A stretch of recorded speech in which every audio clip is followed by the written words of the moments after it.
The Doctor's Christmas Eve. The Children of Desire. The morning of the 25th of December, a quarter of a century ago, opened upon the vast plateau of central Kentucky as a brilliant but bitter day with a wind like the gales of March. Out in a neighborhood of one of the wealthiest and most thickly settled counties, toward the middle of the forenoon, two stumpy figures with movements full of health and glee appeared on a hilltop of the treeless landscape. They were the children of the neighborhood physician, a man of the highest consequence in his part of the world, and they had come from their home, a white and lemon-colored 18th-century manor house a mile in their rear. Through the crystalline air, the chimneys of this low structure, rising out of a green girdle of cedar trees, could be seen emptying unusual smoke, which the wind in its gambling pounced upon and jerked away level with the chimney tops. PG2, but if you had stood on the hill where the two children climbed into view, and if your eye could have swept round the horizon with adequate radius of vision, it would everywhere have been greeted by the same wondrous harmonious spectacle.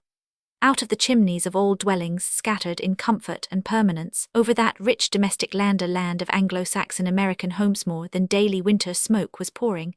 One spirit of preparation, one mood of goodwill, warmed houses and hearts. The whole visible heaven was receiving the incense of Kentucky Christmas fires. The whole visible earth was a panorama of the common peace. The two dauntless, frost-defying wayfarers, what Emerson, meeting them in the depths of a New England winter, might have called two scraps of valor, were following across fields and meadows and pastures one of the footpaths which children who are friendly neighbors naturally make in order to get to each other, as the young of wild creatures trace for themselves upon the earth some new map of old hereditary traits and cravings. For the goal of their journey they were hurrying toward a house not yet in sight, but hardly more than a mile ahead, where they were to spend Christmas PG3 day and share in an old people's and children's Christmas tree party on Christmas night, and where also they were to put into execution a plot of their own, about which a good deal is to be narrated. They were thus transferring the nation's yearly festival of the home from their own rooftree to that of another family, as the place where it could be enacted and enjoyed. The tragical meaning of this arrangement was but too well understood by their parents.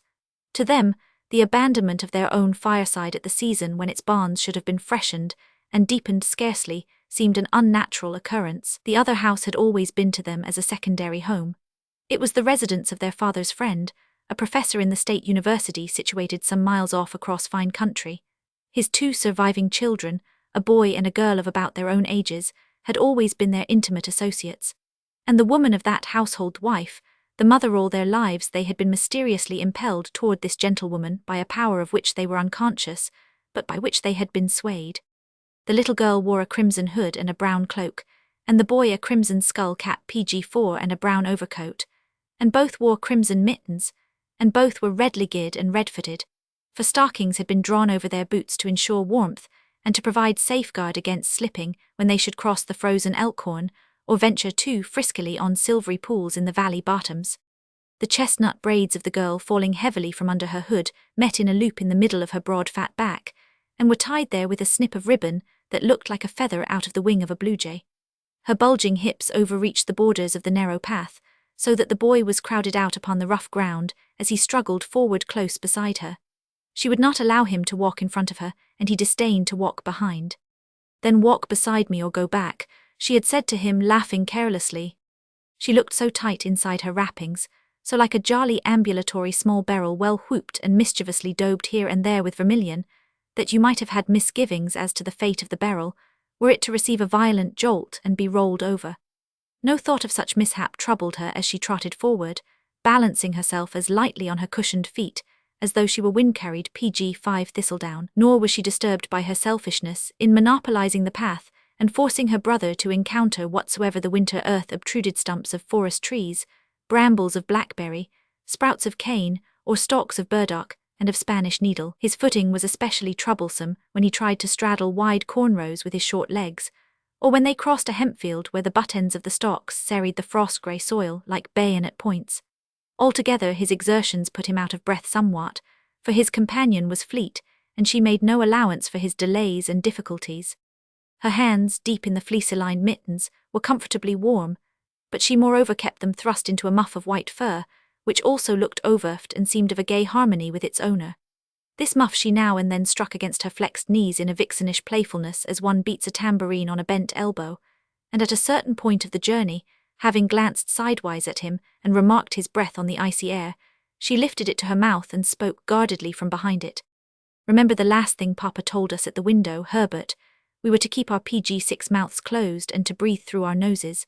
And remember also, my child, that we were to rely upon, especially to rely upon the ribs and the diaphragm. I wonder why he thought it necessary to tell us that. Did he suppose that as soon as we got by ourselves or arrived at the Owsleys, we would begin to rely upon something else, and perhaps try to breathe with our spines and elbows?" Her eyes sparkled with mischief, and her laughter had the audacity of a child's satire, often more terrible in its small world than a sage's in his larger one. The instant she spoke, you recognized the pertness and precocity of an American child which, when seen at its best or at its worst, is without precedent or parallel among the world's children. She was the image of a hard, bold, crisp newness. Her speech was new, her ideas were new, her impertinence was new except in this country. She appeared to have gathered newness during her short life, to be newer than the day she was born. The air was full of frost spangles that zigzagged about her as she danced along. They rather seemed like particles of salt, especially provided to escort her character, if it had been granted Lot's wife with tears of repentance to dissolve away the crystals of her curiosity, and resume PG7 the duties of motherhood. Though possibly permeated by a mild saline solution as a warning, that salt-cured matron might admirably have adapted herself to the decrees of Providence by producing Elsie. The boy, as she administered her caution, stopped, and shutting his own red mouth, which was like hers though more generous, he drew a long breath through his nostrils.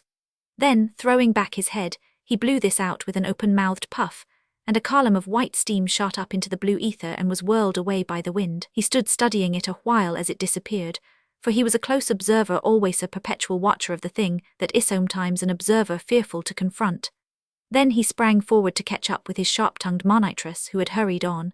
As he came alongside, he turned his face toward her and made his reply, which was certainly deliberate enough in arriving. "We have to be taught the best way to breathe, Elsie, as anything else.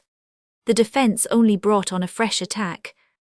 I wonder who teaches the young of other animals how to breathe. I should like to know PG8 who teaches kittens and puppies and calves and lambs how to breathe. How do they ever manage to get along without country doctors among them? Imagine a middle-aged sheeple doctor buck-assembling a flock of lambs and trying to show them how to breathe." Judging from Elsie's expression, the lambs in the case could not have thought very highly of this queer and genial Dr. Buck. "But they are all four-legged creatures, Elsie, and they breathe backward and forward.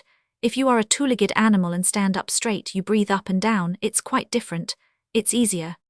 Then I suppose the fewer legs a thing has, the harder it is to get its breath. And I suppose if we ventured to stand on one leg, we would all soon suffocate. Dear me, why do not all one-legged people die at once?" The lad looked over the field of war on which it would seem that he was being mowed down by small gun fire before he could get his father's heavy artillery into action. He decided to terminate the wordy engagement, a prudential maneuver of the wiser head but slower tongue. "Father is right," he declared. His manner of speaking was sturdy and decisive. It was meant to remind her first that he had enough PG9 gallantry as a male to permit her to crowd him out of the path, but that the moment a struggle for mental footing arose between them, he reserved the whole road. The female could take to the weeds. He notified her also that he stood with his father not only in this puzzling question of legs and parlous types of respiration, but that the men in the family were regularly combined against the women like good organized against evil. But now something further had transpired. Had there been present on the winter fields that morning an ear trained to separate our complex human tones into simple once-to disengage, one from another the different fibers of meaning, which always make up even the slenderest tendril of sound, as there is a cluster of grapes to a solitary stem, it might, as it noted one thing, have discovered another. While the boy asserted his father to be right in the matter they were debating, there escaped from him an accent of admission that his father was wrong in some far graver affair, which was his discovery and his present trouble. Therefore his voice, which should have been buoyant, for the instant was depressed, and his face, which should have been a healthy boy's happy face, was overcast as by a foreign PG10 interference. You might have likened it to a small luminary upon the shining disk of which a larger body, traversing its darkened orbit, has just begun to project a wavering shadow. And thus some patient astronomer of our interorbited lives, sweeping the spiritual heavens for signs of its pendant mysteries, here might have arrested his telescope to watch the portent of a celestial event. Was there to take place the eclipse of a son by a father? Certainly at least this weight of responsibility on the voice must have caused it to strike only the more winningly upon any hearer. It was such a devoted, loyal voice when he thus spoke of his father, with a curious quavering huskiness of its own, as though the bass note of his distant manhood were already beginning to clamour to be heard. The voice of the little girl, contrariwise, was a shrill treble. Had you first become aware of it at your back, you must instantly have wheeled to investigate the small creature it came from, as a wild animal quickly turns to face any sound that startles its instincts. Voltaire might have had such a voice if he had been a little girl. Yet to look at her, you would never have imagined that anything but the honey of speech could have dripped from so perfect a little rose. PG-11 Many surprises await mankind behind round, amiable female faces. Shrews are not all thin. Instead of being silenced by her brother's ultimatum, she did not deign to notice it, but continued to direct her voluble satire at her father quite, with the air of saying that a girl who can satirize a parent is not to be silenced by a son. Forever telling us that American children must have the newest and best way of doing everything, the working of our jaws, and the drinking and the breathing, and the stretching and the bending, developing everything we have and everything we have not. I'm even trying now to find an original American way to go to sleep at night and to wake up in the morning. Dear me, but old people can be silly without knowing it. She laughed with much self-approval. For Elsie had already entered into one of mankind's most dependable recreations, joy of listening to our own words, into that economic arrangement of nature, whereby whatsoever a human being might lose through the vocal cords is returned to the owner along the auditory nerve, so that a woman can eat her colloquial cake times over, and each time, having devoured it, can return it to the storeroom PG-12, and have it brought out as whole and fresh as if sometimes actually increased in size, and a man can send his vocal Niagara through his whirlpool rapids and catch it again above the falls. The more gold the delver unearths, the more he can empty back into the thinking mine. One can sit in his own cranial theatre and produce his own play. He can be stage and orchestra, audience and critic, and he can see that the clack does not get drowsy and slack. It never does in this case. The child now threw back her round winterrose of a face and started along the path with a fresh outburst of speed and pride. Access of impertinence seemed to have released in her access of vitality. Perhaps it had, perhaps it always does. Perhaps life itself at the full is sheer audacity. The lad scrambled roughly along, and merely repeated the words that sufficed for him. Father knows. Suddenly he gave a laughing outcry and stood still. Look, he called out with amusement at his plight. He had run into some burdock, and the nettles had stuck to his yarn stockings like stinging bees, a cluster of them about his knees and PG-13 calves. He drew off his gloves, showing the strong, overgrown hands of boyhood. They, like his voice, seemed impatiently reaching out for maturity. When he overtook his companion who had not stopped, he had transferred a few of the burrs to his skull cap. He had done this with crude artistry from some faint surviving impulse of primitive man to decorate his body with things around him in nature, especially his head. Possibly, he foresaw that his head would be most struck at. The lad was pleased with his caper, and smiling, thrust his head across her path, expecting her to take sympathetic notice. He had reason to expect this, because on dull rainy days at home, he often amused her with the things he did and the things he made, for he was a natural carpenter and toymaker.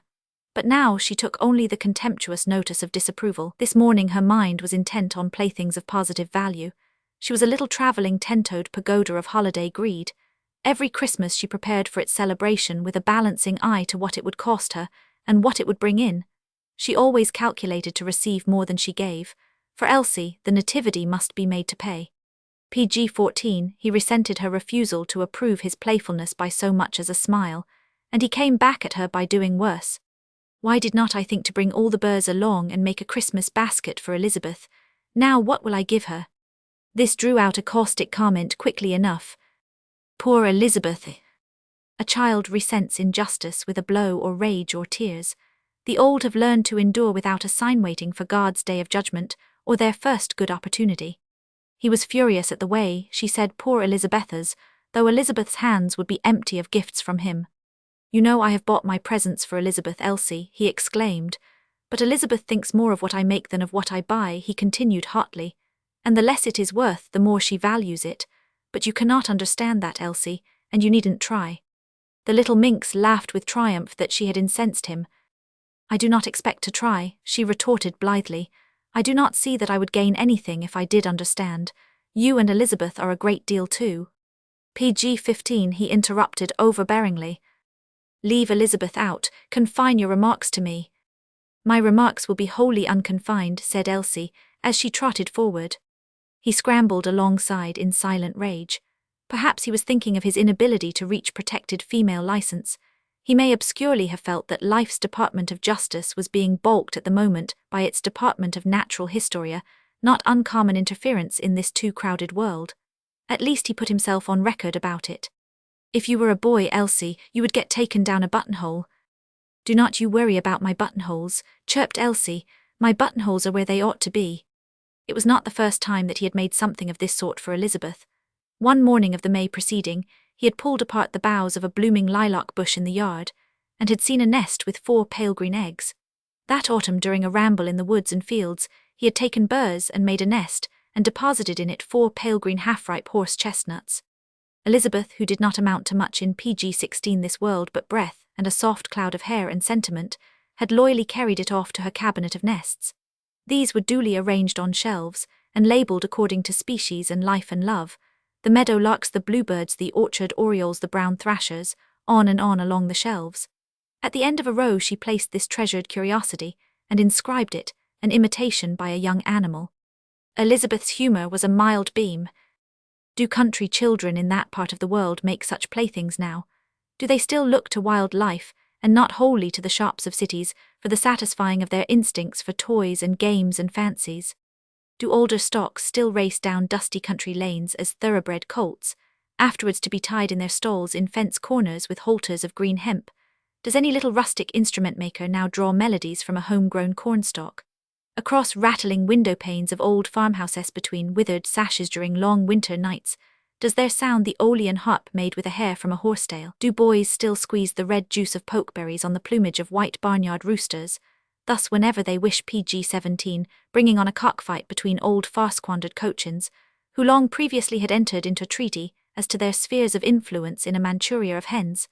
Do the older boys some wet night lead the youngest around the corner of the house in the darkness, and show him there, rising out of the ground, the long-expected devil come at last as a pumpkin carved, and candle-lighted for his own particular urchin, when in autumn the great annual ceremony of the slaughter of the swine takes place on the farms at the approach of the winter solstice, a festival running back to aboriginal German tribes before the beginnings of agriculture, when the stock that had been fattened on the mast and pasturage of the mountains was driven down into the villages, and perforce killed to keep it from starving. When this carnival of flesh recurs on Kentucky farms, do boys with turkeyquills or goosequills blow the bladders up, tie the necks and hang them in smokehouses or garrets to dry? And then at daybreak of Christmas morning, having warmed and expanded them before the fire, do they jump on them and explode thema primitive folkrite for making a magnificent noise ages older than the use of crackers and cannon? PG-18 do children contrive their picture reframes by gluing October acorns and pinecones to ovals of boards, and giving the mass a thick coat of varnish? On winter nights do little girls count the seeds of the apples they are eating and pronounce over them the incantation of their destinies, thus in another guise, going through the same charm of words that Marguerite used as she scattered earthward the petals of trust and ruin? Do they, sitting face to face bareheaded on sun-hued meadows, pluck the dandelion when its seed are clustered at the top like a ball of gauze, and with one breath try to blow these off? For the number of seed that remain will tell the too many years before they shall be asked in marriage. Do they slit the stems and cast them into the near brook, and watch them form into ringlets and floating herrers of a water spirit? Do they hold buttercups under each other's chins to see who likes butter? That is, mind you, good butter. Romping little Juliets of nature's proud courtyards with young Montagues watching from afar, sane little Ophelias of the garland at the water's brink secure for many years yet from all sad hamlets.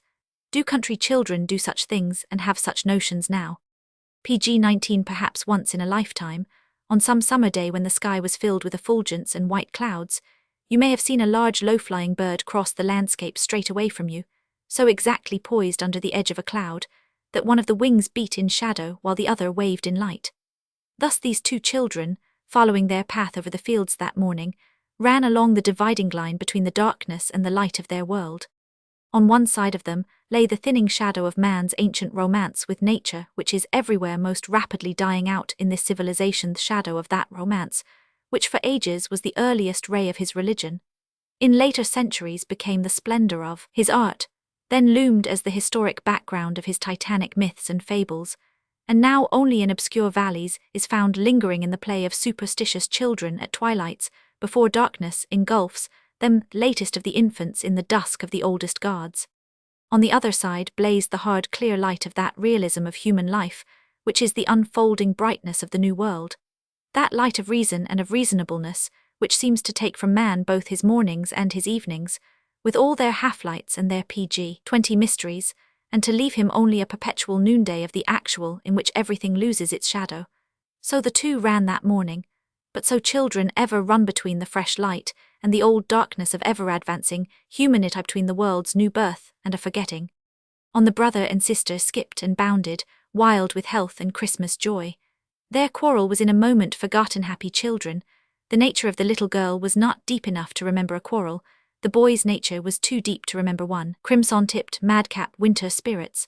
The blue dome vaulting infinitely above them with all its clouds pushed aside. The wind throwing itself upon them at every step like some huge young animal force, unchained for exercise and rude in its good-natured play. As they crossed a woodland pasture, the hoary trees rocked and roared, strewing in their path bits of bark and rotten twigs and shattered sprigs of mistletoe.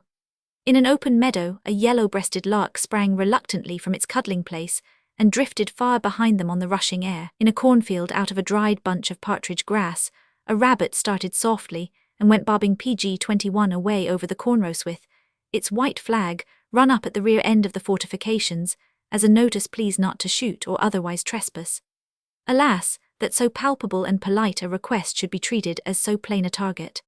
Once the little girl changed her trotting gait to a walk nearly as fast, so that her skirts swished from side to side of her plump hips with wren-like energy and briskness. Her mind was still harping on her father, and having satirized him and adoring him, she now would fain approve him. "My, but it's cold, Herbert. Papa says it is not sickness that plays havoc with you. It's not being ready for sickness, and being ready depends upon how you have lived. It depends upon what you are, and that's where your virtue comes in, my child, if you have any virtue. We have been taught to stay out of doors when it is cold, and now we can come out when it is colder. We were ready for the crisis," and Elsie pushed her nose into the air with smallish amusement. The boy gravely pondered her words about crisis, and pondered his own before replying. "I wonder what kind of children we would have been if we would had some other father. Or some other mother," he added with a change of tone as he uttered that last word, and he looked PG-22 askance at his sister to see whether she would glance at him. She kept her face set straight forward, but she impatiently exclaimed, "Others, others, others, you are always thinking of others, Herbert." "I am one of them myself. I am one of the others myself," cried the boy, relieved that his secret was his own, and bounding suddenly on the earth also as if with a sense of his kinship to its unseen host. The question he had asked marked him, for he was one of the children who from the outset begin to ask of life what it means, and who are surprised when there is no one to tell them. For him there was no rest until he solved some mystery, or had at least found out where some mystery stood abandoned on the road a mystery still. Her intelligence stopped short at what she perfectly knew. She saw with amazing clearness, but she beheld very little. Hers was that order of intelligence which is gifted with vision of almost terrifying accuracy at short range. Life is a thin painted curtain, and its depths are the painted curtain's depths. Once they came to a pair of bars which led into a meadow. The bars were of green timber and were very heavy. As he strained and PG-23 tugged at them, she waited close behind him, dancing to the right and to the left so that there was a sound of mud crystals being crushed under her tyrannical little fat feet.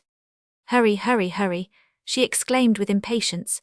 "We may run in the cold, but we must not stand still in the cold," and she kicked him on the heels and pummeled him between the shoulders with her muff. "I am doing my best," he said, laughing heartily. "Your best is not good enough," she urged, laughing heartily likewise. "This bar is wedged tight. It's the sap that's frozen to the post. Look out there behind." He stepped back and with a short run lifted his leg and kicked the bar with his full strength. The recoil threw him backward to the ground, but he was quickly on his feet again, and as the bar was now loosened, he let it down for her. She stepped serenely through, and without looking back or waiting trotted on. He put the bars up and with a spurt soon overtook her, for the meadow they were now crossing had been closely grazed in the autumn, and there was better walking. They went up rising ground and reached one of those dome-like elevations which are a feature of the bluegrass country. PG-24 straight ahead of them half a mile away stood the house toward which they were hastening. A two-story brick house, lifted a little above its surroundings of yard and gardens and shrubbery and vines, an oak tree over its roof, cedar trees near its windows, ivy covering one of its walls, a lawn sloping from it to a thicket of evergreens where its Christmas tree each year was cut. The children greeted with fresh enthusiasm the sight of this charming, this ideal place to which they were transferring their Christmas plans, and pleasureless abandoning their own hearthstone. There lived their father's friend, there lived Harold and Elizabeth, their friends, and there lived the wife and mother of the household woman toward whom from their infancy they had been herded as by a driving hand. The telltale Christmas smoke of the land was pouring from its chimneys, showing that it was being warmed through and through for coming guests and coming festivities. At one end of the building in an L was the kitchen. It sent forth a volume of smoke, the hospitable invitations of which there was no misunderstanding. At the opposite end was the parlor. It stood for the spirit, as the kitchen for PG-25, the honest flesh. The wee travellers on the distant hilltop thought of the flesh first.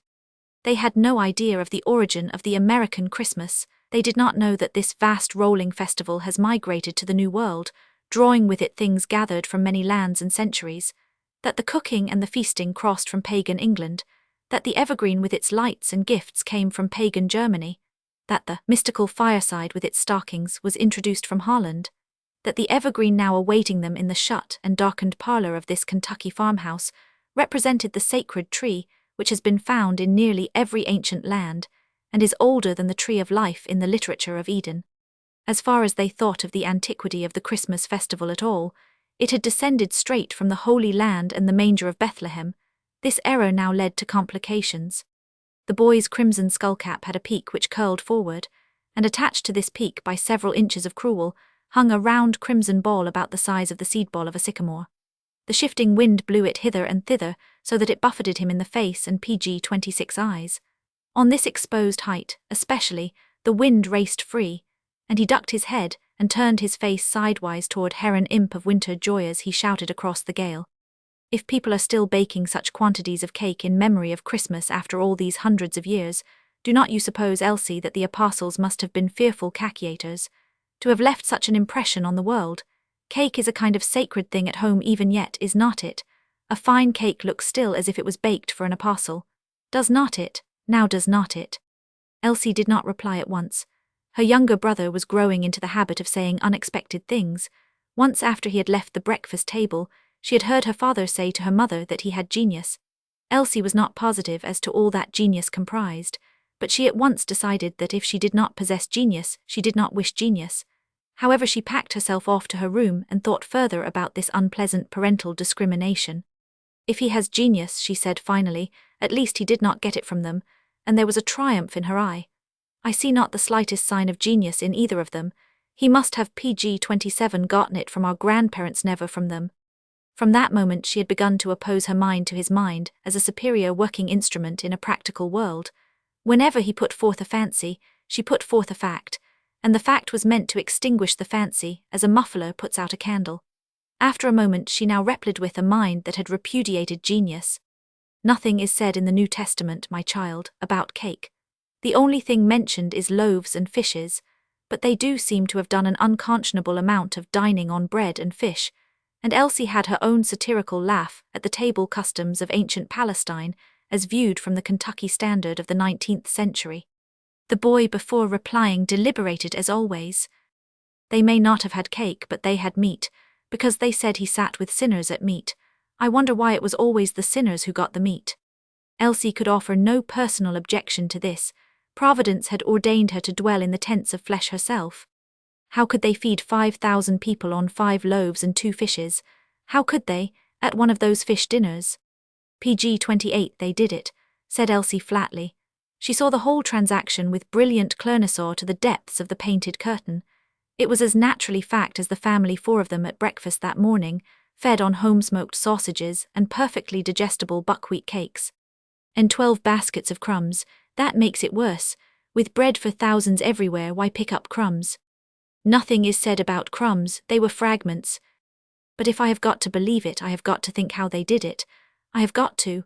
If I cannot think of it as it is, I must think of it as it is not. But I cannot do anything with the loaves, I give up the bread. However, I think those 2 fish might have been leviathans. That would be only 2,500 people to each Leviathan. Many of them might not have liked Leviathan. I would not have wanted any. They could have skipped me. They could have had my slice. And the Babisthy did not want much. Anyhow, that's the best I can do for the fish. And he had his laugh, also not an incessant ripple like hers, but a music issuing from the depths of him through joy in the things he saw. PG 29, Elsie made the reply which of late was becoming habitual in her talks with him. Do not begin to be peculiar, Herbert. You are too young to be peculiar. Leave that to old people.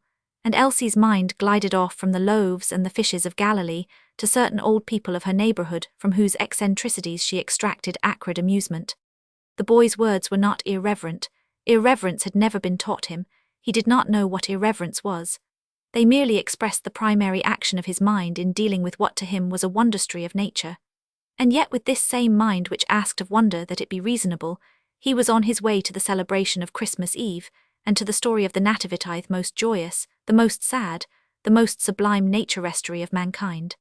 His unconscious requirement was that this also must be reasonable. If it were not, he would accept the portions that were reasonable and reject the others as now too childish for his four-handed American brain. They were nearing the end of their bitter walk. The little girl, as she hurried forward now and then, strained her eyes toward the opposite ends of the house ahead, at the kitchen PG-30 smoke, which promised such gifts to the flesh, at the window shutters of the darkened parlour where the Christmas tree stood, soon to be decorated with presents, some for her little fat mercenary now approaching, who was positive that during these days of preparation she had struck a shrewd bargain with the immortal. The boy, too, looked at these windows, but especially he looked at another between them, from which perhaps Elizabeth was watching for him.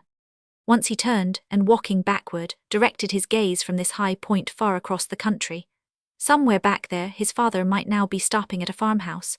A malignant disease was raging among the children of the neighbourhood, some of whom were his schoolmates and friends. The holidays would bring no merry Christmas for them.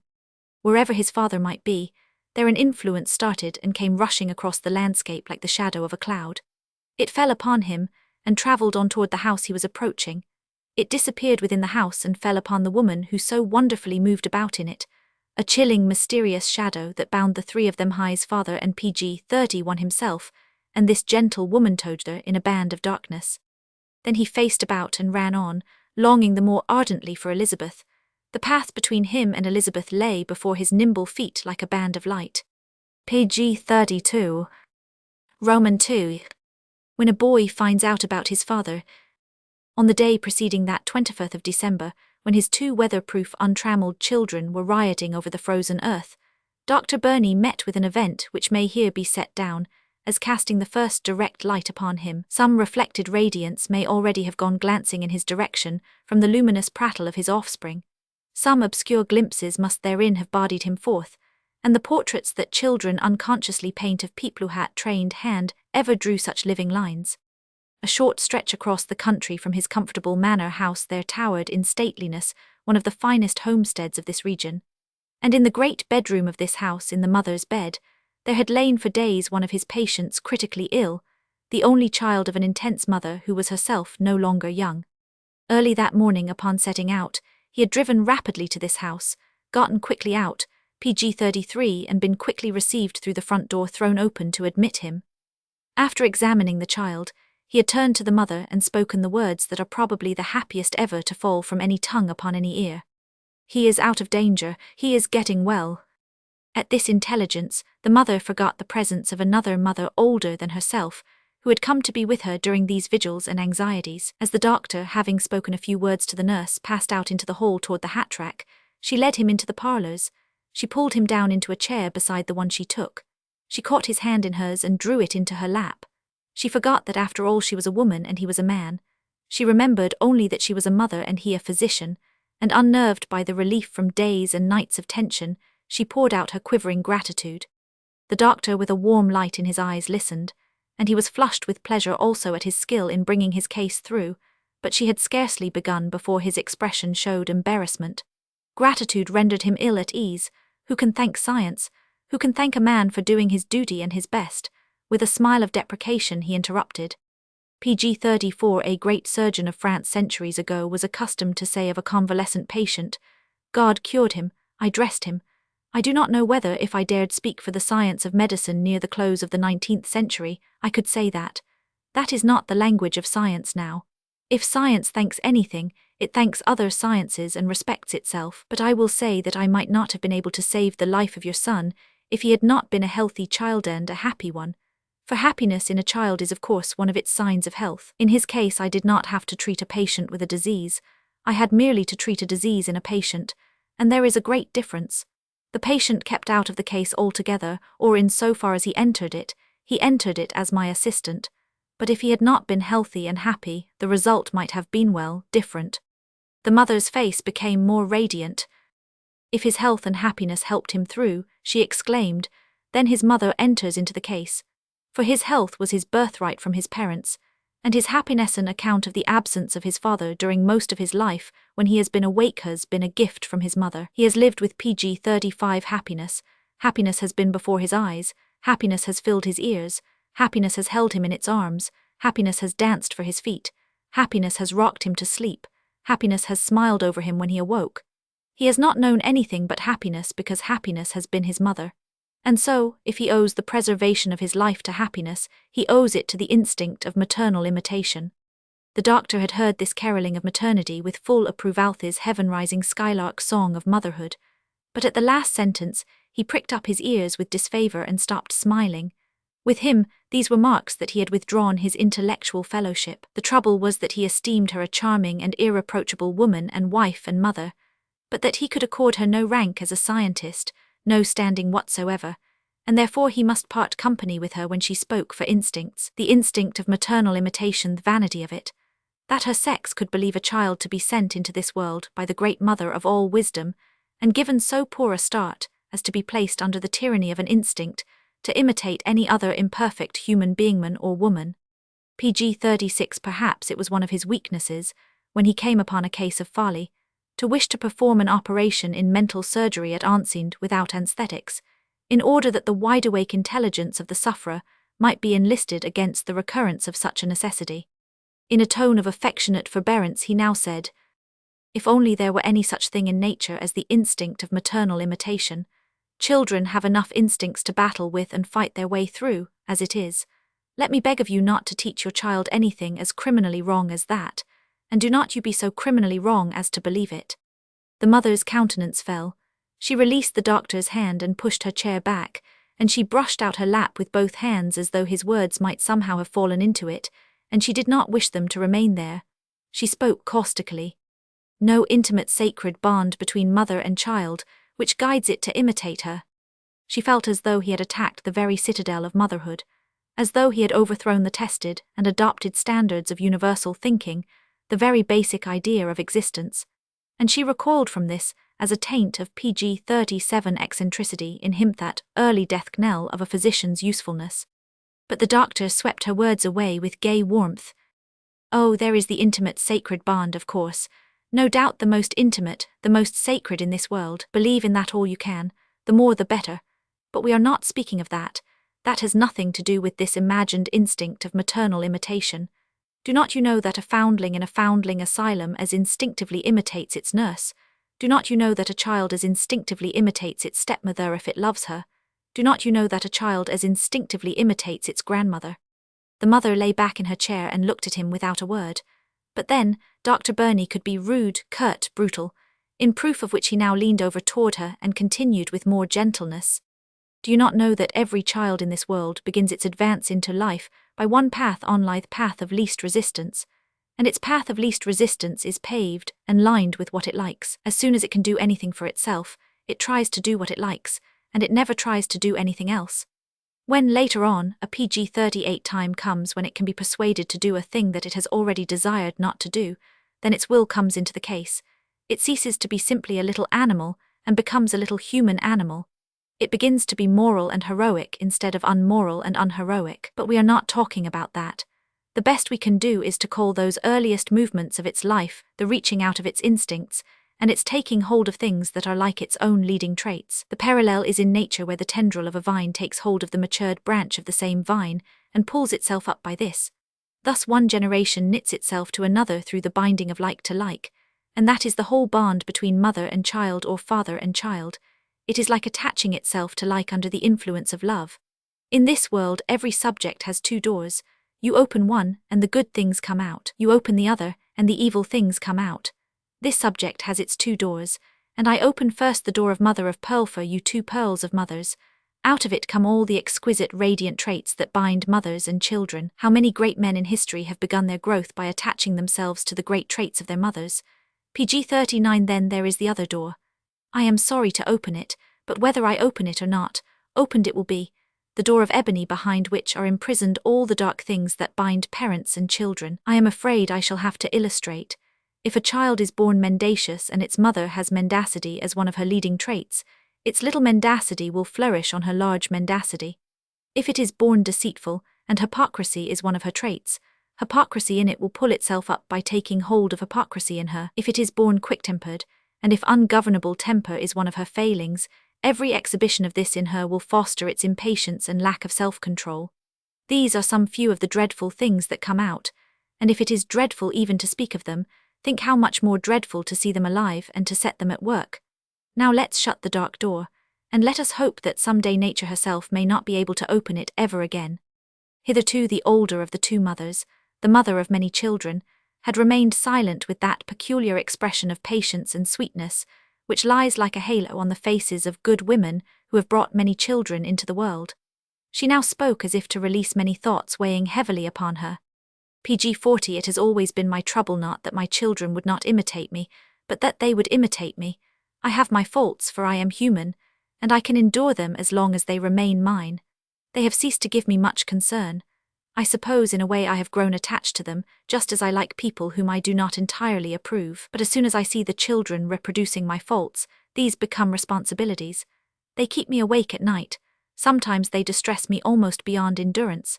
I know I have spent many anxious years with this problem, and I know also that the only times when their father has been over-anxious about his failings has been when the boys have imitated him. He is always ready to lead a splendid attack on his faults, and they march at him from the direction of the boys. And so, said the doctor, laughing, this instinct of parental imitation is an instrument safe to take by the handle, and dangerous to grasp by the blade. He knew fathers in the neighborhood who were dreading the time when their sons might begin to imitate them too far, and other fathers dreading the hour when their sons might cease to imitate their sires, and wander PG 41 away, preferably to imitate persons outside the family connection, possibly an instinct of non-parental imitation. He rose to go in a mood of great good nature, and looked from one to the other of the two mothers. Perhaps nature protected children from the danger of imitating, by not making it their duty to imitate. And perhaps, as all parents are imperfect human beings, she may have thought it simple justice to children to confer upon them the right to be disobedient. At least, if there is an instinct to obey, it is backed up with an equal instinct not to obey, and the two seem to have been left to fight it out between themselves. And that perhaps is the great battlefield where incessant fighting goes on between parents and children, and at least disobedience has been of equal value with obedience in the making of human history, in the development of the race. For if children had simply obeyed their parents, if the young had been born merely to ape the old, there never would have been any human young and old. We should all still be apes, even if we had developed as far as that. You two ladies off course with greatly modified features might be throwing coconuts at each other on PG 42, the tops of two rival palm trees. Or as the dutiful daughters of dutiful Mothersew might be taking afternoon naps in an oasis of date sol, because of that instinct of maternal imitation. He hurried out to the hat rack, making his retreat at the top of his own high spirits, they following, and with one glove on he held out his hand to the mother of the sick boy. I will come in the morning to see how he is and to see how his mother is. Now shake hands and say I have been a good doctor to you both. The mother's reply showed that bitterness rankled in her, as she yielded her hand coldly. Even if you have tried to destroy for me the intimate sacred bond between a mother and her child, I do not think you will be able to deny that my boy is a healthy and happy child, because he is a child of a perfect marriage. And she looked with secret and shaded import at the other mother.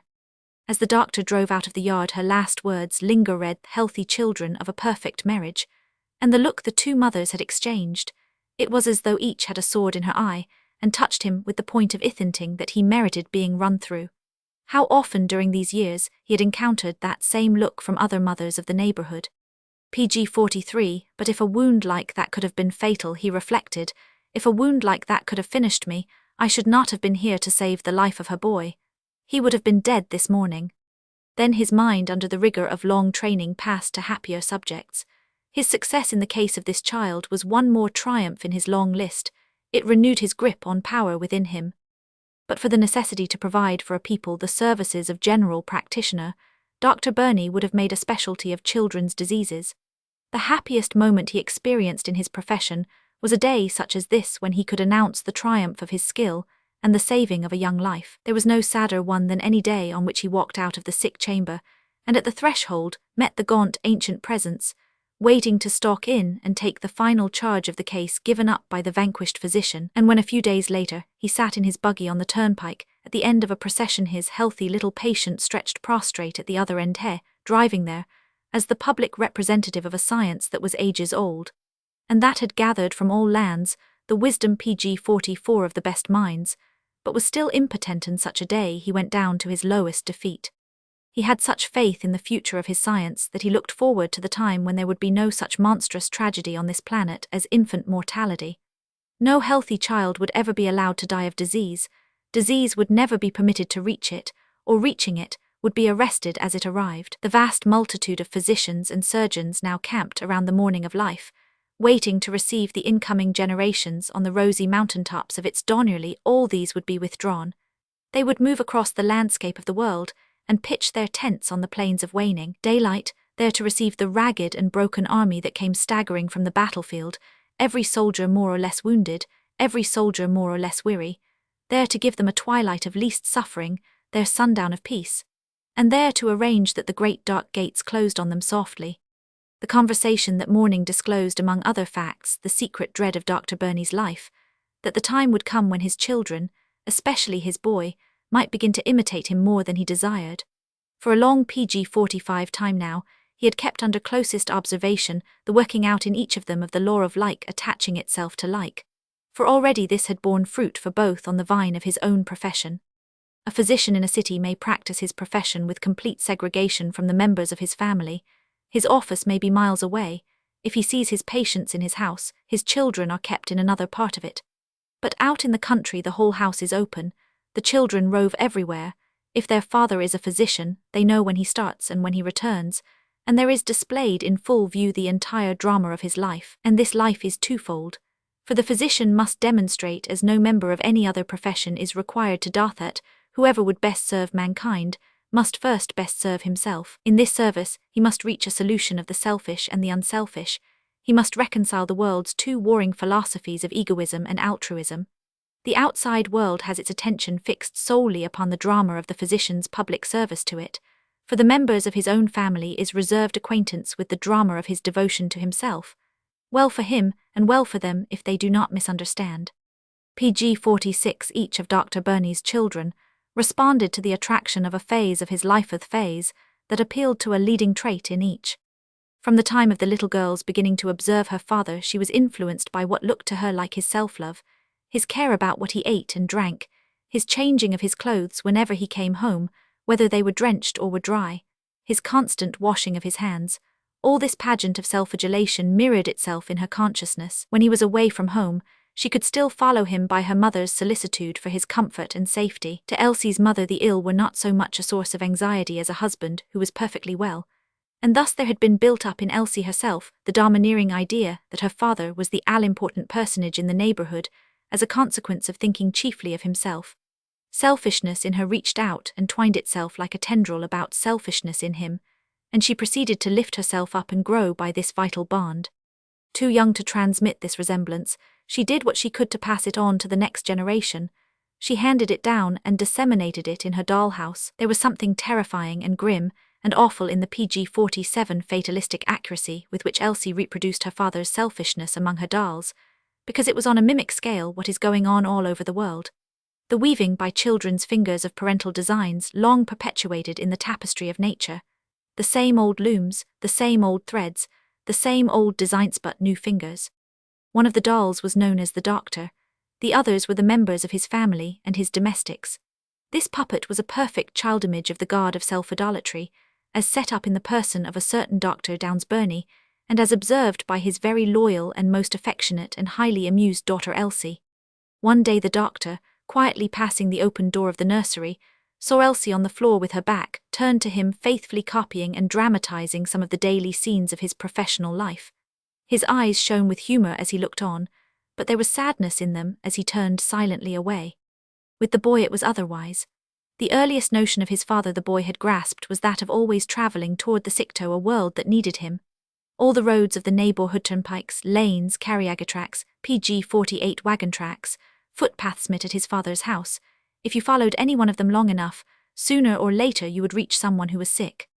When he was quite young, his father began to take him in his buggy on his circuits, and at every house where they stopped, he witnessed this never-ending drama of need and aid. Such countenances people had as they followed his father out to the buggy where he was holding the reins. Such happy faces, so sad, souls hanging on his father's word as though life went on with it, or went to pieces with it. Actually, his father had no business of his own. He merely drove about and enabled other people to attend to their business. He one day asked him why he did not sometimes do something for himself and the family. Thus a leading trait in him gripped that branch of his father's life where hung his service to others, and by this vital bond it lifted itself up and began to flourish in its long travel toward maturity. He literally took hold of his father, as a social implement, by the well-worn handle of common use. His presence in the buggy with his father was not incidental, it was the doctor's design. He wished to have the boy along during these PG-49 formative years, in order that he might get the right start toward the great things of life, as these one by one begin to break in upon the attention of a growing boy. The doctor wanted to be the first to talk with him, the first to sow the right suggestions. It was one of his sayings that the earliest suggestions rooted in the mind of the child will be the final things to drop from the dying man's brain. What goes in first comes out last. And so there began to be many conversations, incredible questions, answers not always forthcoming, and a series of revelations ensued, the boy revealing his growth to a watchful father, and a father revealing his life to a very watchful son. These revelations began to look like milestones on life's road, marked with further understandings. Thus, one day when the boy was a good deal younger than now, his father had come home and had gotten ready to go away again, and was sitting before the fire, looking gravely into it, and taking solitary counsel about some desperate case, as the country doctor must often do. Being a very little fellow then, he had straddled one of his father's mighty legs, and had balanced himself by resting his hands on his father's mighty shoulders. PG-50 is somebody very sick. The head under the weather-roughened hat nodded silently. I wonder how it happens that all the sick are in our neighborhood. A smile flitted across the doctor's mouth. The sick are in all neighborhoods, little wonderer. He said this cheerfully. It was his idea and he tried to enforce it at home that young children must never, if possible, make the acquaintance of the words bad and saddener of the realities that are masked behind them. He especially believed that what the old are familiar with as life's tragic laws ought never to be told to children as tragic. What is inevitable should never be presented to them as misfortunes. Therefore he now declared that the sick are in all neighborhoods, as he might have stated that there are wings on all birds, or leaves on all growing apple trees. Not all over the world, asked the boy, enlarging his vision in space. All over the world, admitted the doctor with entire cheerfulness. The fact was a matter of no consequence. Not all the time, asked the boy, enlarging his outlook in time.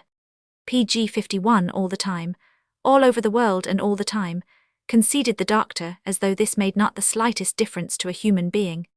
Is not there a single minute when everybody is well everywhere? Not a single, solitary minute. Then somebody must always be suffering. The doctor nodded again. The matter was not worth speaking of. Then somebody else must always be sorry. The doctor bowed encouragingly. Then I am sorry too. This time the doctor did not move his head, and he did not open his lips. He saw that a new moment had arrived in the boy's growth, a consciousness of the universal tragedy and personal share and sorrow in it. He knew that many people never feel this, some feel it late, a few feel it early. He had always said that children should never feel it. He knew also that when once it has begun, it never ends. Nothing ever banishes it or stills it, that perception of the human tragedy and one's share and sorrow in it. He did not welcome its appearance now, in his son least of all. For an instant he charged himself with having made a mistake in taking the child along on his visits to the sick, thus making known too early the dark side of happy PG-52 neighborhood life. Then he went further back and traced this premature seriousness to its home and its beginning, in prenatal depression, in a mother's anguish and a wife's despair. It was a bitter retrospect. It kept him brooding. The chatter was persistent. A hand was stretched up, and it took hold of his chin and shook it.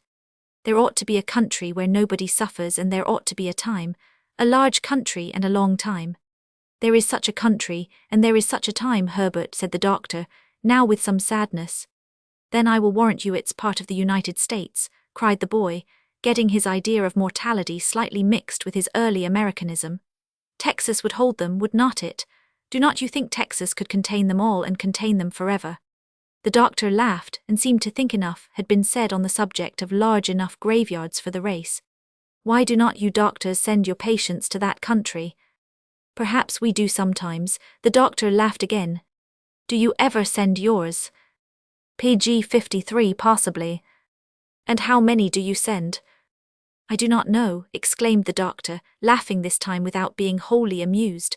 I do not know, and I never intend to try to find out. When I grow up we will practice together and send twice as many, the boy said, looking into his father's eyes with the flattery of professional imitation.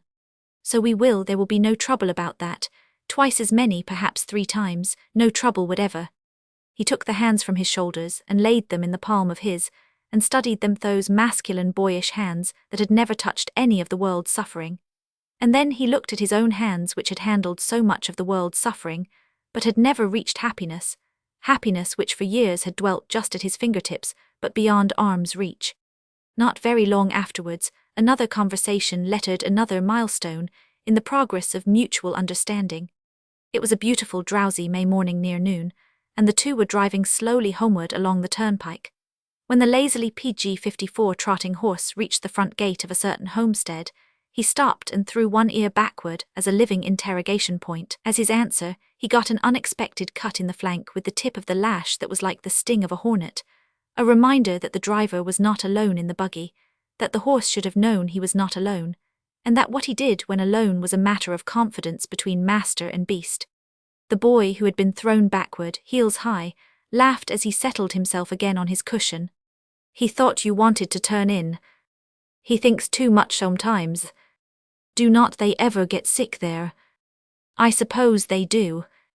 Then you turn in. Then I do not turn in. Are not you their doctor?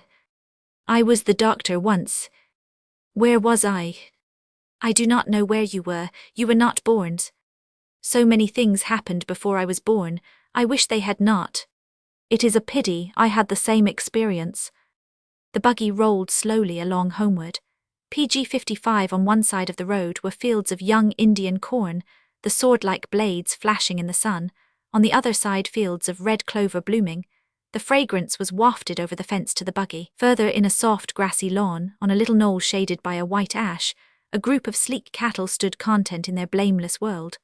Over the prostrate cow's one lordly head, its incurved horns deep hidden by its curls, kept guard. The scene was a living Kentucky replica of Pol Potter's bull. Drive, murmured the doctor, handing over the reins, and he drew his hat low over his eyes and set his shoulder against his corner of the buggy.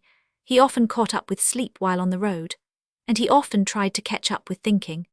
The horse always knew when the reins changed hands.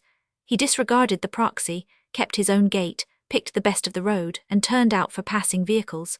The boy now grasped the lines with unexpected positiveness, and he leaned over and looked up under the rim of his father's hat. I hope the doctor they employ will give them the wrong medicines, he confided. I hope the last one of them will have many a PG-56 rattling good bellyache for their meanness to you. Then more years for father and son, each finding the other out. And now finally, on the morning of that 21st day of December, the father was to witness a scene in the drama of his life, as amazingly performed by his son, illustrating what a little actor can do when he undertakes to imitate an old actor to whom he is most loyal. That morning after breakfast, the apt pupil in life school had been sent for, and when he had entered the library, his father was sitting before the fire, idle. The buggy was not waiting outside. The hat and overcoat and gloves were nowhere in sight, and he had not gotten ready his satchel, which took the place of the saddlebags of earlier generations when the country doctor travelled around on horseback and carried the honey of physic packed at his thighs like a wingless, befattened bumblebee. This morning it looked as though all the sick were well at last. It was a sound if wicked world, and nothing was left for a physician but to be happy in it without a profession and without wickedness. He threw himself into his father's impulsively PG-57 opened arms, and was heaved high into his lap. Though he was growing rather mature for laps now, he was beginning to speculate about having something of a lap of his own, quite a good deal of a lap. How is the children's epidemic today? Never you mind about the children's epidemic. I will take care of the children's epidemic, repeated the doctor, pulling the long-faced, autumn-faced prodigy of all questions between his knees and looking him over with secret solicitude. We will not talk about sick children, but about two well children, thanked be the Father of all children. So you and Elsie are going away to help celebrate a Christmas tree. Yes, but when are you going to have a Christmas tree of our own? Now that subject had two prongs, and the doctor seized the prong that did not pierce family affairs did not pierce him. He settled down to the subject with splendid warmth and heartiness. Well, let me see. You may have your first Christmas tree as soon as you are old enough to commence to do things for other people. As soon as you can receive into your head the smallest hard pill of an idea about PG-58 your duty to millions and millions and millions of your fellow medicine takers. Can you understand that? Gracious, that would be a big pill larger than my head. I do not see what it has to do with one miserable little dead pine tree. The doctor roared. It has this to do with one miserable dead pine tree. Do not you know yet that Christmas trees are in memory of a boy who was once exactly your age and height and perhaps with your appetite and with just as many eyes and possibly even more questions? The boy grew up to be a man. The man became a teacher. The teacher became a neighborhood doctor. The neighborhood doctor became the greatest physician of the world, and he never took a fee. Ah, yes, but he was not a better doctor than you are, was he? If he would come into this neighborhood and tried to practice, you would soon have ousted him, would not you, with your doses and soups and jellies? Humph, grunted the doctor with a wry twist of the mouth, I suppose I would. Yes, undoubtedly I would have ousted him. He could never have competed with me in my practice. Never. But we will not try that hard PG-59 little pill of an idea any more. We will drop the subject of Christmas trees for one more year. Perhaps by that time you can take the pill as a powder. So, I hear you are going to attend a dancing party. We will talk about the party. And you are going over there to stay all night. I wish I were going. I wish I were going over there to stay all night, reiterated the man with an outrush of solemn tenderness that reached back through vain years, through so many parched, unfilled years.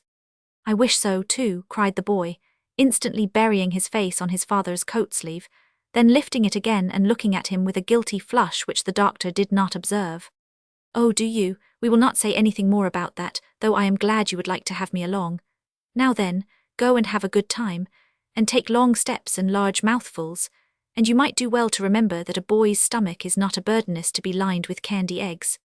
I think candy eggs would make a very good lining, better than real eggs, and about half the time you are trying to line me with them are not you, with all the sulphur in them, and I do hate sulphur, and I have always hated it since the boy at my desk in school wore a PG-60 bag of it around his neck under his shirt to keep off diseases. My, how he smelt worse than contagion. Candy eggs would make a very good lining. Even the regular soldiers get candy in their rations now, and they do not have to eat new-laid eggs of mornings. Think of an army having to win a hard-fought battle on soft-boiled eggs. They do not have to do that, do they? They do not, said the doctor, they positively do not. But we will not say anything more about egg-saccharine or sulphurous. What are you going to do at the party? I am going to dance. Alone, oh dear, all alone. You would better go skate on the ice, not all alone. I should say not, with my girl of course. That's better, much better, and then what? I am going to promenade, with my girl on my arm. On both arms, did you say? No, on one arm. Which? Either. That sounds natural, heart action regular, brain unclouded, temperature normal. And then, what next? PG-61, I'm going to take the darling in to supper. Hold on, not so fast. Suppose there is not any supper for the darling. Do not say that, it would nearly kill me. Do not you suppose there will be any supper? I am afraid there will be. Well, after the darling has had her fatal supper, of course you will not want any. What then? What else is there to do? You do not look as innocent as you imagine. You do not have to confess what you would like to do you? Would you have told your father? I do not think I would. Then I will not tell you. Then you needn't. I do not wish to know, only it must not be on the cheek. Remember, you are no son of mine if it's on the cheek. I thought I heard you say that got people into trouble. Maybe I 999. I ought to have said it if I did not, and it seems to be the kind of trouble that you are trying to get into. Temperature rising but still normal, respiration deeper, all symptoms favorable, no further bulletins deemed necessary. Well then, where were we? Anyhow, I have never thought of cheeks when PG 62 I've thought of that. I thought cheeks were for chewing. Guardian powers of our erring reason, where did you get that idea, if sanity can call it an idea? Watching our cows. The doctor laughed till tears ran down his face. You cannot learn much about kissing by watching anybody's cows, Governor, he said, wiping the tears away. Not about human kissing. You must begin to direct your attention to an animal not so meek and drivable. You must learn to consider, my son, that hornless wonder and terror of the world who forever grazes but never ruminates. For years, in talking with a mind too young wholly to understand, he had enjoyed the play of his own mind. He knew only too well that there are few or none with whom a physician may dare have his sportive fling at his fellow creatures, at life in general. From a listener who never sat in harsh judgment, and who would never miscarry his random words, he had upon occasion derived incalculable relief. Anyhow, I have learned that cows have the new American way of chewing, so they never get indigestion, do they? PG 63, if they do, they cannot voice their symptoms in my mummed ears, said the doctor, who often seemed to himself to have been listening to hue and cry for medicine since the days of Thotmes. However, we will not say anything further about that. What else are you going to do over there? This cannot possibly be all. Tonight we children are going to sit up until midnight, to see whether the animals bellow and roar and make all kinds of noise on Christmas Eve. We know they do not, but we are going to prove they do not. Where did you pick up that notion? Where did you pick it up when you were a boy? I fail to remember, admitted the doctor with mock dignity, damaged in his logic but recalling the child legend that on the night of the Nativity universal nature was in sympathy with the miracle. All sentient creatures were wakeful and stirring, and sent forth the chorus of their cries in stables, and barns paying their tribute to the divine in the manger, and proclaiming their brotherhood with him who was to bring into the world a new gospel for them also. I do not know where I got that, he repeated.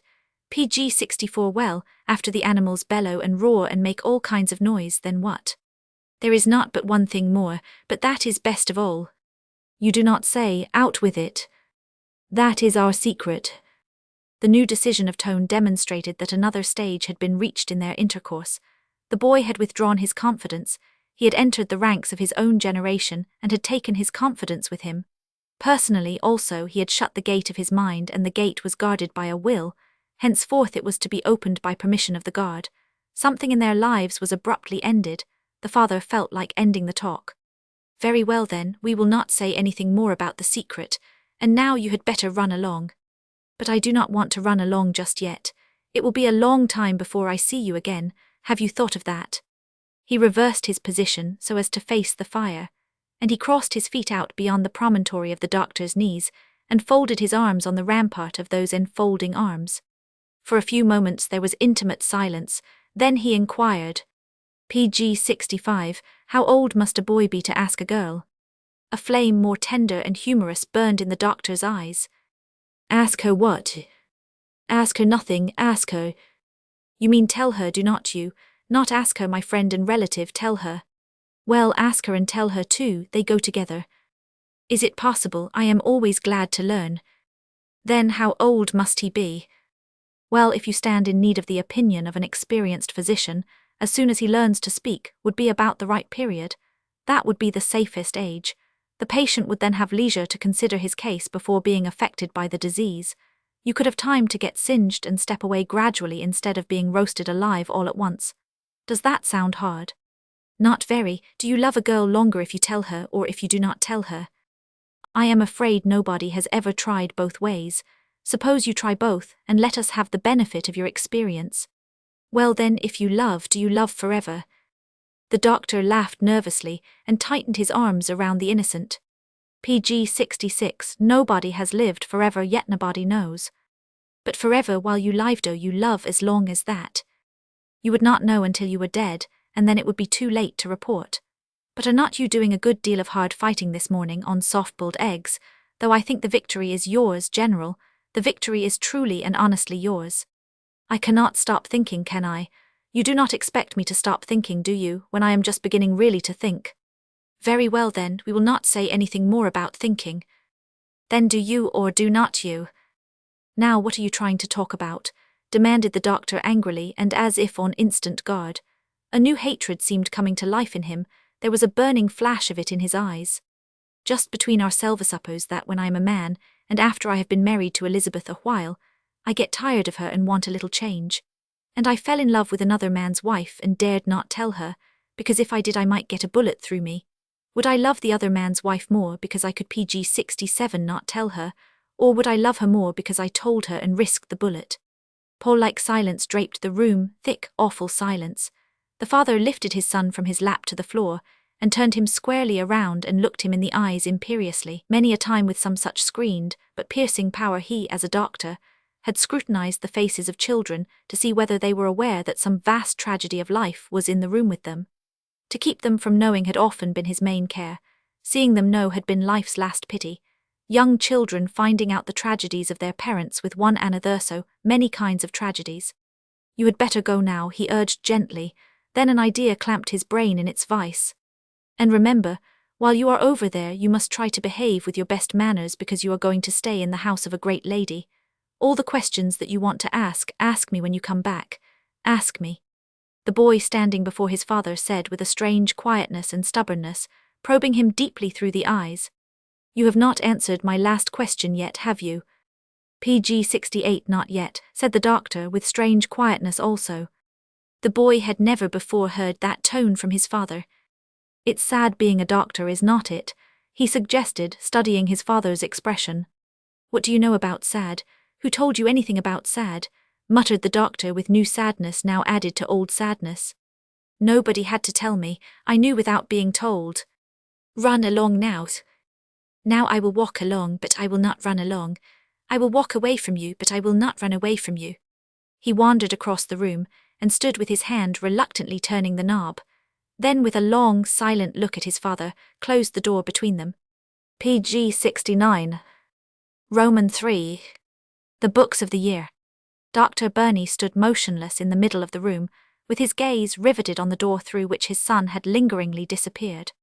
Some one of the world's greatest painters, chancing to enter, might worthily have desired to paint him, putting no questions as to who the man was or what he was, or what darkening or brightening history stretched behind him, or what entanglement of right and wrong lay around and within, painting only the unmistakable human signs he witnessed, and leaving his portrait for thousands of people to look at afterwards and make out of it what they could through kinship with the good and evil in themselves. Velasquez, with his brush, moving upon those areas of lonely struggle which sometimes lie with their wrecks at the bottom of the sea of human eyes. France Hals, fixing the cares which hover too long around our mouths. Van Dyck, sitting in the shadow of the mystery that slants PG 70 across all mortal shoulders. Rembrandt, drawn apart into the dignity that invests colossal disappointment. Any merciless, masterful limner of them, all in a mood to portray those secret passions which drive men, especially men of middle age, towards safer deeps upon the rocks.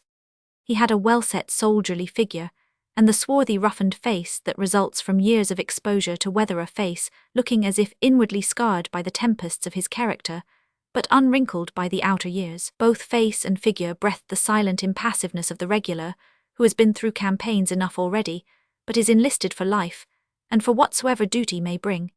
He standing there in some wise palpably draped in the ideals of his profession, as the soldier keeps his standard waving high somewhere near his tent, to remind him of the greatness that he guards, and of the greatness that guards him.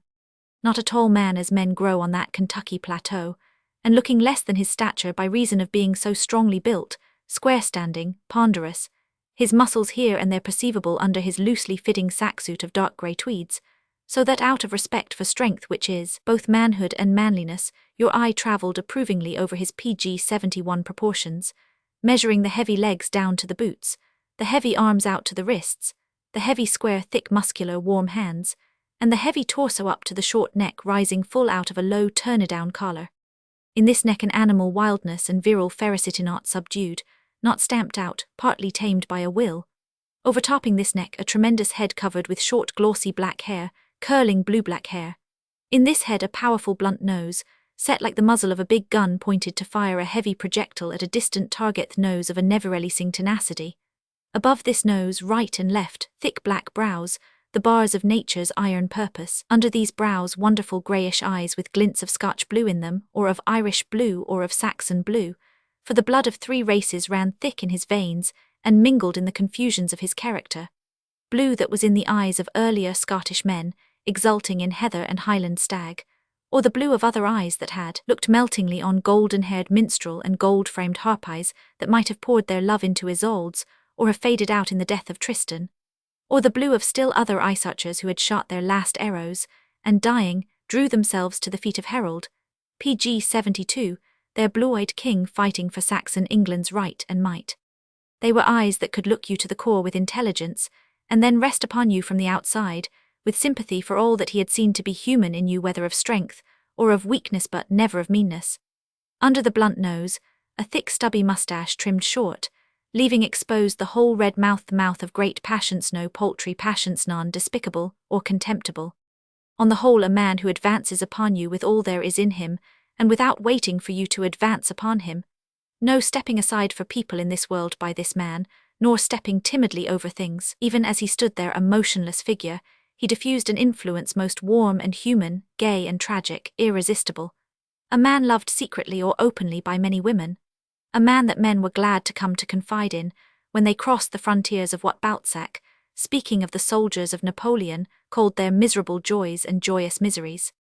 But assuredly not a man to be put together by piecemeal description such as this, the very secret of his immense influence being some charm of mystery, as there is mystery in all the people that win us and rule us and hold PG 73 us, as though we pressed our ear against this mystery, and caught there the sound of a meaning vaster than ourselves, not meant for us, but flowing away from us along the unbroken channels of the universe, still to be flowing there long after we ourselves are stilled.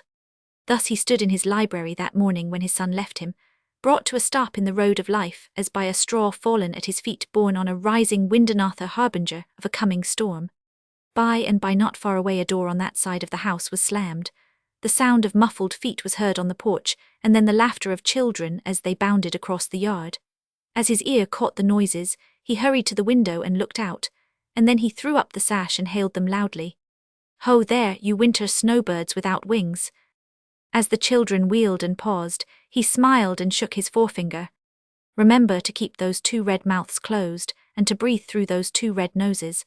And then, as he recalled some exercises which he had lately been putting them through, he added with ironic emphasis, laughing the while, "PG 74, and when you breathe, remember to bring into play those 2 invaluable little American diaphragms, and those 2 priceless pairs of American ribs." The little girl nodded repeatedly to indicate that she could understand if she would, and would obey if she cared, and putting her red-mittened fingertips to her lips, she threw him a goodby with a wide sweeping gesture of the arms to right and left. And the boy made a soldierly salute, touching a hand to his skullcap with the uncouth rigor of a veteran in the raw. Then they bounded off again. The doctor drew down the sash and watched them. 100 yards from the house the ground sloped to a limestone spring at the foot of the hill, a characteristic Kentucky formation. From this spring issued a brook, on the banks of which stood a clump of forest trees, bathing their roots in the moisture. Upon reaching the brow of this hill, the boy lagged behind his sister as though to elude her observation, then turning looked back at his father, looked but made no sign, a little upright pillar of life on the brow of that declivity. Then he dropped out of sight. A few moments later, up over the hill where he was last seen, a little cloud of autumn leaves, PG 75, came scurrying. As they neared the wall of the house where the wind by pressure veered skyward to clear the roof, some of the leaves were caught up and dashed against the window panes behind which the doctor was standing. Had the sash been raised, they would have thrown themselves into his arms and have clung to his neck and breast. He did not know why, but they caused him a pang. Those little brown parchments torn from the finished volume of the year, they caused him a subtle pang. He turned from the window, goaded by more than resolution, and crossed to his writing desk on the opposite side. There lay the work mapped out for the morning. No interruptions were to be expected from his patients, though of course there might be new patients since accidents and illnesses befall unheralded.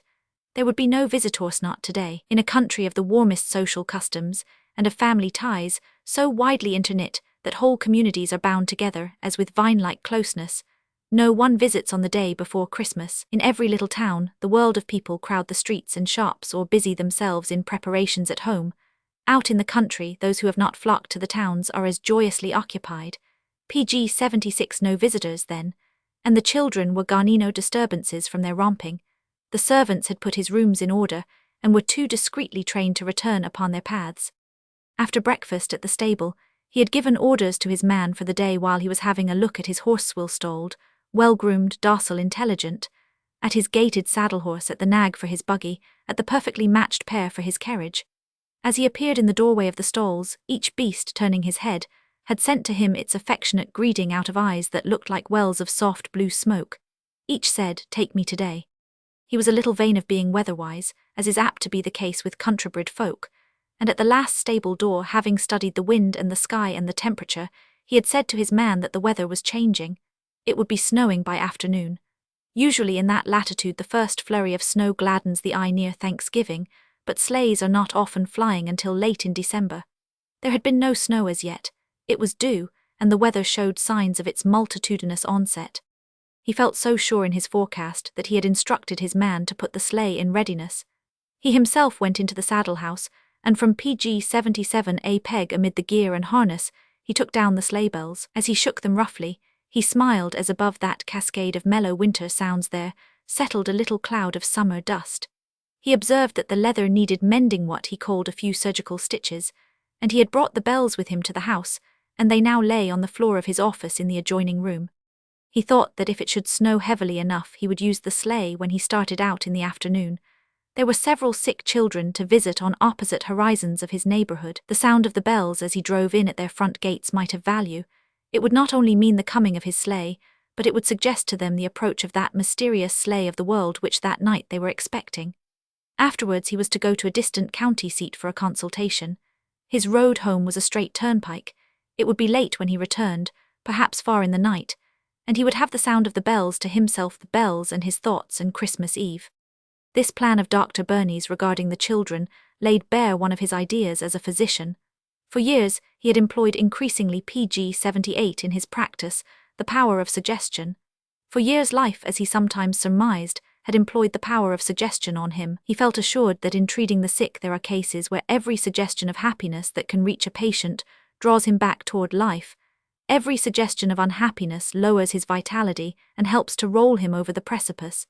The final push need be a very slight one. The melody of sleigh bells falling on the ears of the sick children that afternoon might have the weight of a sunbeam on delicate scales, and tip the balances as he wished. He believed that many a time the weight of a mental sunbeam was all that was needed to decide the issue. He looked at his watch. It was 10 o'clock and dinner was served at 1, and he had a tranquil outlook for 3 hours of work.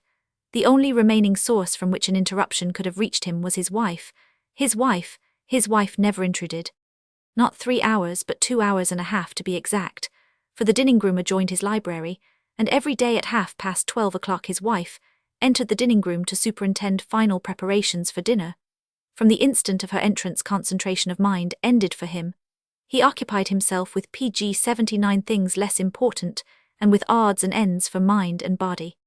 She would draw the shades of the windows delicately to temper the light according as the day was cloudy or cloudless. She would bring fresh flowers for the table. She would inspect the clearness of the cut glass, the brightness of the silver, the snowiness of the napkins. She would prepare at the sideboard a salad, a sauce. She would give a final push to the chairs, last of all a straightening push to his. All the lower drudgery of the servants and all the higher domestic triumphs of her skill led to his chairs to a kind of throne where the function of feeding reigned. With that final adjustment of the piece of furniture in which his body was to be at ease while it gorged itself, with that act of grade, the doors were opened. Dinner was announced. He walked in and faced his wife and dined with Nemesis. This pride of hers in housekeeping was part of her inheritance, of the civilization of her land and people. It was a little separate dynasty of itself. Often as the years had gone by he had been thankful that she could thus far find compensation for larger disappointment. It helped to keep her a healthy woman if it could not render her a happy wife. Near the sugar PG 80 and the flour she could perhaps 3 times a day realize small perfections. She could mold little ideals and turn them out on the shelf and verify them with a silver spoon. An ideal life in the pantry for a woman who had expected an ideal life with him in library and parlour and bedroom, and out in the world. It was all as if she sat at the base of love's ruined pyramids and tried to divert her desolation by configuring ant hills. And he was well aware that this pride of housekeeping was the least of all the prides that grouped themselves around that central humiliation of wifehood. He had sometimes thought that if, after her death, over her were planted a weeping willow, mere nutritive pride in her dust would force the boughs to reverse their natural direction and shoot upward as stiff as a spruce. The dinning room in the old-fashioned Kentucky way was richly carpeted, but the moment she set her foot within it, he could trace her steps as unerringly as though she had been shod with explosives. Likewise she sang to herself a good deal. He had long ago diagnosed that symptom of nervous self-consciousness. When he had married her, voice and piano pg 81 had been one of the resources he thought he would hold in reserve for the emptying years. Music would fill so much rational silence.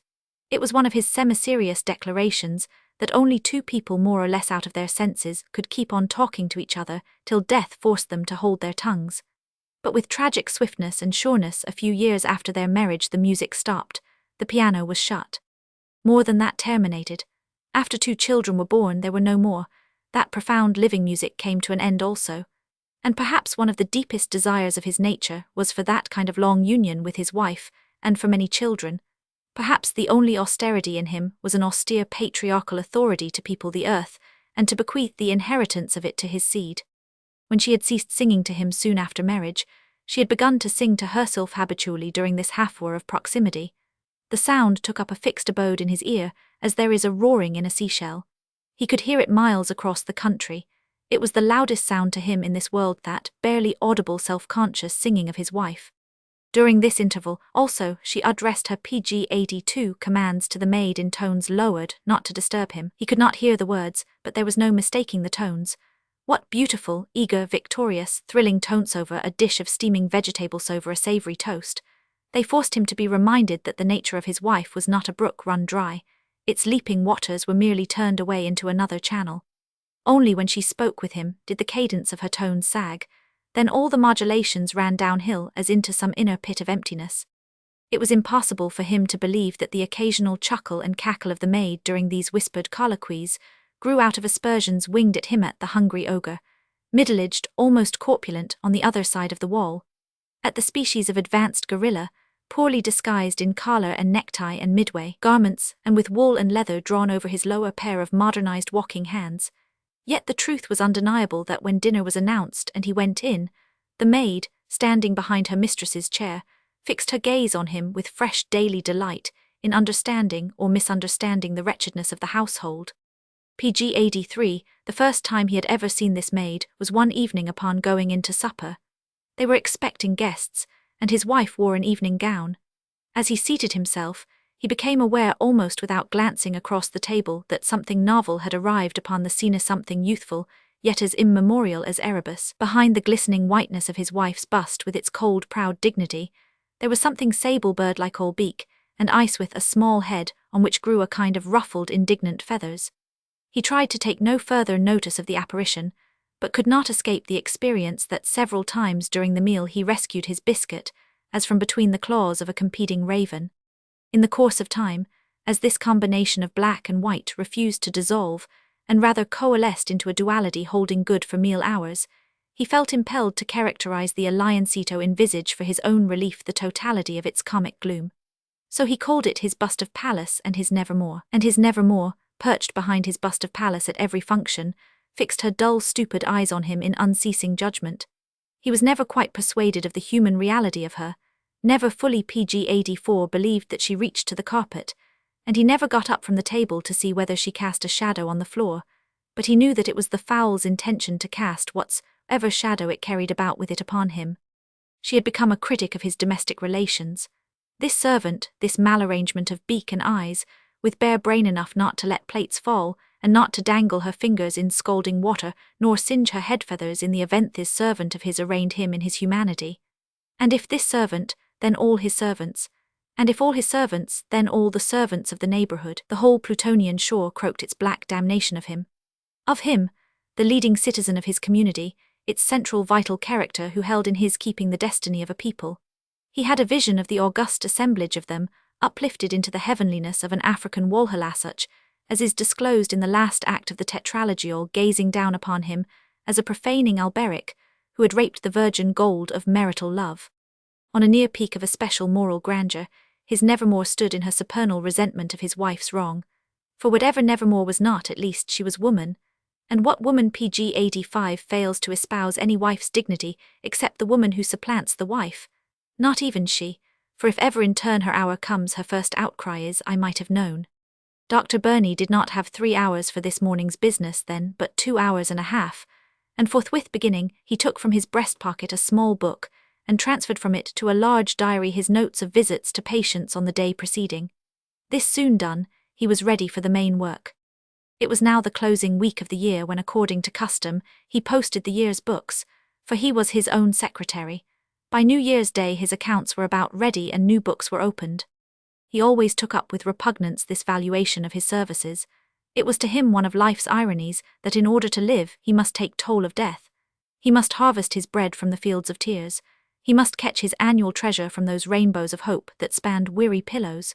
He must fill his wine-jar by dipping his cup into the waves of Lethe. He must equip his very stable with the ferriage he had collected on the banks of the Styx. His heart was never in his bookkeeping. This morning he could barely fix upon it his thoughts. PG 86, so that before commencing he allowed himself to turn the leaves, getting a distasteful bird's-eye view of this panorama of neighborhood suffering and mortality there outspread on the table. 2 infants in January had had scarlet fever, so much for the infants and the fever. A boy had had measles, an assessment for measles. A girl had had mumps, the price of mumps. An old lady, going one bitter February afternoon to her henhouse to see whether the hens had begun to lay, had slipped on the ice-covered step and had fractured her hip bone, damages for the friable hip bone of the senile. A Negro man, stationed in an ice-house to knock to pieces with an axe the blocks of ice as they were hauled from the pond, had had his feet frostbit. In April, a stable boy had been kicked in the groin and bitten in the shoulder by a stallion. This stallion, in whom survived the fighting traits of the wild horse and defiance of man as an enemy who had no use for him, but to enslave him and work him to death, had already killed 2 stablemen, too valuable for the stud to be himself killed, and too dangerous to be approached or handled. It was decided to destroy his eyesight, and the doctor had been called in to treat both stable boy and stallion. There was a bill for PG 87 his services to the boy, none for the stallion. He was not a veterinary, but it was his hand that had jabbed the long needle into those virile, unconquerable ice-leaving, that Samson agonists of the herd whose only crime had been to reject civilization, as was his right. There was no one to put out the doctor's eyes, who also had rejected civilization, which was not his right. In June a lad, climbing a cherry tree with the ambition to capture the earliest cherries dangling scarlet, had fallen flat upon his back when the limb had split from the half-written trunk, thus jarring his spine. It was a bad case. He must now make out a good bill for it, otherwise the father would feel resentful. In harvest time one of his friends, a young farmer, overheated, went bathing too soon in a freshwater pond made cooler by a recent hailstorm. Between the leaves lay a note from his widow, with its deep black border and its morning perfume. She had asked for the account they'd asked, punctiliously to pay for a beloved young husband's fatal chill. In autumn 2 barefoot half-grown brothers were cutting ironweeds in a pasture with hemphooks. The elder, by too heavy a stroke, had sent his blade clean through a clump of weeds into the ankle of the younger, slashing it to the bone. PG 88 thus the record ran on, as the doctor turned the pages in a preliminary survey of his chart of suffering. And then there were the cases of those coming into the world, and the cases of those going out, birth rates, death rates. He must exact of nature his fee for continuing the existence of the human race, and he must go about among his friends and neighbours and wring money out of them, because those they loved best had merely paid their own decent debt to mortality. He dipped his pen into the ink, drew before him some blanks and began to make out the bills. The rooms were very quiet and comfortable. Winter sunshine entered through the windows. The Christmas wind frolicked outside the walls. To be forced to sit there and say to the world, "My feelings have nothing to do with it. You must pay what you owe, because all life is payment, everything is a settlement. There is but one that is exempt nature. It is only she who never fails to collect a debt but who never pays one. Who that has ever lived our common human life, borne its burdens, felt its cares, fought against its wrongs, who but knows that nature is in debt to him? But what PG 89 son of hers has ever been able to tear his due from her? More may be learned about the doctor by an inspection of his rooms. Of these there were 3, with a small fourth chamber as an ell in the house. In this ell there was a single bed, and here he sometimes slept as nearly outside the house as it was possible to lie and still to be within it. The room in which he now worked was his library. Communicating through an open door was his office. Beyond the office through another open door was a third room in which were stored many personal articles of indoor and outdoor use. Beginning with his office, you derived the knowledge which any physician's and surgeon's office, if modern and complete, should afford. On one wall hung his diploma from a New York medical college, on another a diploma from Vienna for postgraduate study and hospital work. The rooms taken together bore testimony in their entire equipment to a general outside truth, that the physician who lived in them was not a country doctor, because he had been crowded by abler members of the profession out of the cities, where there are many, into the PG90 country where there are none. And this fact in turn had its larger historic significance. Almost within a generation, a radical change has taken place in the relation of town and country as regards the profession of medicine. The old barriers which half a century ago separated the sick in the streets from the sick in fields and forests have been swept away. The city physician, now 25 miles away, can often arrive more quickly than a country doctor who lives 5, and a surgeon can come in an hour who formerly needed half a day. But many now living with long memories can well remember the time when the country doctor ruled in his neighborhood as the priest in medieval Europe swayed his parish. However remote, he was always sent for. His form was the very image of rescue, his face was the light of healing. As a consequence, the country often developed leaders in the profession. Instead of its being dependent upon the cities, these looked to the rural districts for many of the most skillful practitioners. This was strikingly true from the earliest settlement of the West, on that immense plateau of forest and grass land, which has long since drawn to itself the notice of the world as the loveliness of Kentucky. It was on the southern PG91 boundary of this plateau, living in a pioneer hamlet and practicing far and wide through a wilderness, that a country doctor became the father of ovarian surgery in the United States, and won the reverence of the world of science and the gratitude of humanity. In another pioneer settlement, one of the greatest of American lithotomists spread the luster of his name and the goodness of his deeds over the whole country west of the Allegheny Mountains, and these were but 2 of those many country doctors who there for well-nigh a century were the reliance of their people. Physicians, surgeons, diagnosticians, nurses, pharmacists, friends all in one. This powerful and brilliant tradition had descended to Dr. Burney, and he had worthily upheld it. In some respects he had solidly advanced it, notably in his treatment of children's diseases.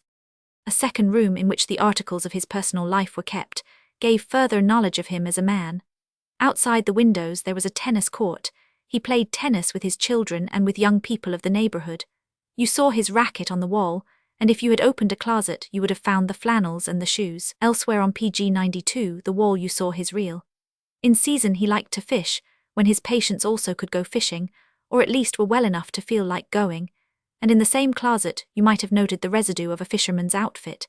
He fished not only for black bass, but for that mild pond and creek fish prized as a delicacy on Kentucky tables, a variety of the calico bass, known in the local vocabulary as newlight.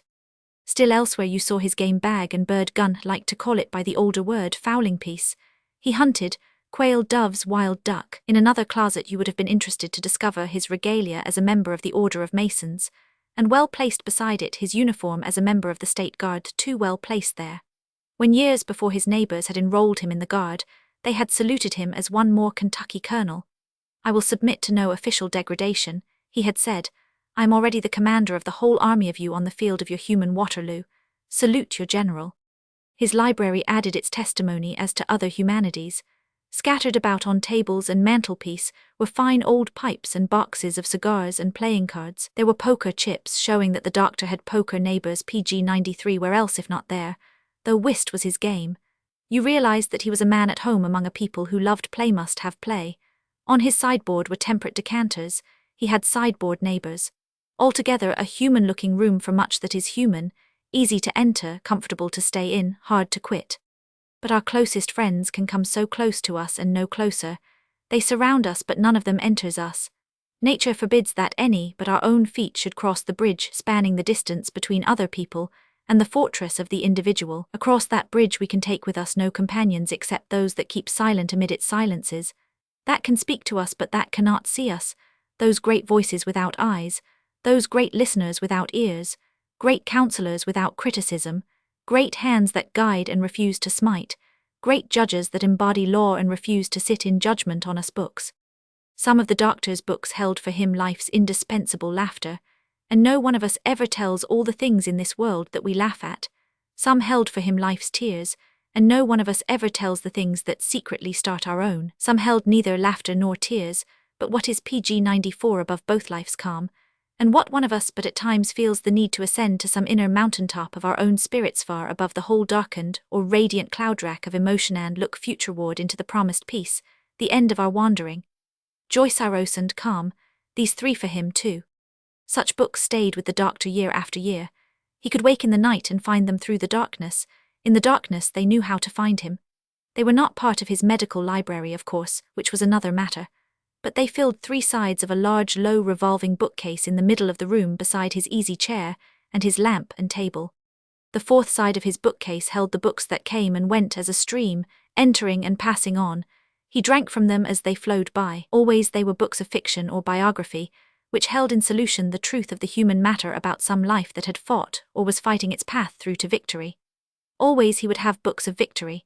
By preference it must be a story real or imagined of some boy, youth, young man, middle-aged man, who was in the struggle for existence, and who PG-95 was on the side of survival. He kept in mind the words of a great Frenchman that the way to make an impression upon the world is to plough through humanity like a cannonball, or to creep through it like a pestilence. But he knew that in this world there are very few human cannonballs, though of such pestilence there is always more than enough. Rather, every common man's life, and every uncommon man's life, is a drawn sword that has to cut its way through all other drawn swords. Here were the books which disclosed the mettle of a character, the last magnificent refusal to be ruined by evil, which is the very breath of a man and the slow measure of the world's advance, so that, while much is always failing in everybody, all is never failing. Out of the blackest abyss there arises in the wounded and prostrate some white peak of unmelting innocence at the base of which life's battle rages. Many a time long after midnight, he would read to a finish some such triumphant story, and with a murmur of well done, he would close the book, turn out his lamp, and go to sleep in his chair with his clothes on, with that scene of victory emptying its echoes into his ear and his dreams. Here then was some discreet knowledge of the PG-96 doctor as a doctor and as a man. But there was one thing in his library that blended these two separate aspects, showing how the man felt as a physician and how the physician felt as a man. This was a series of pictures running around the walls and connecting great epochs in the progress of medicine. He had a liking, as the world has, for some brief series of climaxes that will depict a subject at a glance. Very memorable to him was Shakespeare's 7 ages because they were 7, and were thus easily grasped by poetry and reason, but he knew that Shakespeare might as truly have substituted another 7 with as good poetry and reason, or he might have made the ages 14 or 49 or 4900, for actually the ages of a man's life are infinite, but being reduced to 7, we all recognize them. And memorable to him likewise had been Hogarth's progress of the rake with its few pictures, and his progress of the harlot with its few, and his progress of marriage à la mode with its few, and the progress of cruelty with its fewest of Allenly 4, but more than enough. And yet the stages in the progress of the rake and of the harlot and of marriage, à la mode and of cruelty are infinite, and at no single stage in PG-97, the progress of any one of them, could you actually find either rake or harlot or infidelity or cruelty. Being portrayed as few, the world understands and finds its own account in them. So around the walls of his library, there hung a series of pictures showing the progress of medicine across the ages.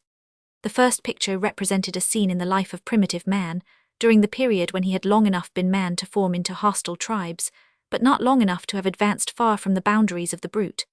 It is a battle picture. The battle is over, the survivors are gone, the dead and wounded lie about. Medicine as a human science has not yet been born, surgery has not yet separated itself from the movements of instinct, yet there was activity among the wounded. In some of the warriors you saw such attempts in the care of their wounds, as one may witness today in wounded birds and animals if one is fortunate enough to be so placed as to be able to watch. There were the instinctive devices to cleanse, to protect, to alleviate.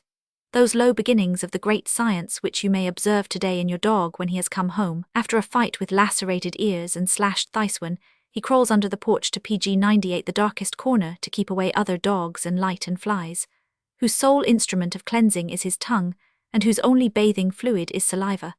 On that battlefield, you saw such beginnings of surgery as today is practiced by a bird, treating its broken wing or broken leg. Thus the wounded warriors concerned themselves with their hurt soul mother-naked. Along one edge of the battlefield was a stream of running water. Some had started to draw themselves toward this and had died on the way. One was stretched full alongside a young chief of magnificent proportions and a face of higher intelligence, and out of that intelligence, as a marvelous advance in the development of man, you saw one action. He was dipping up water in the palm of his hand and pouring it upon his wound. At some moment in the history of the race, there must somewhere have been that first movement of the developing animal to substitute water for saliva. That great historic moment was depicted there. It was still the Azoic age of medicine. Nearby hung a second picture. Ages have passed, no one knows how many. The brute has become Prometheus, he has learned the use of fire, and he has learned the most heroic application of flame-toe touch it to himself PG 99 where he is in greatest agony. That is, he has learned to cauterize his wounds. More than fire can he now handle. He has learned to bring together fat and flame, and he has discovered how from flame to produce oil, and he has learned to pour boiling oil into the holes in his body made by the implements of war. It is the long ages of medicine for the cautery and burning oil. A third picture hung next. More ages have passed, no one knows how many, and the scene is another battlefield far down toward modern times. It is France, it is the second half of the 16th century, it is warfare in Piedmont, troops are sweeping up the hill, and in the background is a walled city with turrets and towers, and in the foreground wounded soldiers are arriving or are lying about on the ground. There is a rude mass of masonry used as an operating table, and on the operating table is a soldier, one of whose legs has just been amputated above the knee. An attendant holds the saw with which the leg has just been sawed off, and the stump of it has dropped below. Beside the wounded man stand two figures, one the figure of the past, and the other a figure of the future poor barber's apprentice, father of modern surgery, named to be massacred on St. Bartholomew's PG 100 Eve, but spared because none but a despised Huguenot could be found in all France skillful enough to safeguard the royal orthodox blood. There beside the soldier they stand, these two, and in them ages meet. For the figure of the past holds in his hand one of the cauteries that are kept red-hot in a brazier near his feet, and the other holds in his a new thing in the world, a simple ligature. A great scene, a great epoch, the beginning of new surgery when the flowing of blood from amputations of the great arteries could be stopped by a mere bandage. That man Ambroise Père. More centuries have passed, we know exactly how many now from year to year. It is the 19th, and it is the New World. The next picture on the library wall portrayed a scene on the western frontier of a new civilization. It is the backwoods of Kentucky. It is a pioneer settlement of 300 or 400 souls, nearly 1,000 miles from any hospital or dissecting room. In the front door of his rude pioneer house stands a Kentucky country doctor, Ephraim McDowell. His patient is before him, a woman on horseback in a side saddle. She has just arrived, having ridden some 70 miles through the wilderness. He is assisting her to alight, and he is PG 101 soon to perform without consultation, without precedent in the ages of surgery, but not without a prayer for himself and her, by strength of his own will and nerve, and by the light of the solitary candle of his own genius, an operation which made Kentucky the mother of ovarian surgery for all coming time, a new epoch of life and mercy. He going his own way to immortality as Shakespeare went his, as the greatest always go Thersby a new path untrumpeted and alone. Another picture represented a scene in Boston in 1846, less than half a century later. For the lonely mountain peaks of progress stretching across the ages are beginning to crowd each other now. They are beginning to run together into a range of continuous discovery. That picture also shows an operating room, and there stood the American Morton, making for the world the first merciful use of anesthetics, with which the silence of painlessness fell upon humanity's old outcry of torture under treatment. There the doctor's pictures ended. In our own time he might have added one more for the epoch of the Röntgen ray, and another for the Finsen light, and another for transfusion of blood, and still others crowning other mountaintops in the new surgery and new medicine.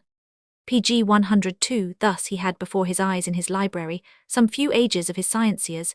It went forward and slipped back and missed the road and forgot the road, yet somehow steadily advanced across the centuries, like an erring unconquerable man across his years, not progressing however as a man grows from infancy to decrepitude, but moving from its old age toward its youth, always toward its youth, as Swedenborg's angels fly forever toward their spring. It ran around his walls like a great roadway, connecting the last discoveries of his science with the surgery of the wolf who gnaws off his imprisoned leg, and with the medicine of the sick dog that eats grass. He called it his world's path of lessening pain. It was the last refuge and solace of his often tired and often wounded mind. Even after friends were gone at night and the poker chips were stacked or the whist counters folded, after the sideboard had been visited and temperately forsaken, after the abiding books had done for him what they could, in the still house far into the night, he would sometimes lie back in his chair and survey those battle pictures of a science on which he was spending his loyalty and his strength. PG 103 once, in younger days, outside the eternal city, he had gone to study those fragments of the old Roman aqueduct that today are slowly crumbling on the Campagna, and standing alone before it, he had in imagination searched for the figure of some young workman who had helped to mould those brick, or to finish those columns, the figure of some obscure vanished peasant. So the great wall of his science, being built onward across the centuries into the future, would be revisited by men of the future in places where it stood in ruins. He would be as one whose life with its mistakes was yet linked to indestructible good. He would vanish from beside the wall himself, but his work upon it would have helped to uphold humanity. And many a night he went asleep in his chair, committing himself to his science, as the forgotten Roman labourer of old may have fallen asleep under his own arch. But in that same Italy, northward are the Apennines, and sometimes in travelling through these, or through the Swiss glaciers, where nature measures all things on the scale of the sublime sometimes, as your eye is passing from snow peak to snow peak, suddenly away up on some mountainside you will see a human hut, and standing in the door of that hut, a single human PG 104 being, and the thought may come to you that there, in the heart of that pygmy, may dwell sorrow that dwarfs the Alps. The doctor's library had such a picture. It completed the story of the room, and it effaced everything else in it. In a somewhat darkened corner hung a framed photograph of his wife in her bridal dress made not long after their wedding. Once his photograph had hung beside it. The plaster where the nail had been driven in had either fallen out or it had been torn out. He never knew enough not to ask. As for the photograph, there stood a young bride, looking into her future and trying to conceal from herself what she saw soon awaiting her, the life of a woman wedded but not loved. And there was recollection in the eyes too, that the man who had married her perhaps in the very breath of his wooing had wished she were another, that at the altar he had perhaps wished he were putting his ring upon another's hand, and that if there were to be children, he would always be wishing for them another mother. The doctor sat there that morning trying to work at the books of the year. The rooms were comfortable. The children were away at PG 105, the fireside of another man's wife. The servants did not dare disturb him. His horses waited in their stalls. It was the day on which he could begin to reap his golden harvest, a pleasant day for most men. But he could not see the blanks before him, nor remember the names he filled in, nor the figures that were for value received. Because there lay open before him the book of the years. And coming down toward him on the track of memory through this book was his life from boyhood to middle age. First the playing feet of the child that have no path as yet, then the straight path of the boy, then the winding road of youth, then the quickly widened road, so smooth, so easy, of a young man, and then the fixed deepening rut of middle age. And now the rut of middle age had come to its forks, North Fork and South Fork, or East Fork and West Fork must choose. Whoso cares to know where, and how the doctor's life path started, and across what kind of country it had run until now, a middle-aged man, he sat there this day at the tragedy of its forking, may if he so choose follow the road by the chart of a narrative. But let him remember that this narrative PG 106 goes back into a society, unlike that of today, and into a Kentucky that has vanished. Back there are other manners, other customs, other types of men, a different light on the world altogether. PG 107. Roman 4. The Book of the Years. More than half a century ago, or during the decade of 1850 and 1860, when American life on the fertile plain of Kentucky attained its ripest flavor, there was living with great ease to himself, and others on a large estate in one of the bluegrass counties, a country gentleman and farmer who was nothing more because that was enough. Being farmer took up much of his time, and being a gentleman took up the rest. He one day observed that his prolific heels were beginning to be trodden upon by a group of stalwart sons nearing manhood, or, in the idiom of that picturesque soil, all thickly bunched in their race for the grand stand. According to the robust family life of that era and people, a year or less was often the interval between births, and a father, slanting his eyes upward to his oldest who had just reached 21, might catch a glimpse of a fourth son smiling loyally at him from the top of the rank stock of 18. Pg 108, this juvenescent and prodigal sire clearly foreseeing, as many of his neighbors foresaw, the emancipation of the Negroes and the downfall of the Southern feudal system, and thus the downfall of the Kentucky gentlemen of the feudal soil, could see no further. When those grapes then ripening went into the winepress of destiny, there would be no more like them. The stock would be cut down, a new vineyard would have to be planted, and what might become of his sons as labourers in that vineyard he knew not, though looking wistfully forth. Therefore he determined to store them away for their own safeguard among those ancestral professions alike of the old and new world that are exempt from political vicissitude and dynastic changes.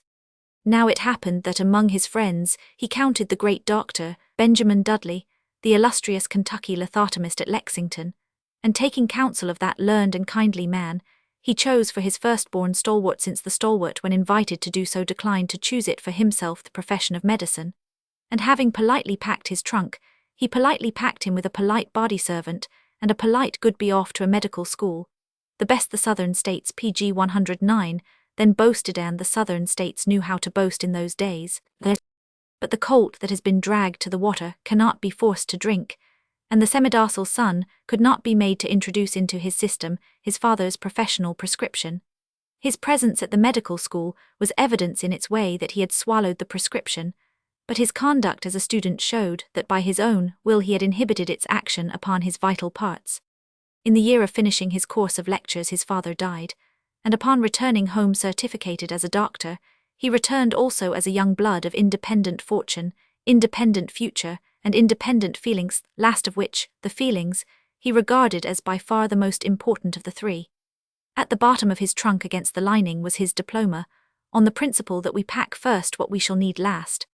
The immediate use this golden youth made of his liberty, and his feelings, was to take over into his control a share of the ancestral estate that fell to him under our American laws of partible inheritance, to build on it a low rambling manor house, and into this to convey his portion of the polished family silver and the Pg 110 polished family blacks. Soon afterward, with no exertion on his part, he married him a wife in the neighbourhood, tore up his diploma as if to annihilate in his establishment the very recognition of disease, laid off a training track, and proceeded to employ his languid energies in a fashion which his father had not favoured for any of his son's breeding of Kentucky thoroughbreds. Years passed, history came and went its thundering way, leaving the nation like a forest blasted with lightning and drenched with rain. The Kentucky gentleman of the feudal sort was gone, having disappeared in the clouds of that history which had swept him from the landscape. The mild young Kentucky breeder mellowed to his middle years, winning and losing on the road as we all must, but with never a word about it one way or the other from him, early losing his wife and winning the makeshifts of widowerhood, entering so to speak upon its restrictions, losing his little daughter and winning a nephew whom he adopted and idolized, letting him run wild over the house and then about the yard, and then about the farm, and then across boundary fences into other farms, and then into the towns, and then out into the world. Pg 111, there were parts of his farm that looked like English downs, and on these fed Southdown sheep, for the Kentucky country gentleman of that period killed his own mutton. He killed pretty much his own everything, even his own neighbours. No saddle of mutton out of a public market house for him, and for his groaning mahogany. And so it seemed well-nigh a romantic coincidence that the fatherless, motherless boy who came to play on these downs should have arrived there with the name of Downs Birnie. The Kentucky turfman, with his Southdown sheep and Durham cattle, and white Berkshire hogs and thoroughbred horses and blue Dorking chickens, was born, as may already have been observed, with that southern indolence which occasionally equals the Orientals, and as more time passed, he settled into the deeper imperturbability of men who commit their destiny to fast horses. Apparently they early become so inoculated with hazard as to end in being immune to all excitement. As he could stroll over his farm without having to climb a hill, he had perhaps preferred to build him a low manor house so that he could lounge over it without having to take the trouble to go upstairs. In the chosen business of his life, it Pg 112 would appear that he had wished to avail himself of a principle of old Roman law, that he who does a thing through another does it himself, and thus he could sit perfectly still on his veranda with 2 legs, and run nearly a mile a minute on a track with 4. A rural Kentucky gentleman of dead-ripe local probellum flavour, exhaling a kind of Falernian bouquet, as he dwelt under the serene blue sky on a beautiful bluegrass Sabine farm, a warm-visaged, soft-handed, bland-voiced man so bland that when he strolled up to you and accosted you, you were uncertain whether he was going to offer to bet with you or to baptize you. Season after season, this tranquil, happy Kentuckian dwelt there, intent upon making nothing of himself, and upon making the horse an adequate citizen of a state that likes to go its own gait and to make him a leading citizen of the world. Measurably he succeeded in doing both. As he receded from view, his horses advanced into notice. He was probably never better satisfied with his stable lot, and with his human lot, than when at one of his annual sales, he could hear the auctioneer that high-gingered Pindar of the Black Walnut stump-arouse the enthusiasm of the buyers by announcing that PG 113 a certain 3-year-old had as its sire the immortal Cunctator, and that its dam was the peerless Swift Perdition. Year after year he dwelt there, contented in drinking the limestone water of his hillside spring with his foals and his fillies, drinking at his table the unskimmed milk of his Durham dairy, and drinking indoors and outdoors the waterproof beverage of a Four Seasons philosophically decanter. The decanter resembled the limestone spring in this at least, that it could never rise higher than being full and could never be baled dry. In the vernal season, as sole proprietor of all this teeming rural bliss, he sat on the top rail of a fence and witnessed the manufacture of the hippic generations. In summer sat on the top rail of another fence and saw his colts trained. In autumn in the judge's stand sat, with a finger on his watch, and saw them win. In winter, passing into a state of partial hibernation over the study of pedigrees, his fingers plunged deep in his beard, with comfortable mumblings and fumblings that bore their analogy to a bear's brumal licking of its paws. A veritable Roman poet Horace of a man, with yearlings as his Odysand with a few mules for satires. Surely possessed of some excellent Epicurean PG 114 philosophy of his own, in that he could live so long in a wretched world and escape all wretchedness. If storms broke over his head, he insisted that the weather just then was especially fine. If trouble knocked at the door, he announced with regret from the inside that the door was locked. Is there any wonder that, nobody though he insisted upon being, his appearance in public always attracted a crowd? For the inhabitants of this world are always looking for one happy inhabitant. His acquaintances hurried to him as they would break into a playful run for a barrel of lemonade at a woodland picnic when they needed to be cooled, or as they waited around a kettle of burgoo at a barbecue in autumn when they wished to be warmed. Hot or cold, they felt their need to be sprayed as to their unquiet passions by his streaming benevolence. Always that benevolence. On 2 distinct occasions, he had placidly reduced by one the entire meritorious population of central Kentucky, and then with a clear countenance had presented himself at the bar of justice to be cleared. Upon his technical acquittal, the judge had casually said that no matter how guilty he was, it would have been a much fouler crime to hang a citizen with so innocent PG 115 an expression, that the habitual look of innocence was of more value in a homicidal community than a verdict of guilty for 2 fits of distemper.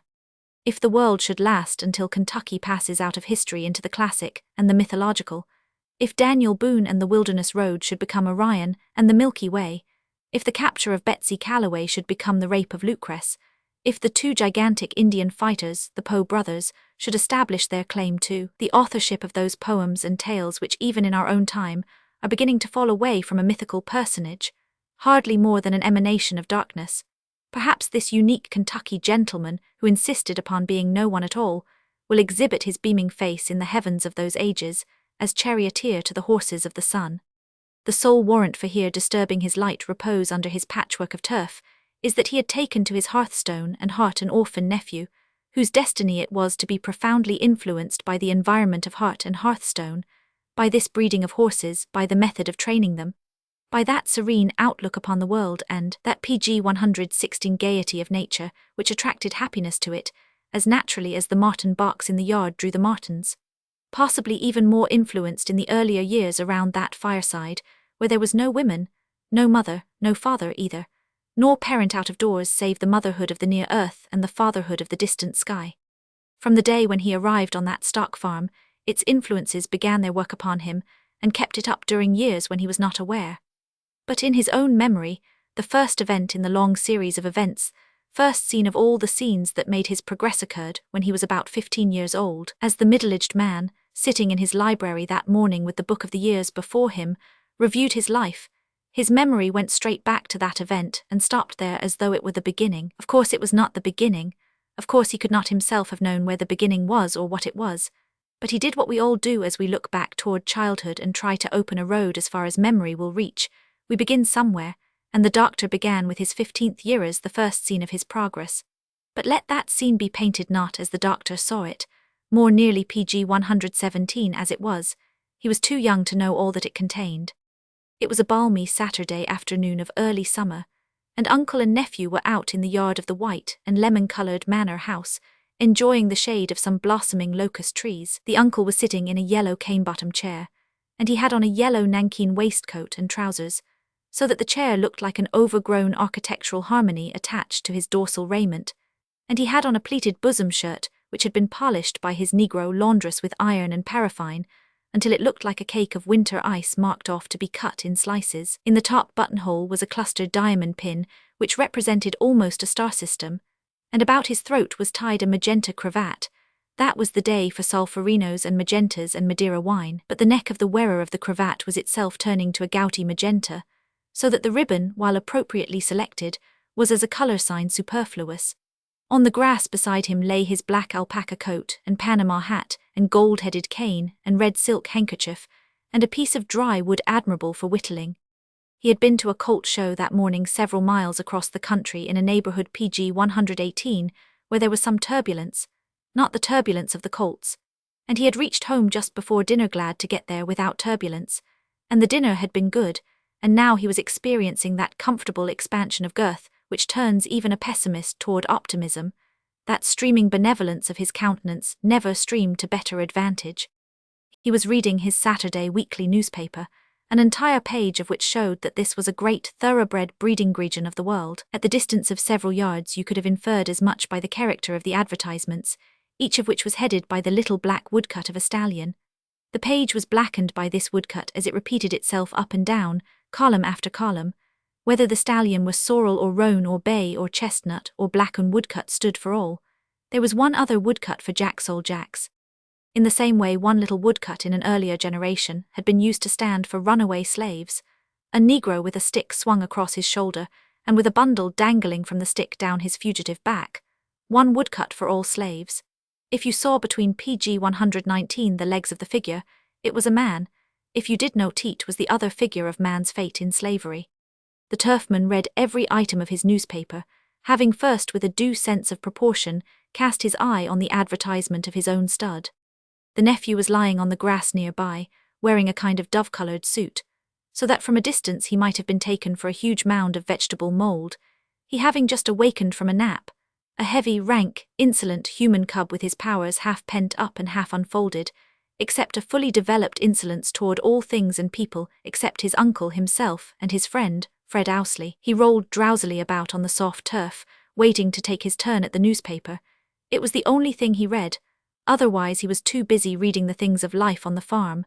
Once he stretched himself on his back, looking upward for anything and everything in sight. The light breeze swung the boughs of the locust, now heavily draped with blossoms, and soon his eyes began to follow what looked like a flame darting in and out amid the snowy cascades of bloom of flame that was vocal, and that dropped down upon his ear-crimson petals of songed Baltimore oriole. PG 120, he liked all birds but three, and presently one of those that he disliked appeared in a fork of a locust and darted at the oriole, driving it away and then returning to the forked blue jay. His hatred of this bird dated from the time when one of the negroes had told him that no blue jays could be seen at 12 o'clock on Friday, having gone to carry brimstone to the lower regions. After that he and Fred Ousley had made a point of trying to kill jays early Friday morning. A fatally shied stone would cut off to a dead certainty just so much of that supply of brimstone. He hated them even more on Saturday when he thought of them as having returned. The one in the fork now was looking down at him, and with a great mockery of bowing called out his fiddle, fiddle, fiddle. It was his way of saying, "You will get there, and there will be brimstone, sonny." Of course he believed none of this legend, but suggestions live on in the mind even though they do not root themselves in faith, and memory also has its power to make us like and dislike. Presently, as he lay there stretched on the grass and near the edge of the shade, another illumined bird came sailing cloud-high across the blue firmament, and having taken notice of PG 121 him, a motionless form on the earth below, It turned back and began to circle about him. That was another bird he hated. When a child he asked about it, and had been told that it removed all disagreeable things from the farms. He thought it a very kind, very self-sacrificing and industrious bird to do so, and he conceived the whole species of them as a procession of wheelbarrows operated across the sky by means of wings and tails. Afterwards, when his views grew less hazy on natural history, he lowered his opinion of the disinterested buzzard. The third bird on which had fallen his resentment was the raincrow. Earlier in his childhood it had been told him that when the clacking wail of this songster was heard on the stillness of a summer day, a storm was coming, and he had seen storms enough on that very farm, tornadoes that cut a path through the woods as a reaper cuts his way across the wheat field. But he saw no raincrow today. You look for them in August when they haunt the cool shady trees of lawns. Altogether, these three birds made with one another a rather formidable combination for a boy living on a farm. The one brought on storms that threatened life. The second gladly presided at your obsequies, if the opportunity were PG 122 given, and the third was pleased to accompany you to the infernal regions with the necessary fuel. The arrangement seemed about perfect. Apparently they had overlooked nothing of value. Thus he had not escaped that vast romance of nature which brooded more thickly over Kentucky country life in those days than now. A romance of superstitions and legends about bird life and animal life and tree life, that extended even to nature's chemicals. For was there not brimstone with its story? As far back as he could remember, he had been made familiar with the idea, rather terrible in its way, that there was a variety of biblical horse which breathed brimstone. All alone one day, he had made a somewhat cautious personal examination of the paddocks and stalls, and was relieved to discover that his uncle's horses breathed out only what they breathed in Kentucky air. He felt glad that they were not of the breed of those biblical chargers.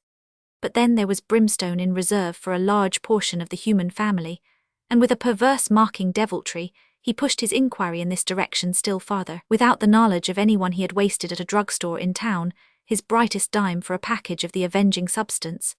And at home, the PG 123 following day, he had scraped chips together at the woodpile and started a blaze and poured the brimstone in. Actually, he had a sample of hellfire in operation there behind the woodpile.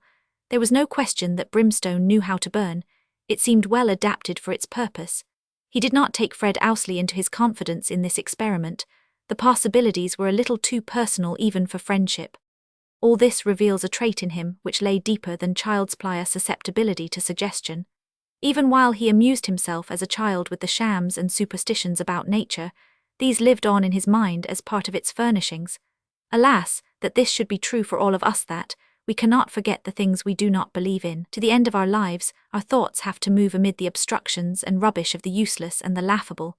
The salon of our inner dwelling is largely filled with old furniture which we decline to sit in, but are obliged to look at, and are powerless to remove, and which fills the favourite recesses where we should like to arrange the new.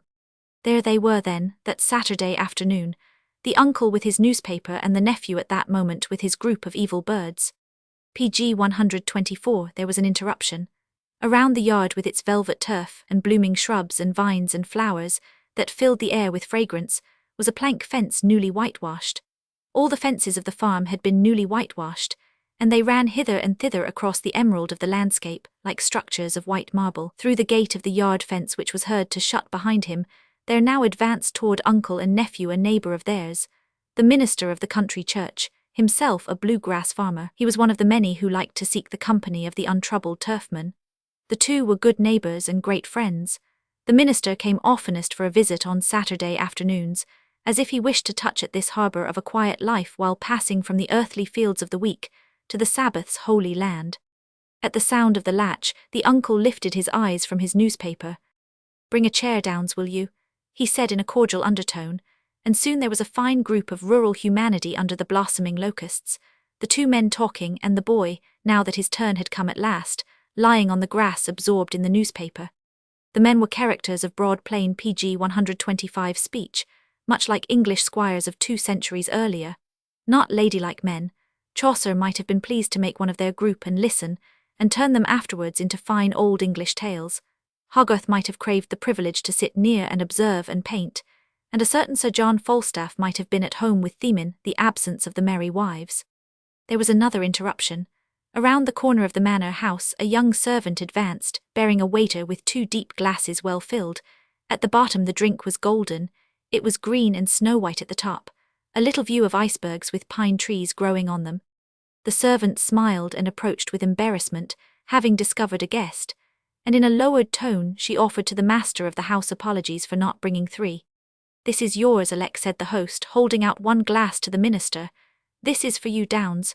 Now, Melissa, make me one, will you?" "None for me," said the minister.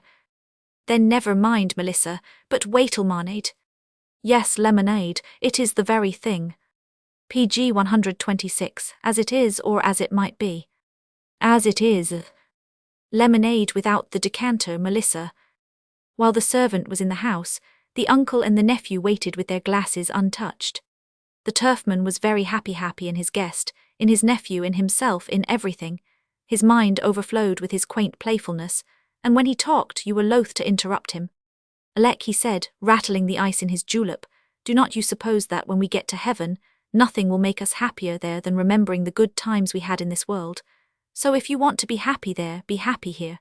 This is one of the pleasures that I expect to carry in memory if I am ever transformed into a male seraph, but I may not have to remember if there is any provision made for the thirst of the Kentucky redeemed.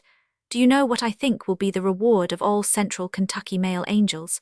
From under the great white throne there will trickle an ice-cold stream of this, ready-made, and I should not wonder if there were a Kentuckian under the throne making it. The Kentucky delegation would be camped somewhere near PG 127, though there will be 2 delegations, of course, because they will divide on politics. And do not you fear that there will not be others hastening to the banks of that stream. It is too late to look for young Moses in the bulrushes, but I should not wonder if the whole ransomed universe discovered old Moses in the mint." "Which mint?" said the minister, who kept his worldly wits about him. "Alec," replied the turfman, "I leave it to you whether that is not too flippant a remark with which to close a gentleman's solemn discourse." The lemonade was served. "Is yours sour enough, Alec?" The visitor found it to his taste. "Is yours sweet enough, Downs?" This hurt Downs' feelings. It implied that he was not old enough to like things sour. He replied surlily that his might have been stronger. The servant, watching from inside a window, judged by the angle at which the glasses were tilted that they were empty. She returned and asked whether she should bring one more all around. "More lemonade, Alec?" "Thank you, no more for me, but it was good, better than yours." PG 128, another for you, Downs. Downs thought that he would not have another just for the moment. The servant disappeared. The nephew returned to his paper. The turfman took from the turf a piece of whittling wood, split it, and handed the larger piece to the minister. The minister produced his penknife and began to whittle. In those days a countryman who did not carry his penknife with a big blade, well sharpened for whittling, as he talked with his neighbour, stood outside the manners and customs of a simple, cheerful land. And now the 2 friends were ready to enjoy their afternoon, the vicar of souls and the vicar of the stables. The minister began to speak of his troubles with that strange leaning, "We all have to let our confidences fall upon people who are not too good." The vicar of the stables was not too good to be sympathetic. It was all summed up in one sentence: a discouragement about his growing boys. From the beginnings of their lives, he had tried to teach them the things they were not to do, and all their lives they had seemed bent on doing those things. He felt disheartened as the boys grew older and their waywardness increased. What not to do, morning PG 129, and night what not to do, yet they were always doing it. Out under the trees, the peaceful, happy sounds of summer life in the yard came to the ears of the minister as nature's chorus of happiness and indifference. The breeder of thoroughbreds, as his friend grew silent, laughed with his peaceful nature and remarked with respect and gentleness, "I never train my colts in that way." "My sons are not colts," said the minister, laughing, "nor young jackasses." "Yes, I know they are not colts, but I doubt whether their difference makes any difference in the training of the 2 species of animal." After a pause which was filled with little sounds made by the industrious penknives, the master of the stables went into the matter for the pleasure of it. "You tell me that you have tried a method of training, and that it is a failure. I do not wonder. Any training would be a failure that made it the chief business in life of any creature human or brutito fix its mind upon what it is not to do. You say you are always warning your boys, that you fill their minds with cautions, that you arouse their imagination with pictures of forbidden things, make them look at life PG 130 as a check, a halter, a blind bridle. So far as I can discover, you have prepared a list of the evil traits of humanity and required your boys to memorize these. and then you tell them to beware. Is that it? That is exactly it. The youth lying on the grass laid aside his newspaper and began to listen. The two men welcomed his attention. The minister always found it difficult to speak without a congregation, part of which must be sinners. Here was an occasion for outdoor preaching. The turfman probably welcomed this chance to get before the youth in an indirect way certain suggestions which he relied upon for his.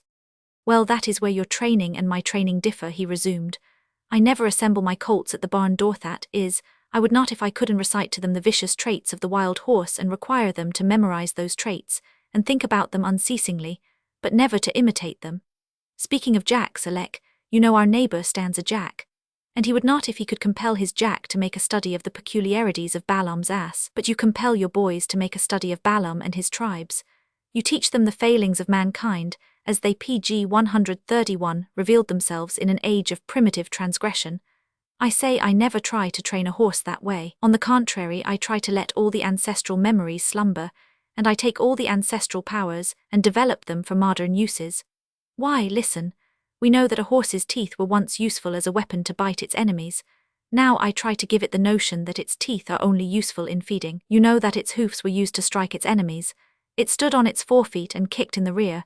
It stood on its hind feet and pawed in front. You know that the horse is timid. It is born timid, dies timid. But had it not been timid, it would have been exterminated. Its speed was one of its means of survival. If it could not conquer, it had to flee, and the sentinel of its safety was its fear. It was the most valuable trait it had. This ancestral trait has not yet been outlived. Do not despise the horse for it. But now I try to teach a horse that feet and legs and speed are to serve another instinct to win in the new maddened courage of the racecourse. And I never allow the horse to believe that it has such a thing as an enemy. He is not to fear life, but to trust life. I teach him that man is not his old hereditary enemy, but his friend and his master. I would not pg 132 suggest to a horse any of its latent bad traits. I never prohibit its doing anything. I never try to teach it what not to do, but only what to do. And so I have good colts, and you have but excuse me. The minister stood up and brushed the shavings from his lap and legs. Then, as he took his seat, he covered his side of the discussion with one breath. I hold to the old teaching good, from the foundation of the world, that the old must tell the young what not to do. Alec, replied the vicar of the stables with his quaint sunniness, do not you know that no human being can teach any living thingman or beast or bird or fish or flea not to do a thing? You can only teach to do. If there is a God of this universe, he is a God of doing. You can no more teach a not than you can teach a nothing. Now try to teach one of your sons nothing.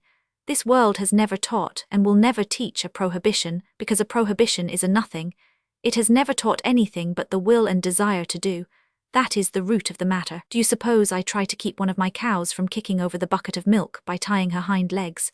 I go to the other end of the beast and do something for pg 133 her brains, so that, when she feels the instinct to kick, which is her right, what I have taught her will compel her to wave her right, and to keep her feet on the ground. That is all there is of it. They were hearty and good-humoured in their talk, and the minister did not budge, but the boy listened only to his uncle.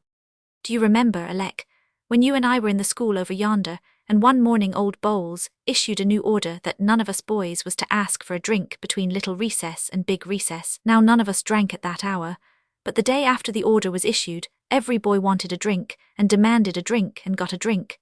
It was thirst for principle. Every boy knew it was his right to drink whenever he was thirsty and even when he was not thirsty, and he disobeyed orders to assert that right. And if old Bowles had not lowered his authority before that advancing right, there would not have been any old Bowles. There is one thing greater than any man's authority, and that is any man's right. Is not that the United States? Was not that Kentucky country schoolhouse the United States? And do not you know, Alec, that as soon as a thing is forbidden, human nature investigates the command to pg 134c whether it puts forth an infringement of its liberties? Do not you know, Alec, that the disobedience of children may be one of their natural rights? At this point the uncle turned unexpectedly toward his nephew.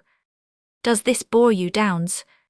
Downes remarked pointedly that half of it bored him. He made it perfectly clear which was the objectionable half. The uncle did not notice the discourtesy to his guest, but continued his amiable observation. To me it all leads up to this, and now the road turns away from colts to the road you and I walk in as men. It leads up to this, the difference between failure and transgression.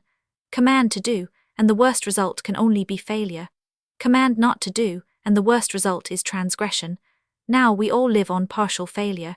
It is the beginning of effort and the incentive to effort. We try and fail. With more will and strength and experience we wipe out the failure and stand beyond it. Long afterwards men look back and laugh at their failures, love them because they are the measure of what they were and of what they have become. It is our life, the glory of more strength, the triumph of will and determination. Pg 135. It is the crowning victory of the world, and it is the road that leads upward. But transgression, no transgression ever develops life, it is so much death. You cannot wrest victory out of transgression, it's a thing by itself, a final defeat. And what has been defeated is your last safeguard, your will. Every transgression helps to kill the will. It weakens, discourages, humiliates, stings, poisons. The road of transgression is downward. He stood up and his guest with him. As he lifted his alpaca coat from the grass and put it on, there was left lying his bowie knife, and he put that on. It was the bowie knife age. "Will you come with us, Downes?"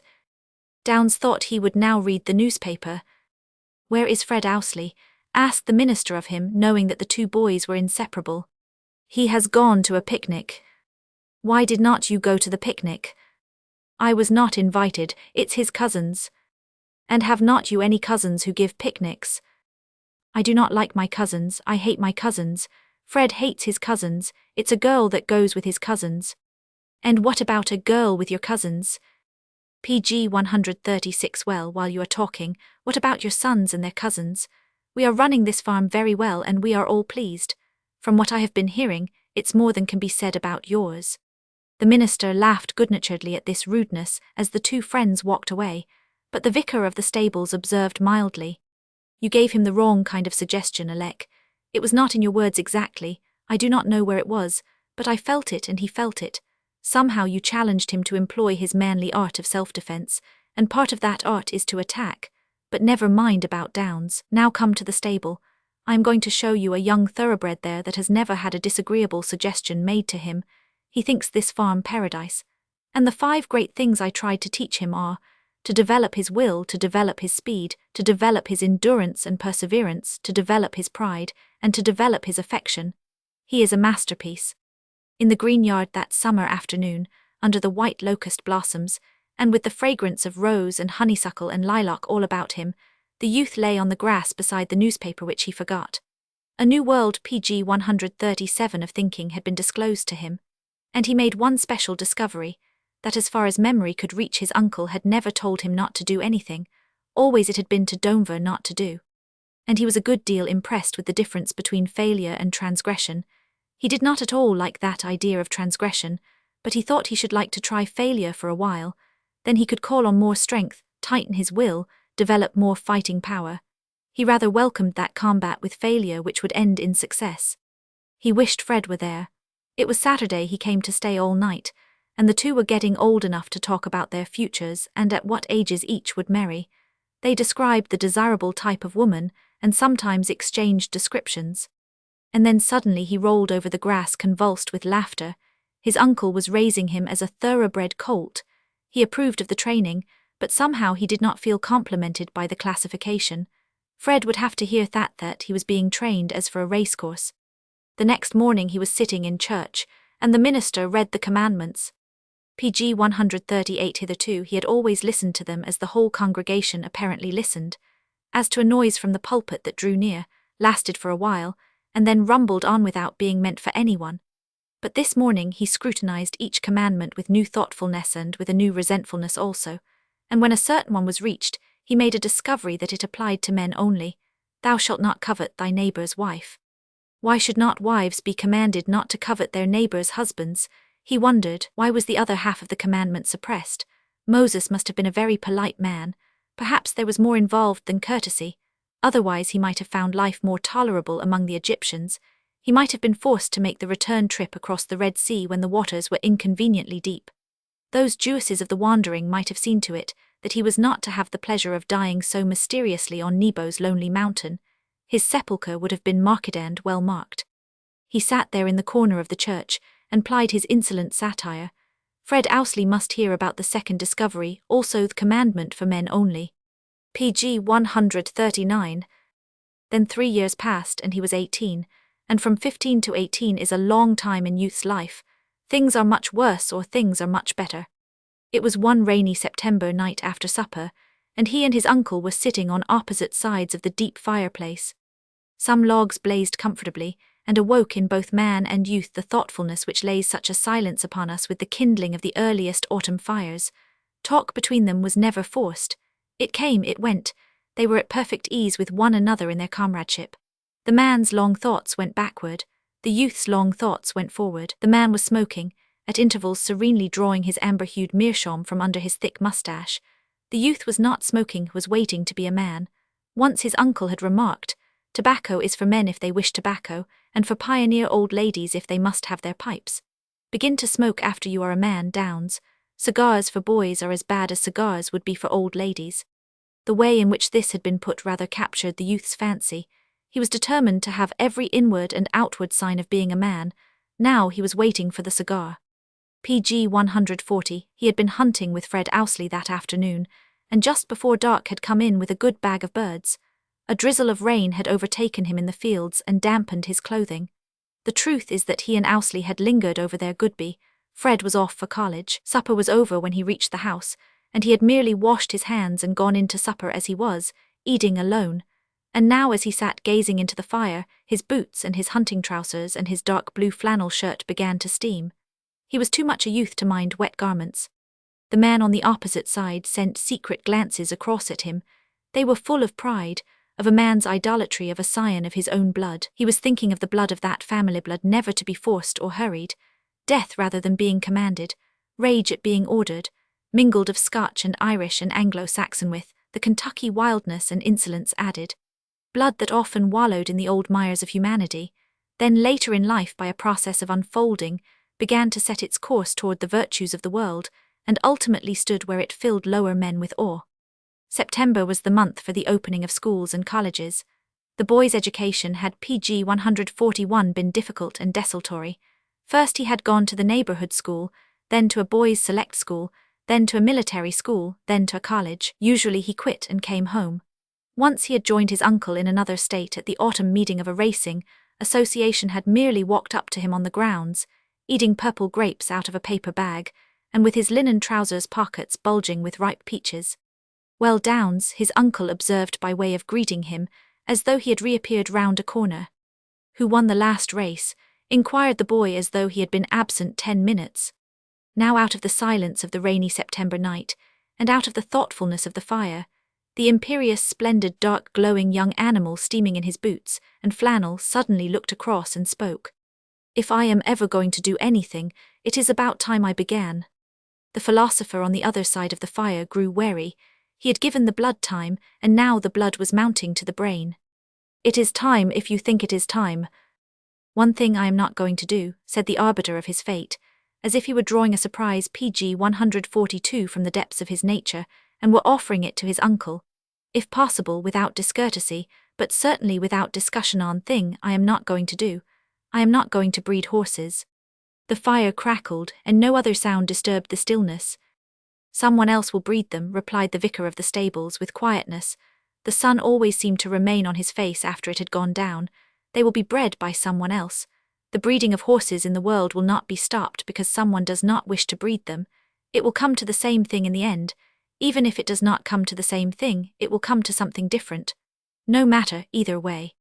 The young hunter had unbuttoned one of his shirt sleeves and bared his arm above the elbow, and he now stroked his forearm as he bent it backward over the biceps, and suddenly struck out at the air as though he would knock the head off of an idea.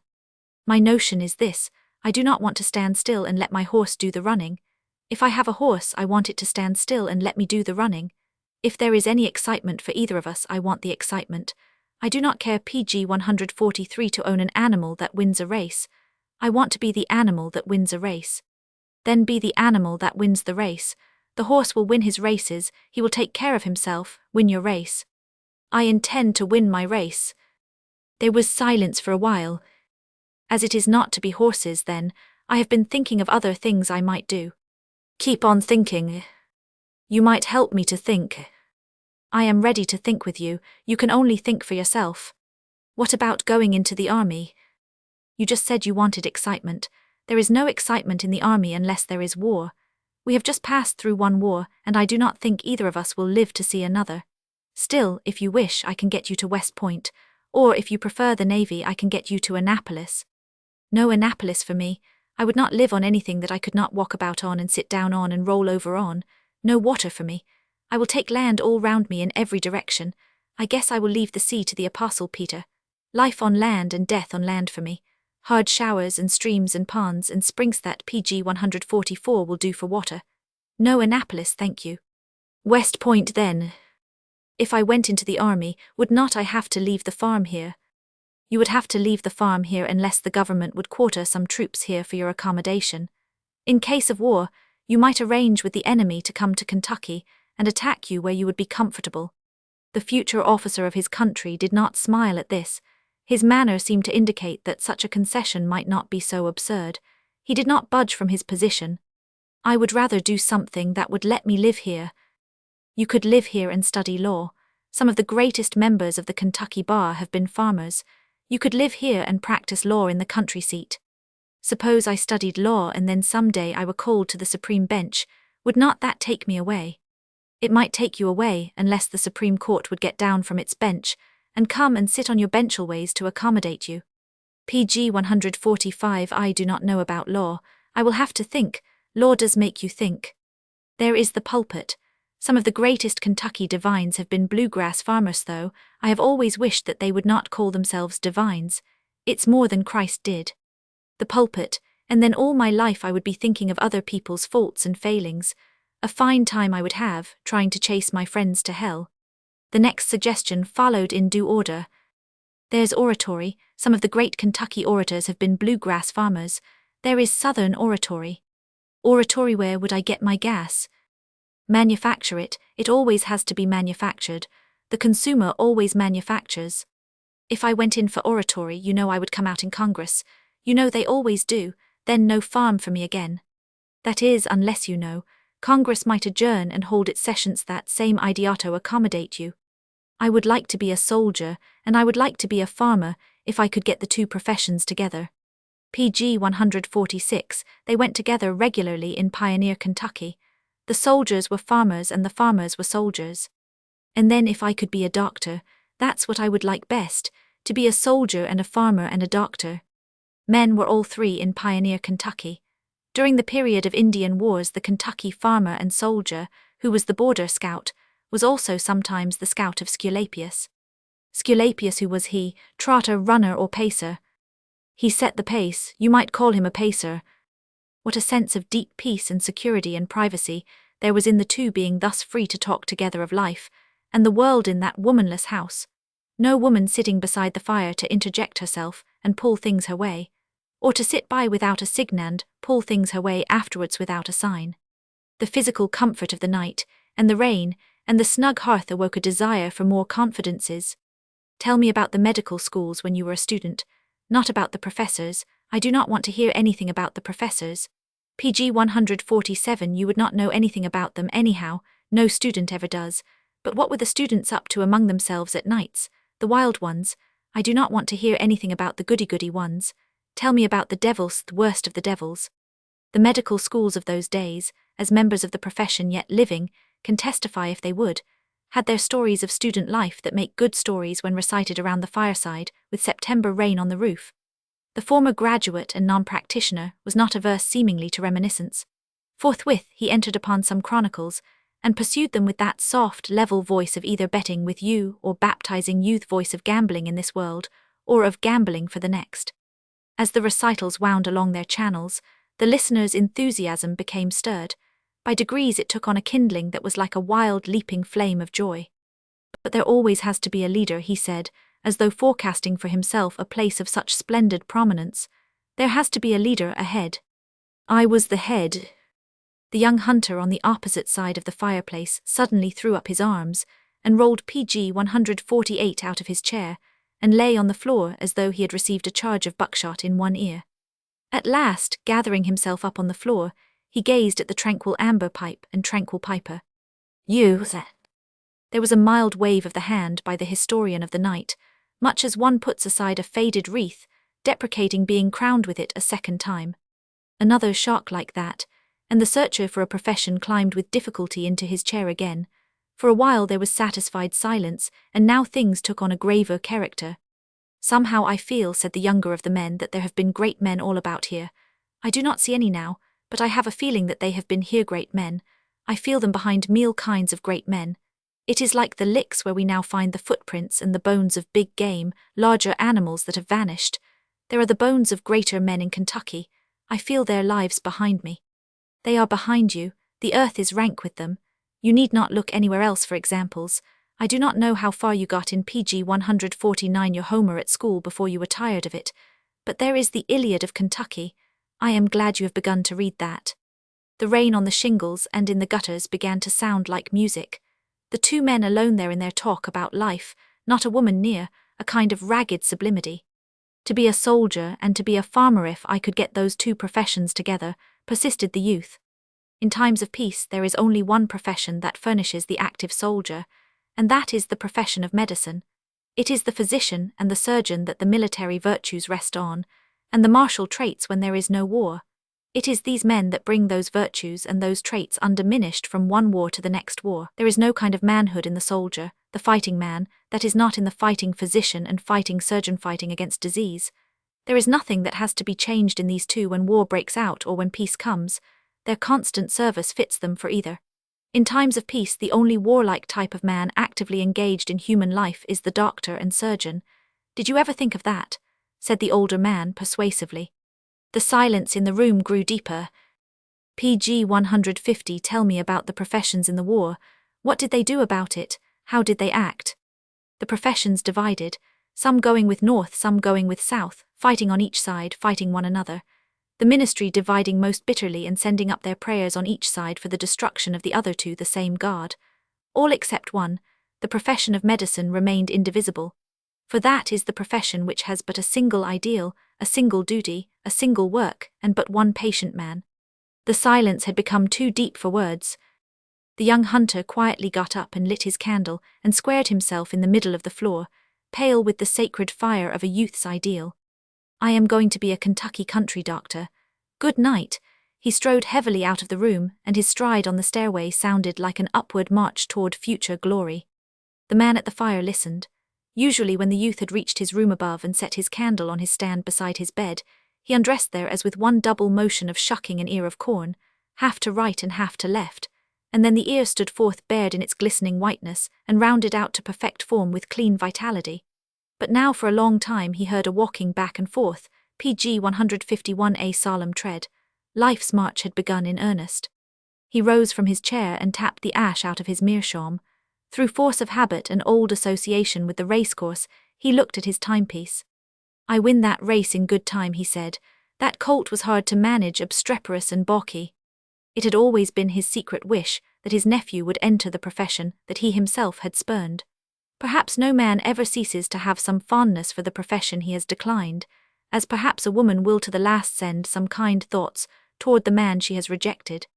After winning a race, he always poured out a libation, and he went to his sideboard now and poured out a libation 16 years old. And he did not pour it on the ground.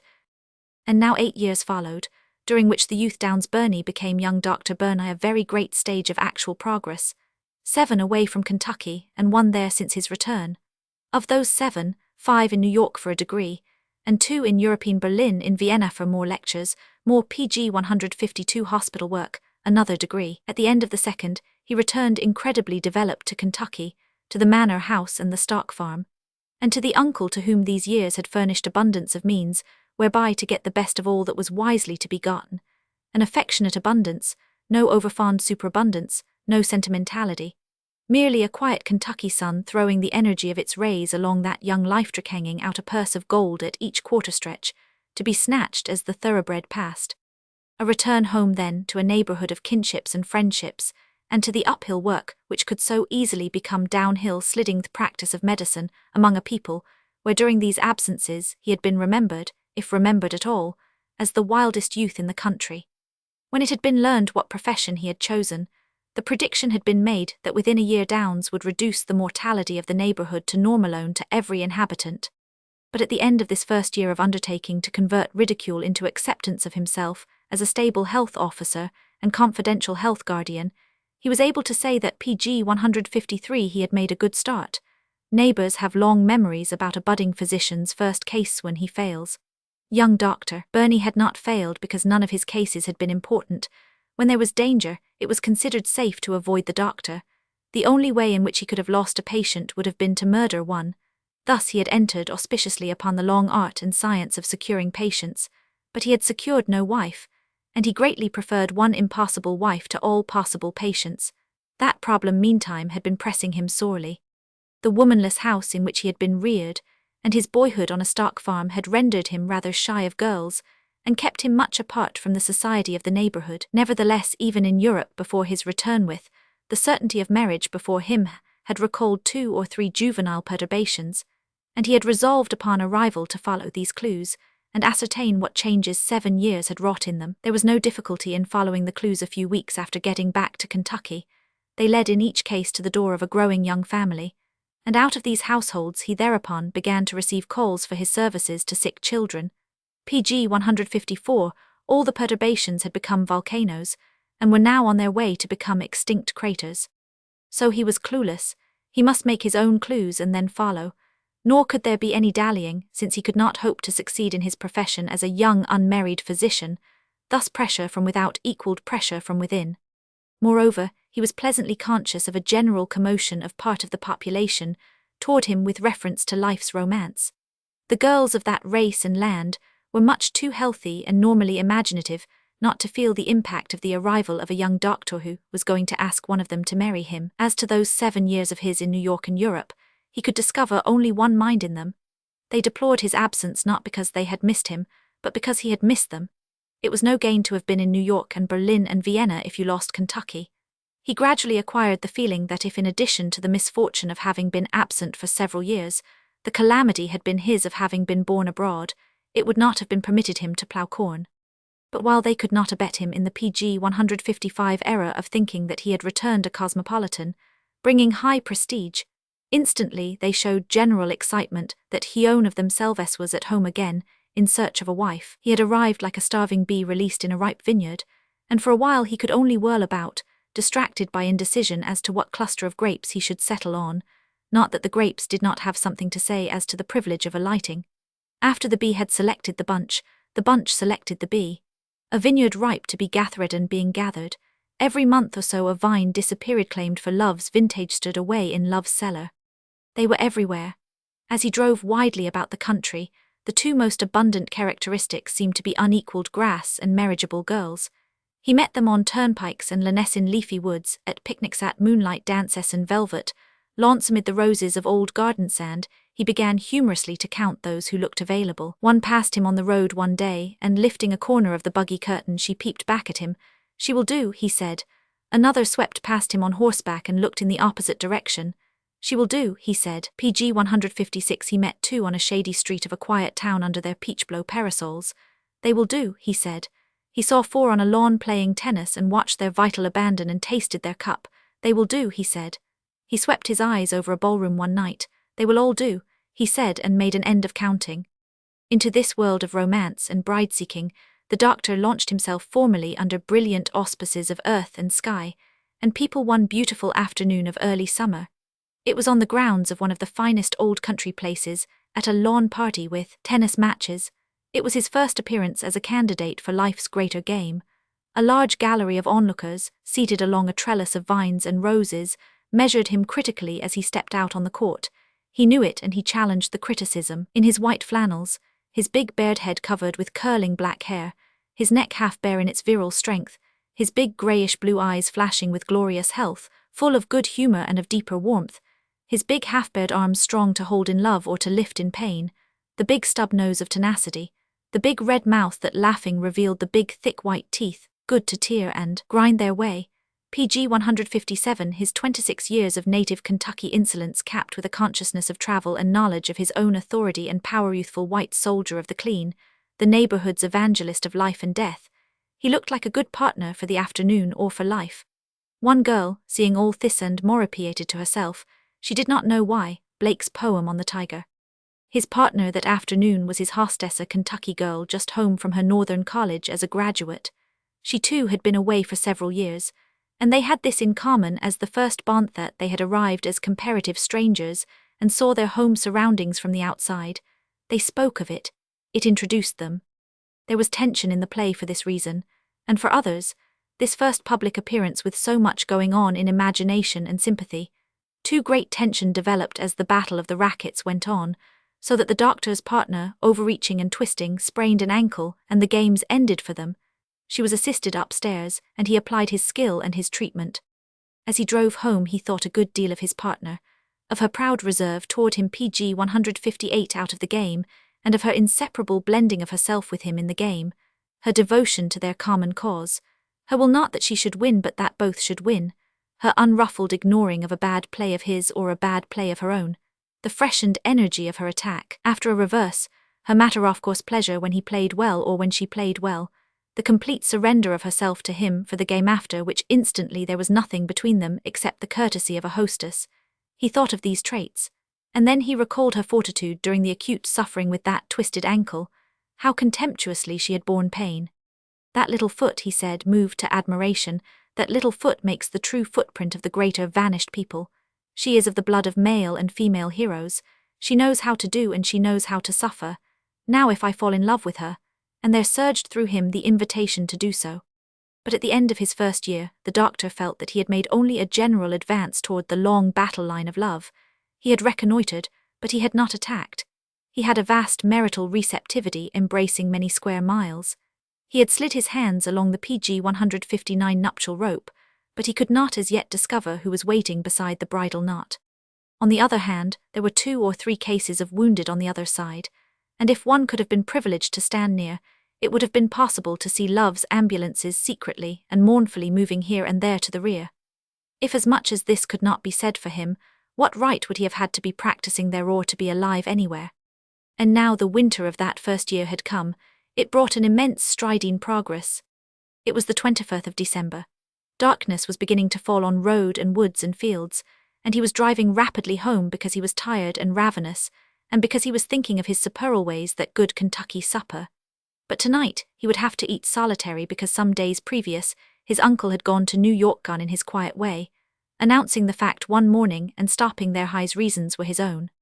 About a mile from home, the doctor's horse, rushing on through the gathering Christmas twilight, began to overtake a vehicle moving at PG 160 stately pace, as though its mission involved affairs too elaborate for haste.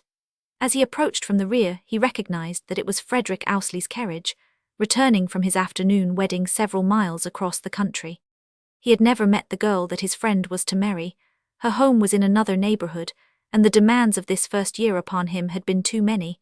He had not even had time to go to the wedding. Now he checked his horse in order not to pass the carriage, and at a respectful distance of a few yards constituted himself its happy procession. At the front gate it turned in and rolled through the woods to the house, the windows of which were blazing with candle-spridle lights, and the lights of Christmas Eve. He stopped at the gate and followed the progress of it as it intercepted the lights now of one window, and now of another as it wound along the drive. Leaning forward with his forearms on his knees and peering from the side curtain, he saw the front doors thrown open, or knew this by the flood of radiance that issued from the hall, saw the young master of the house walk to the top step of his porch and there turn, and wait to receive his bride in poetic and royal and manly fashion, wishing PG 161 her to come to him as he faced her on his threshold. He saw arms outstretched toward her, saw her mount falteringly and give her hands, and saw them walk side by side into the hall. The servants closed in upon them, the doors closed upon the servants. Christmas Eve night of nativity, home youth love firelight, and darkness one another. As the doctor watched, that vision sank into him as an arrow which had been shot into the air years before and had now hit its mark. He straightened himself abruptly and gave the rein to his horse with a feeling that the shaft stuck in its wound. Then with a vigorous shake of his head, he said to himself, "Dr. Burney, there is a young man in this buggy who needs your best attention. See that he gets it and gets it quickly." He found his supper awaiting him, and some intelligence which drove appetite away and drove him away, leaving the supper uneaten. It was a letter from his Uncle Leon, of those tranquil letters. "They think they will have to perform an operation on me, but I want your opinion first. I trust your judgment beyond that of any of them, old and experienced as they are, and I PG 162 should have sought your judgment before coming away if I could have felt sure that it would be needed. Unless it were needed, I did not wish you to know. You had better start without losing very much time. They seem to regard the case as urgent and uncertain. If anything should happen before you are able to reach me, these few words will be my last. You have long since entered, Downs, into possession of part of what you will inherit from me, and that is your acquaintance with the imperfections of my character and the frailties of my life. There has been much in it that even a worse man might regret, but nothing of which any better man could be ashamed. You have always guarded this part of your inheritance as your sacred, private, personal property. My request is that you will hereafter make as little account of it as possible. I hope you will never be tempted to draw upon it as a valuable fund, and as early as time permits, put the memory of it away to gather its oblivion and its dust.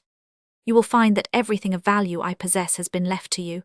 You think I have loved horses, I have loved nothing but you. I have loved you because you were PG 163 worthy of it, but I should have loved you if you had not been worthy. The horses meant a good deal to me in life, but they mean nothing in death. I believe you will be one more great Kentucky country doctor, and whatever race you may have to run in this world, whether you win or whether you lose, I know it will be a hard, a gallant struggle. That is all the thoroughbred can ever do. Having delivered over to you everything I own and retaining only the things I cannot will away, my judgment, my confidence in you, and my devotion to you, I wager these that you will win life's race and win it gloriously. My last, but with my last coin you will win. If this is good be. It was several weeks before he returned, bringing with him all that was earthly of one whose races were over, and who himself had just been entered for the unknown stake of the great futurity. Now February had reappeared, and with it came another stage of progress. When he entered the breakfast room, one morning Galways to a hearty breakfast went first to the windows, and looked out at the low dark PG 164 clouds shrouding the sky and the rapidly whitening earth. It was snowing heavily. As he turned within, the bleakness out of doors brightened the fire and added its comfort to the breakfast table. While he was pouring out his coffee, suddenly through one window an object appeared, and looking out he saw Frederick Ousley on horseback at the foot of the pavement. He was but half seen, laughing and beckoning amid the thickly falling flakes. The doctor rushed out to the porch, and young Ousley spurred his horse up to the side of it, riding over flower beds, trampling and ruining plants that happened not now to be in bloom. The two friends, after a long crushing grip, poured out their friendship with eye and speech, greeting and laughter. Two products of that land, with much in sympathy with no outward resemblance, one of little mingled Anglo-Saxon blood, the other of Scotch-Irish Anglo-Saxon strains, which have created so much history wherever they have made their mortal fight. The young Kentucky Anglo-Saxon on his horse, blond-haired, blue-eyed, with heavy body and heavy limbs, a superb animal to begin with, wheresoever and in whatsoever the animal might end.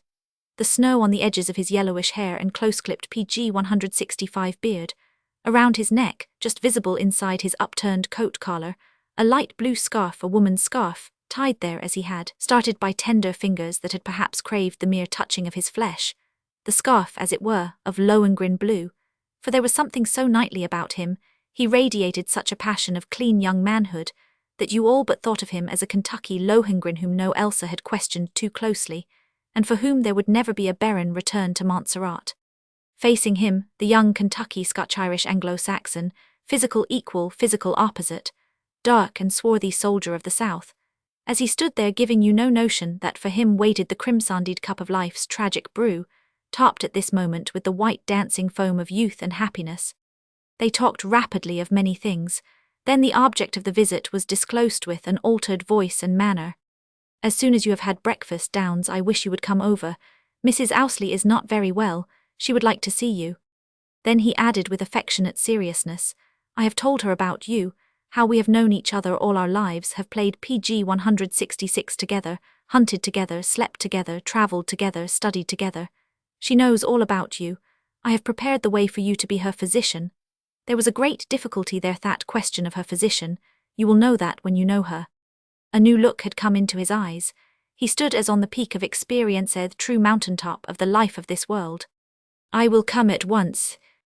Young Ousley, with a sudden impulse, perhaps to conceal his own sacred emotion, rode over to a window of the breakfast room and peered in at the waiting table with its solitary chair at the head. He raised his voice as though speaking to an imaginary person inside. How do you do, Mrs. Burney? He said. Could I speak to the doctor a moment? I should like to have his private ear professionally. Could you pass one of his ears out? The doctor stooped and scraped together a snowball from the edge of the porch, and with a soft toss hit him in the face. Take that for speaking to Mrs. Burney through a window, and Mrs. Burney is not my office boy, and I do the passing out of my own earstow any desired distance. PG 167, the young husband rode back to the porch, wiping the snow out of his laughing eyes. They looked blue as with the clear laughter of the sky. That will never do, he said with a backward motion of his head toward the solitary chair at the breakfast-table. What right have you to defraud a girl out of all that happiness? I am not defrauding a girl out of all that happiness, I am being defrauded. I am not the culprit, I am the victim. As a consequence of trying to save the lives of other husbands, I have nearly come to my own death as a bachelor. I have about succumbed to inanition. I am a mere Hamlet of soliloquy and abstention. It was the last playfulness of boyhood friendship, of a return to old ways of jesting when jesting meant nothing. But the glance into the breakfast room, those rallying words, the return of the snowball into the face were the ending of a past. Each felt that this was enough of it. As young Owsley rode away, he wheeled his horse at the distance of some yards and called back formally. Mrs. Owsley would like to see you as soon as you can come, doctor. It was a professional command. PG 168, I'll come immediately after breakfast. Thank you. Thank you. They had assumed another relation in life. On one side of a chasm was a young husband with his bride, on the other the family physician. As Dr. Burney poured out his coffee and buttered his biscuit, he said to himself that now the bread of life was being buttered. When he reached the Owsleys, the youthful husband met him on the veranda and threw an arm around his shoulder affectionately and led him in. And when some time later they reappeared, both talked gravely and parted, bound by a new bond of dependence and helpfulness between man and man. For the next few days there developed in Dr. Burney a novel consciousness that his interest in marriage had enormously deepened, but that interest in his own marriage had received a setback. The feeling was genuine, and it troubled him. The tentative advances into social life that he had been making seemed to have ended in blind paths. The growing ties snapped like threads upon which some displaced weight has fallen. What he had been looking for, it seemed to PG 169 him that he had found too late in Josephine Owsley. Had he found her before her marriage, he would have looked at no other, nor have wavered a year. The actual significance of this was that he had encountered one of the persistent dreams of mankind, the dream of ideal love and ideal marriage, with one who is unattainable. The history of the race, of its art, of its literature, has borne through ages testimony to the vividness and to the tyranny of this obsession, this mistake, or this truth which may be one of nature's deepest. For it may be error and it may be truth, or sometimes the one and sometimes the other. It may be one of the vast forces in nature which we are but now beginning to observe, one of her instincts of intuitive selection, which announces itself instantly, and is never to be reversed. Such an instinct as governs the mating of other lives, not human, but there it is in our own species for us to make out of it what we can. There are men who for the rest of their lives look back upon the mere sight of some woman, a solitary brief meeting with her, as though that were their natural and perfect union. There are women who are haunted by the same influence and allegiance to some man seen. PG 170 answer perhaps, never seen at all, except in a picture. Among the dreams of humanity about ideal strength, ideal wisdom, ideal justice and charity and friendship, this must be set apart as its dream of ideal love. And as all high and beautiful dreams about human nature are welcome, provided only we never awaken from them, let those who dream thus dream on. But the tragedy of it falls upon those who in actual life practically supplant the imagined. Let Petrarch dream of Laura, let Dante dream of Beatrice, if only the perfections of Laura and Beatrice do not come into judgment against the actual wives of Petrarchs and Dantes. Let the ideal love of Romeo and Juliet gladden mankind only as a dream of the unfulfilled. Dr. Burney had fallen under the influence of this error, or this truth. The bride of his friend instantly filled his imagination as that vision of perfection which dreams alone bring to visit us. He was not yet in love with her, not a feeling of his nature had yet made it start towards her, but she had declared herself as for him the ideal woman henceforth in the unattainable. As proof of this she released in him from the hour of his meeting her finer things than he had been aware of in his own nature. Her countenance, her form, her voice, her whole PG 171 presence, her spirit, disclosed for him for the first time the whole glory and splendor of human life, and of a man's union with a woman. As he tried to withdraw his mind from this belief and fix it upon his own separate future, he discovered that his outlook was no longer single nor clear. Something stood in his path, an irremovable obstacle. Sometimes in sleep we try to drive around an obstruction in our road, and as often as we drive around it, it reappears where it was before. Such an obstruction had obtruded itself across his progress. During the following weeks he was often at the Auslisto supper, as a guest in their carriage on visits and to parties. The three were almost inseparable. One night at supper young Owsley again brought up the subject of the doctor's marriage and twitted him for hesitancy. Unexpectedly the subject was thrust back into the speaker's teeth. There was an awkward silence, every curious. And now there befell the doctor one of those peculiar little progressions or retrogressions which prove a man not to be utterly forlorn. He had ceased to make social calls, and had begun to decline invitations, and so into the air there was wafted that little myth which PG 172 went wandering over the country from house to house, the familiar little myth that he had been rejected. This myth of the rejected, this little deathweb wound about the unsuccessful suitor. Every eligible man is as much entitled to one as every caterpillar to his cocoon.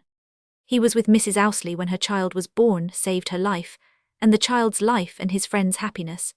And in response, he found that both of them were now drawing him into that closer friendship, which rests upon danger shared and passage upon respect and power. The first day that Mrs. Owsley sat in her drawing-room with her infant across her knees, the doctor was there.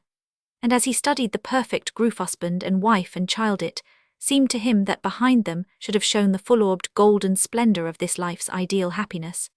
"There is only one way out of it for me," he muttered bitterly as he went down the steps. "I must marry and fall in love with my own wife and with the mother of my own children." That afternoon he drove toward the stately homestead of the summer lawns and tennis matches, but when he reached the front gate, he drove past PG 173. It was a few months after this, toward the end of a long conversation with Mrs. Owsley, in which she now broached with feminine tact and urgency the subject of his marriage. It was as he told her Goodby that there escaped from him the first intimation of his love unexpectedly, as an electric spark flashing across a vacuum. When he was miles away, he said to himself, "This must stop, these must be stopped. If I cannot stop it, someone else must help me to stop it." That afternoon he began again his visits to the stately homestead of the lawns and the tennis courts, and a month or two later he drove by and said to Mrs. Owsley, "I am engaged to be married."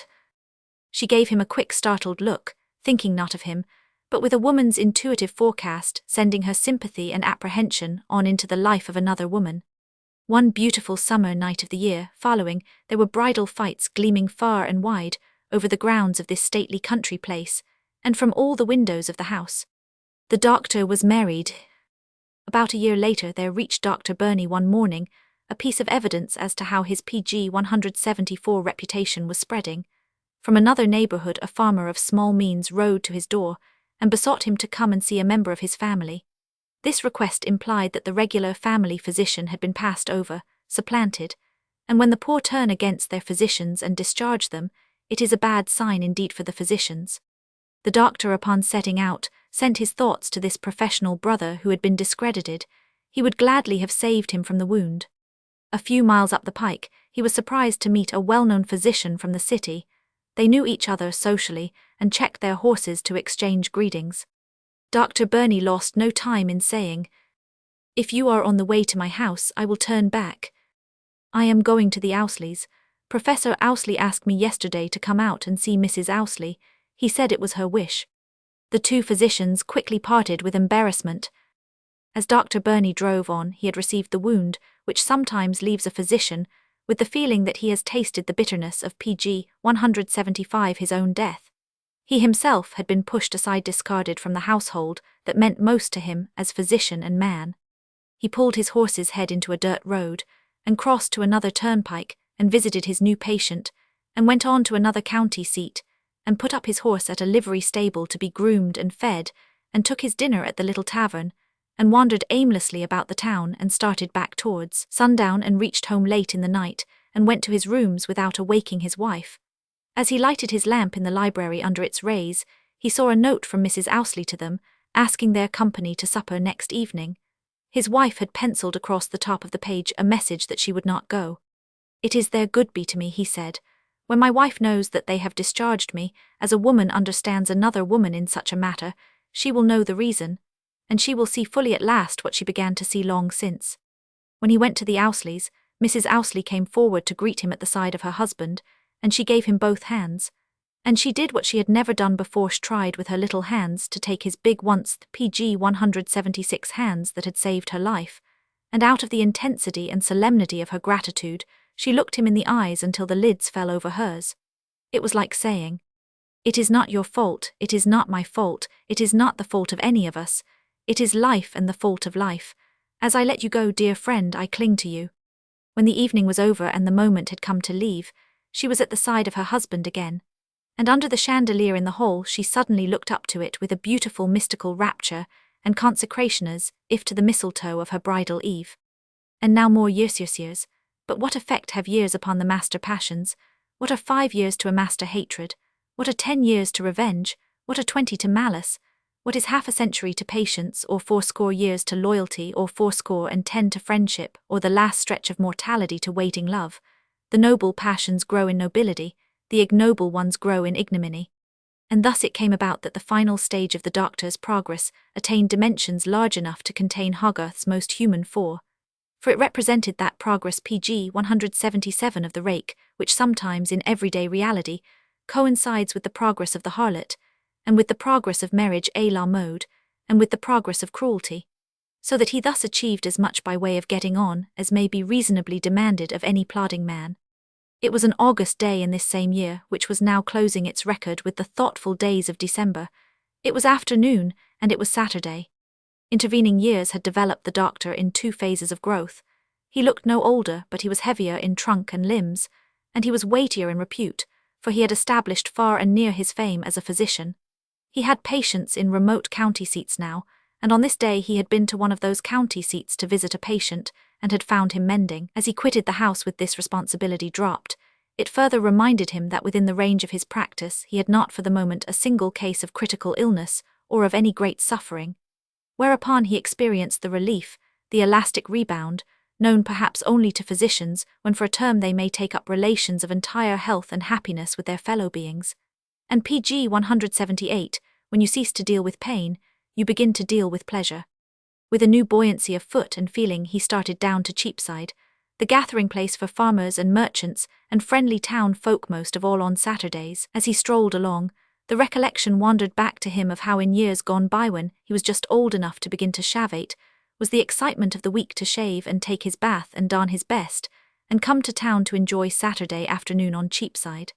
The spirit of boyhood flowed back to him. He bathed in a tide of warm, mysterious waters.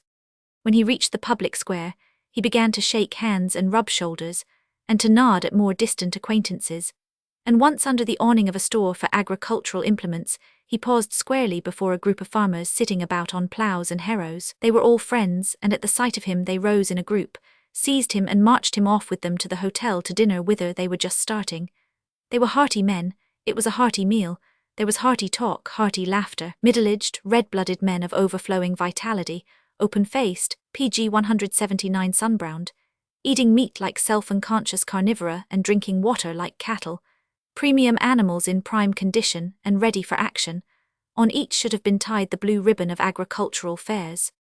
The hotel dinner was unusually rich that day because a great circus and menagerie had pitched its tents in a vacant lot on the edge of town, and there was to be an afternoon and an evening performance, and the town was crowded. The doctor's dinner companions were to join their wives and children at the grounds, and very reluctantly he declined their urging to go along. As they separated, there rose in him fresh temptation about old Saturday afternoon liberties and pleasureresses, and there fell upon him as a blight the desolation of his own home life. He made his way through excited throngs to the livery stable, and had soon started. On the way across town, above low roofs and fences, he caught sight of weather-stained canvas tents, every approach toward which now had its rolling tide of happy faces, young and aged. At a cross street, the hurrying people flowed so thoughtlessly about his buggy wheels that he checked his horse lest some too careless child PG 180 might be trodden on. And as he sat there, smiling out at them and waiting for them to pass, suddenly above the tumult of voices with their brotherliness, he heard a sound that made him forget his surroundings, forget human kinship, and think only of another kinship of his to something secret and undeclared. One of the tents, a great lonely beast, lifted its voice and roared out its deep jungle cry.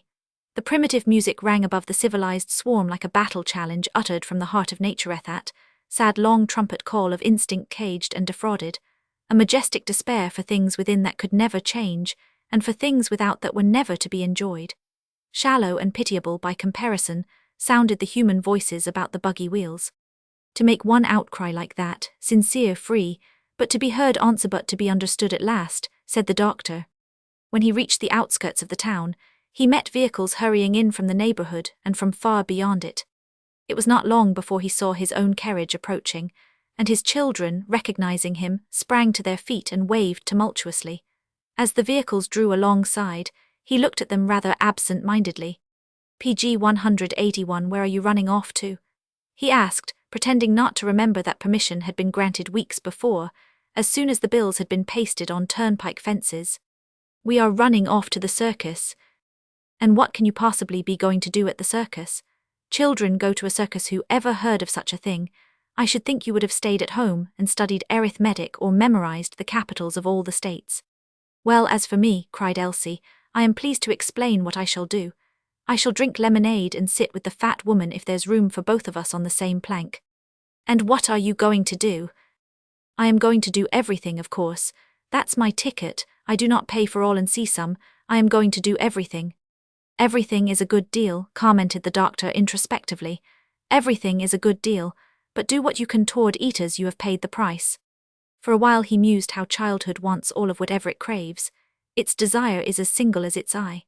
Only later in life we come to know had better know that we may have the whole of very little, that a small part of anything is our wisest portion, and the instant anything PG 182 becomes entirely ours, it becomes lost to us or we become lost to it. The bright worlds that last for ages revolveth do not collide. He was still thinking of this when he met the carriage of Professor Ousley, and the two middle-aged friends, who in their lives had never passed each other on the road without stopping, stopped now. Professor Ousley got out and came across to the doctor's buggy and greeted him with fresh concerned cordiality. "It has come at last," he announced, as though something long talked of between them could be thus referred to, and he drew out a letter which he handed in to be read. It was a call to a professorship in a northern university. As the doctor read it and reread it, continuing to read because he did not know what to say as he thus read, he began to look like a man grown 99. "You have accepted, of course," he said barely. "I have accepted." The friends were silent with their faces turned in the same direction across the country, their land, the land of generations of their people. This breaking up would be the end for them of the near tie of soil and tradition and boyhood friendship and the friendship of manhood. "PG 183, well," said the doctor unsteadily, "this is what you have been working for." "This is what I have been working for," assented Professor Ousley. These intermediate years had wrought their changes in him also, within and without. He was grown heavy, and as an American scholar he had weight. The doctor clung for safety to his one theme. "You have outgrown your place here in Kentucky. A larger world has heard of you and sends for you because it needs you. Well done. But when I became a Kentucky country doctor, it was for life. No greater world for me. My only future is to try to do better the same work in the same place, always better and better if possible till it is over. You climb your mountain range, I stay in my valley." Professor Ousley drew out another envelope. "Read that," he said a little sadly, and sadness was rare with him. It was an advertisement for the town paper announcing for sale his house and farm. "It is the beginning of the end," he said. "It is our farewell to Kentucky, to you, to our past, but not, I hope, to our future. Herbert and Elizabeth will have to be looked out for in the future. Elizabeth may refuse to leave PG 180 for the neighborhood, who knows?" He laughed with fatherly fondness and gentleness. The doctor laughed with him, that plighting of their children. At this moment a spring wagon came hastening on. It was the servants of the Ousley household. "So you have left your mistress by herself?" the master called out to them as they passed. They replied with their bashful hilarity that she herself had sent them away, that she was glad to be well rid of them. As the wagon regained the middle of the road and disappeared, Professor Ousley looked at the doctor with a meaning that may have been deeper than his smile. "She sent us away, Tomb and the children. She wanted the day to herself. Of course this change, the going away, the wrenching loose from memories of life in the house there since our marriage, of course, all that no other one of us can feel as she feels it. My work marches away, I follow my work, she follows me, the children follow her. Duty heads the procession, it pulls us all up by the roots and drags us in the train of service. We are all servants, work is Lord. I understood her today. I was glad to bring the PG 185 children and to be absent from her myself. These hours of looking backward and of looking forward are sacred to Herriot, is her woman's right to be alone. He drew the doctor into these confidences as one not outside intimate sacred things. The doctor made no reply. He drove on now, not aware how he drove. A few more vehicles passed, and then a mile or two farther out no more. They had ceased to come. He was entering the silent open country. A Kentucky landscape of August afternoon, Saturday afternoon. The stillness, the dumb pathos of garnered fields, that spectacle of the great earth dutiful to its trust, and now discharged of obligation. That acute pang of seeing with what loyalty the vows of the year have been kept by soil and sun, and are ended and are now no more. The first intimations also of changes soon to come, the chill of early autumn nights when the moon rises on the white frost of fences and stubble, and when outside windows glowing with kindled hearths the last roses freeze. Of all seasons, of all the days with which nature can torture us, none so wound without striking, none awaken such pain, such longing. All desire offers itself to be harvested. There was no glare of sunlight this afternoon, PG 186, nor any shape of cloud, but a haze which took away shadows from fences and bushes and wayside trees and weeds, and left the earth and things on it in a radiance between light and shadow, between day and darkness. It was a troubled brooding, and when the surfaces are quiet, then begins the calling of the deeps to the deeps. As the doctor advanced into this stillness of the land, there reached his ear, as one last reverberation, that long lonely roar of the great animal homesick and lifesick for jungle and jungle freedom, for the right to be what nature had made it rebellious agony. A day to herself, she had sent them all away, husband and children and servants, the right to be alone with memories under the still surface, the invitation of the deeps. Dr. Burney's buggy was nearing the front gate of Professor Owsley's farm. When he reached it, he checked his horse and sat a while. Then he got out and looked up the pike and down the pike. It might have been an instinct to hail anyone passing, looked dazed like a man not altogether under self-control. Not a soul was in sight. PG 187 he drove in. The main driveway approached the house almost straight, but a few yards inside the gate, there branched from it another which led toward the sequestered portions of the grounds. It was private and for pleasure. It formed a feature of the landscape gardening of earlier times, when country places were surrounded by park-like lawns and forests and stone fences. It skirted the grounds at a distance from the house, passed completely round it, and returned to the main driveway at the point where it started. Thus it lay about the house a circle. Slowly the doctor's buggy began to enclose the house within this circle, this coil, this arm creeping around and enclosing a form. In spots along the drive the shrubbery was dense, and forest trees overhung. He had scarcely entered it when a bird flitted across his path, softest of all creatures that move on wings, with its long gliding flight, a silken voluptuous grace of movement. The raincrow. It flew before him a short distance, and alighted on a low overhanging bough, its breast turned, as waiting for him. Its wings during that flight resembled the floating draperies of a woman fleeing with outstretched PG 188 arms, and as it now sat quiet and inviting, its throat looked like a soft throat bared. Once the doctor's buggy passed a flower bed, the soil of which showed signs of having been lately upturned. A woman's trowel lay on the edge of the sod. Someone had been working there. Perhaps some deep restlessness had ended the work. Here the atmosphere was sweet with rose, geranium and heliotrope. It was the remotest part of the ground, screened from any distant view. And once the buggy curtains struck against the spray of a rosebush, and the petals fell on the empty cushion beside the doctor and upon his knees. The horse moved so slowly along this forest path of beauty and privacy that no ear could have heard its approach as it passed round the house and returned to the main drive. Here the doctor sat a while. Then he pulled the head of the horse toward the house. He reached the top of the drive. At the end of a short pavement stood the house. The front doors were closed, not locked. It stood there in the security of its land and of its history and of traditions and ideals, undefended except by these, with faith that nothing else could so well defend. PG 189 on one side of the pavement was built an old-fashioned ornament of southern Lancre vine-covered, rose-covered summer house within which could be seen rugs and chairs and a work-table. Someone had been at work. That same deep restlessness had perhaps terminated pastime here. Near the other end of the house 2 glass doors, framed like windows, opened upon a single stone step in the grass, and within these doors hung a thin white drapery of summer curtains, and under the festoon of these curtains there was visible from the doctor's buggy half the still figure of a woman reclining. She had bespoken a day for solitude, and now she sat there, deep in the reverie of the years. Surely through that reverie ran the memory of a Christmas Eve when her husband had brought her home with him, and leading her to this same bedchamber, to a place under the chandelier from which mistletoe hung, had taken her in his arms. And as his warm breath broke against her face, his lips, hardly more than a youth's then, had uttered one haunting phrase, "Bride of the mistletoe."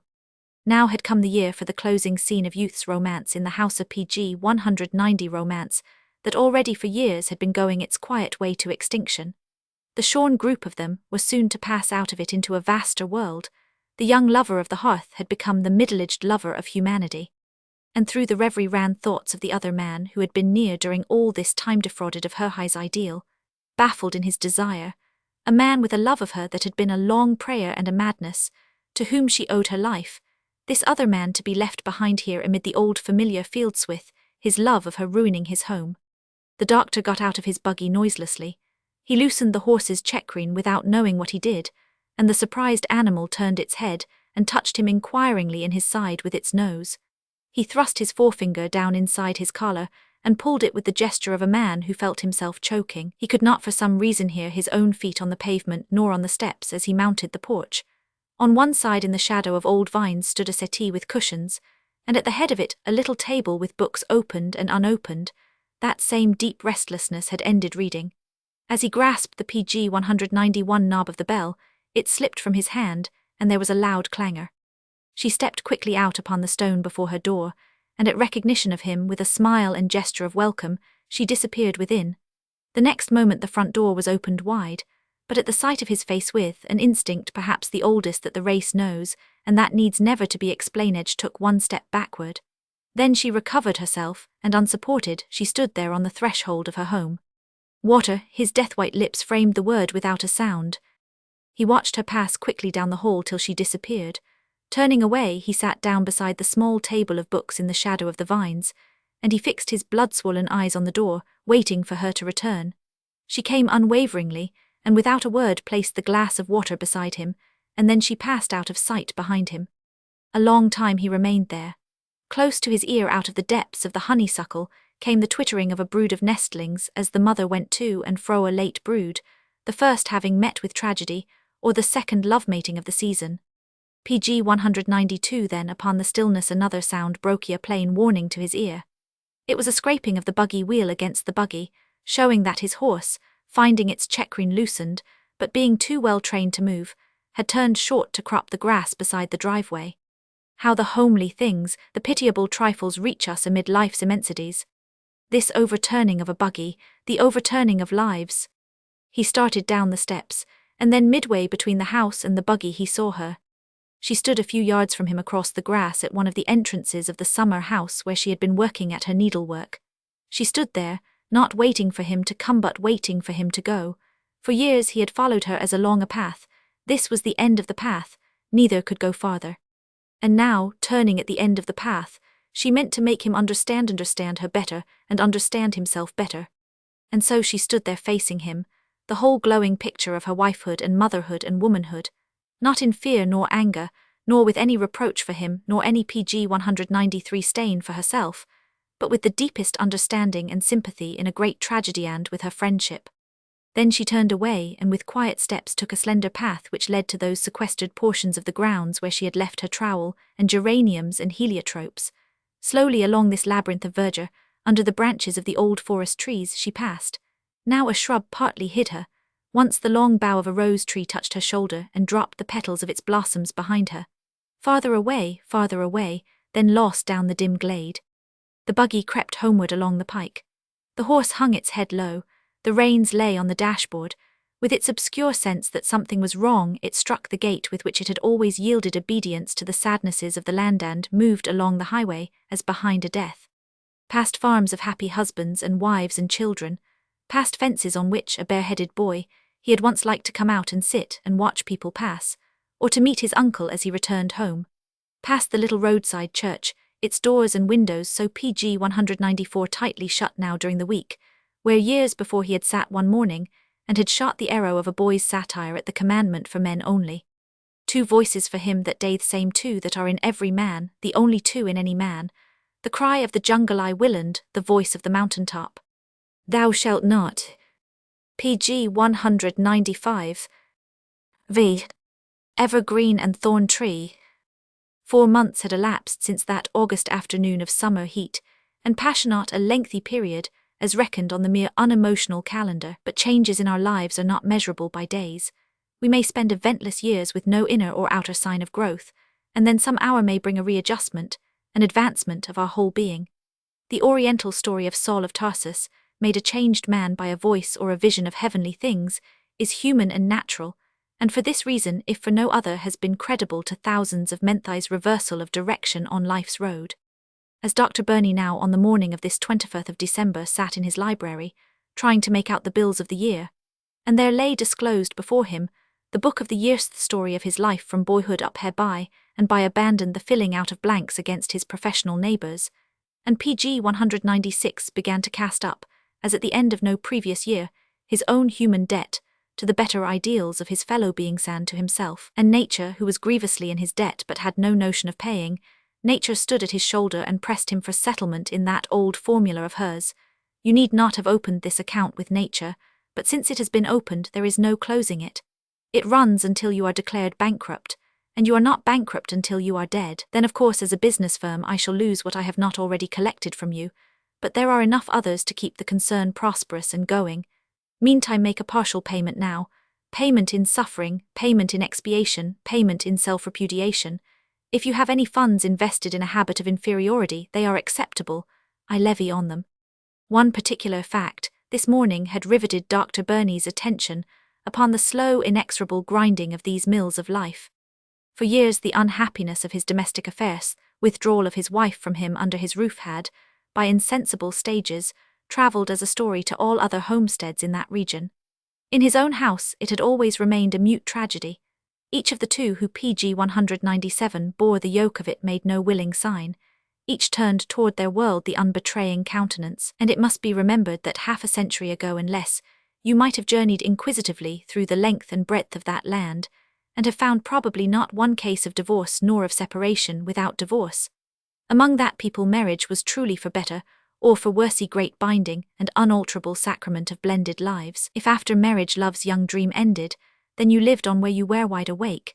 If all gorgeous colours left the clouds and the clouds left the sky, you stood the blistering sun.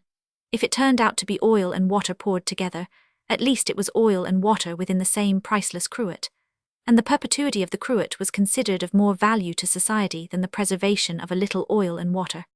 No divorce then, nor separation in his case, nor any voluntary vulgarization of the truth, and yet a widely diffused knowledge of this truth among neighbours, among his brother physicians, in county seats, and away down on that lower level of the domestic servants, the proudest experience of whose lives is perhaps the discovery of something to criticize in those pg 198 far above them. Is it not a personal triumph to level a pocket telescope on the sun? And all this Dr. Burney had grown used to through nature's kind indurations. All of us have to grow used to so much, and perhaps there is no surer test for any of us than how much we can bear. But in one of life's directions, only in the direction of his children, his outlook had hitherto been as refreshing to him as sunlight on the young April verdure of the land. In that direction had still been left him complete peace, because there still dwelt spotlessness.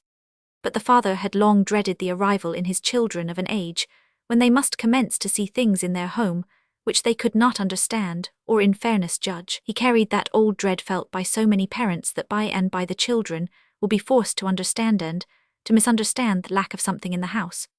It was for this very reason that permission had the more gladly been granted them this year to celebrate their Christmas elsewhere. For this festival brings into relief as nothing else the domestic peace of a fireside, or the discords that mar the lives of those gathered in coldness about its warmth. And now the long-expected had arrived. pg 199, his conversation with his little boy that morning before the two children had darted off for their Christmas away from home, had brought the announcement. The boy was at last mature enough to begin to put his own interpretation upon the estrangement of his parents. Moreover, the son now believed that he had found the father out, had penetrated to his secret, and the doctor recalled the words which had conveyed this youthful judgment to him. If I should get tired of Elizabeth and wanted a little change, and fell in love with another man's wife. There was the snow-white enunciation. There the doctor got insight into the direction that a young life tended to take. There was the milestone already reached by the traveller. That is, his son, out of devotion to him, had already entered into a kind of partnership in his father's marital unfaithfulness. The boy had laughed in his father's eyes with elation at his own loyalty.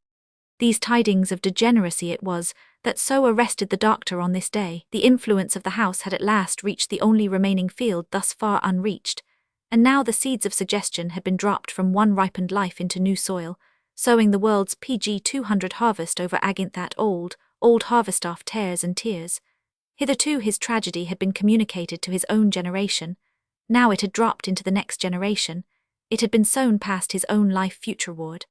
The shock of this discovery had befallen him just when Dr. Burney had begun to extricate himself from his whole past, when he had begun to hope that it might somehow begin to be effaced, sponged away. For although but 4 months had passed from that August afternoon to this December morning, a great change had been wrought in him. When on the day following that sad August one he about the middle of the forenoon had driven distractedly into Professor Ousley's yard, he saw that friend of his youth, the man he loved best of men, the most nearly perfect character he knew among men. He saw him sitting on a rustic bench under an old forest tree inside his front gate, waiting for him. Beside him on the bench lay papers over which he was working, not because he enjoyed work at that moment probably, but because it was impossible to sit there and wait with empty hands, with his mind tortured by one thought, the sorrow and shame of this meeting. PG 201, as the doctor somehow got out of his buggy and started across the grass toward him, he did not look up because he could not look up at once, and he did not rise and come to meet him. It was impossible for a moment. But then with a high bracing of himself he came. And coming, he showed in his face only deep emotion, anxiety, distress, such as a true man might feel for another true man who had been caught in one of life's disasters, as a friend might walk toward a friend who from perfect health had by some accident of machinery tottered to him mangled, or as to a friend of wealth who through some false investment had by a turn of fortune's wheel been left penniless, or as to a friend of sound eyesight who had suddenly lost the power of right vision, or as to a friend who travelling a straight road across a perilous country had by some atrophy or lesion of the brain lost his bearings and was found wandering over a precipice. "How do you do, Downs?" he called out, using the old first name which for years now he had dropped, the boyish name of complete boyish friendship. "Come and sit down," he said, and he wound his arm through the doctor's and all but supported him until they reached the seat under the tree. PG 202, and then, without waiting or wavering or looking at his friend's face, most of all without allowing him to utter a word like a man, aroused to the battle of a whole life which concentrated itself then and there, he turned to his papers and began to speak of the future of the professorship with its new work, new duties, new servisto, the going away from Kentucky. Not once did he turn the talk away from the future, except that when he finished he covered the whole theme by saying that the old ties must hold fast and become the dearer for the separation. He wanted the doctor's advice, insisted upon having it, forced him too on into this future. Not a word, not a look of the eye, not a note in the voice, about a thing so near, too near. "Now this is the end of that," he said, putting the papers away. "But it all brings up something else. The farther we go forward, the longer we look backward. And the future, this new future, has turned my eyes all the more toward the past, Downs, our past years and mine." And so he began to talk about this past. He went back to their boyhood together. He laughed over the time when he began to go to the manor house every Saturday to stay all PG 203 night. He declared that he had expected the first time to starve in a house where there were no women, but to his astonishment and relief had found that he had devoured things as never before. He had not been prepared to say, speaking for the boy, he then was that a woman at the table took away his appetite. But there was the fact, unquestionable and satisfying, that at the table with males only he had discovered bodily abysses within himself that had never been called into requisition. He was as frivolous as all this, winding quietly along through those happy years. He recalled another incident, that during one of their first rabbit hunts they had fired almost simultaneously at the same rabbit. As neither could claim the glory of killing it, they had decided that at least they must share equally the glory of its pelt, and so, measuring to an equal distance from the tip of its nose and the tip of its tail, they had there inserted a penknife and severed the skin. And then, propping their boots, soles against soles, like those resolved on a tug of war, and each taking hold of his half of the skin, with one mighty jerk backwards each was in possession of his trophy, he was as frivolous as that. Nor would he ever leave PG 200 for this theme of their friendship, weaving about it here and there remembered tricks and escapades as he traced it down Thai's bond in their lives. There were such friendships in those days. And so he poured out a man's tribute to a man's friendship, and then quickly, with a change of tone by which we all may intimate to a visitor that his visit is at an end, he bade the doctor take his leave. But he did one thing first, own little thing. Josephine sent you these, and told me to pin them on you with her love, he said with a tremor of the mouth, his eyes filling. And taking from the lapel of his coat a little freshly plucked bunch of heliotrope and rose geranium, he leaned affectionately over against the doctor's shoulder and pinned the flowers on his breast. Then he held out his hand as if to drag the doctor to his feet, walked with him to the buggy, pushed him in, put the reins in his palm and gave a slap to the horse to start it. Come to see us, Downs, he said, we cannot have you much longer. Truly, if the rest of us had nobility enough to treat one another's failings with sympathy and PG 205 understanding, there would be few tragedies for us in our human lives, except the inevitable tragedies of nature. The way in which these two friends, instead of turning away from him, instantly turned toward him, sparing not themselves that they might rescue him from what now might swiftly and easily be utter ruin. This most human touch of most human nobleness wrought in him a revelation and a revolution. On one day he had gone to the end of the long path of temptation, there was relief in that even, and on the next what is finest in human nature had come to his rescue, and both of these things changed him. Every day since had been changing him. The unlifted shadow that had overlain the landscape of his life had begun to break up into moving shadows traversed by rifts of light. A ravishing greenness began to reappear in the world. That old irremovable obstruction across his road had been withdrawn. Once again there was a clear path and single vision. But the sower may become a new character. The growth of what he has sowed must go on. And the doctor, with a vision clarified and corrected, now saw thriving everywhere around him young plants, the germs of which he had so PG 206 long been scattering.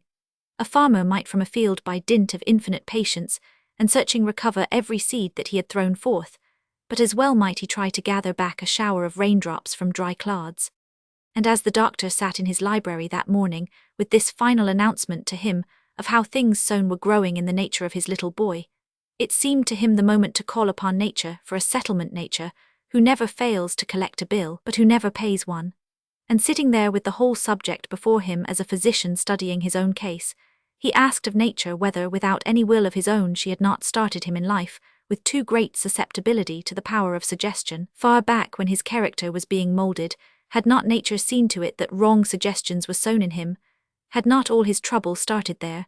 Was not he harvesting what he had not scattered? This immeasurable power of suggestion, this new mystery which innumerable minds were now trying to fathom, to govern, to apply.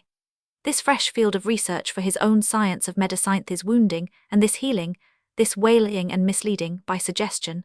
This plan of nature that no human being should PG 207 escape it, that it should be the very ether which all must breathe.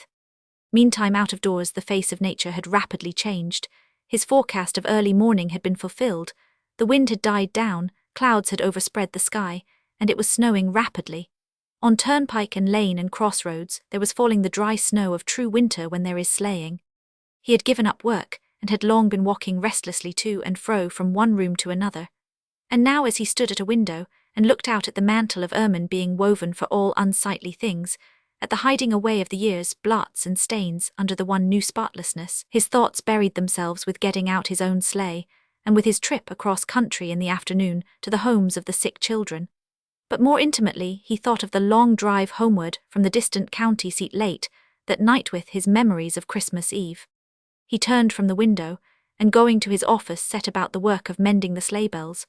For some reason he did this most quietly lest they should send any sound through the stillness of the house. Once as a PG 208 bell tumbled out of its place, instinctively he put his hand over it as though it were human, and he must silence its mouth of merriment. Sleigh bells seemed out of place in these rooms, they threw their music into old wounds. When he had finished, he put them just inside the door of the small room opening toward the stable where his man could take them away without making any noise. And now another sound caught the doctor's ear as he was washing his hands. It was 12:30 o'clock, and his wife had entered the dining room to begin some early preparations for dinner, and she was alone. She wished no maid today, apparently at least not yet, and as she moved familiarly about there reached his ear very low, sung wholly to herself the melody of a ballad. The doctor knew it words and music, It was the ballad of the trees and the master. In this the poet, a southern poet who himself, alike through genius and suffering, had entered while on earth into the divining. This, the poet had represented the Son of Man, as going into the woods when his hour was near. Into the woods for such strength as the forest only may sometimes give us. The same forest out of which humanity itself had emerged pg 209, when it began its troubled history of search for the ideal. Thus her song was not of the Christmas tree, and of the manger when divine love arrives, but of the tree of the crucifixion and of love's betrayal and sacrifice ere it goes away. It was not the carol of the whole happy world at this hour for Bethlehem, but the hymn of Calvarith music of the thorn tree and of the crown of thorns. And this from his wife on Christmas Eve, not for his ear, not for anyone's ear, but to herself alone. As he listened, with an overmastering impulse he walked to the corner of the library and stood before her picture. He noticed that in the careless haste of holiday housecleaning today the servant had left on the glass of the frame some fingerprints, some particles of dust. He brought a little moistened antiseptic sponge and a little Red Cross gauze, and softly cleaned it as though he were touching a wound. Then he returned to the window and watched the snow falling, and heard his wife's song through to the end. It was she to whom he owed everything. It was she who, a few years after their marriage, having discovered herself to be an unloved pg 210 bride, had thrown her whole agonized nature into the one remaining chance of winning his love as young wife and young mother. Having seen that hope pass from her, she had withdrawn from one tragedy into a lesser one. She had withdrawn from him, and so withdrawing, she held the whole power of ruining him. Divorce, open separation, and his career as a physician in that land would have been ended. Instead, she too had come to his rescue. Slowly out of that too swift and pitiless a fate for her own life, she had begun to work for the success of his. It was of too much value to many to be brought to nothingness for the disappointment of one. The doctor stood there, looking out at the snowstorm, and thinking how all the people who could most have destroyed him had spared not themselves to make him happy and successful and useful.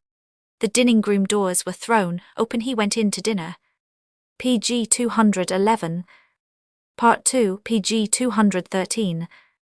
Part 2I. 2 other winter snowbirds at a window. Do you see them coming, Elizabeth? Not yet, except in my mind's eye.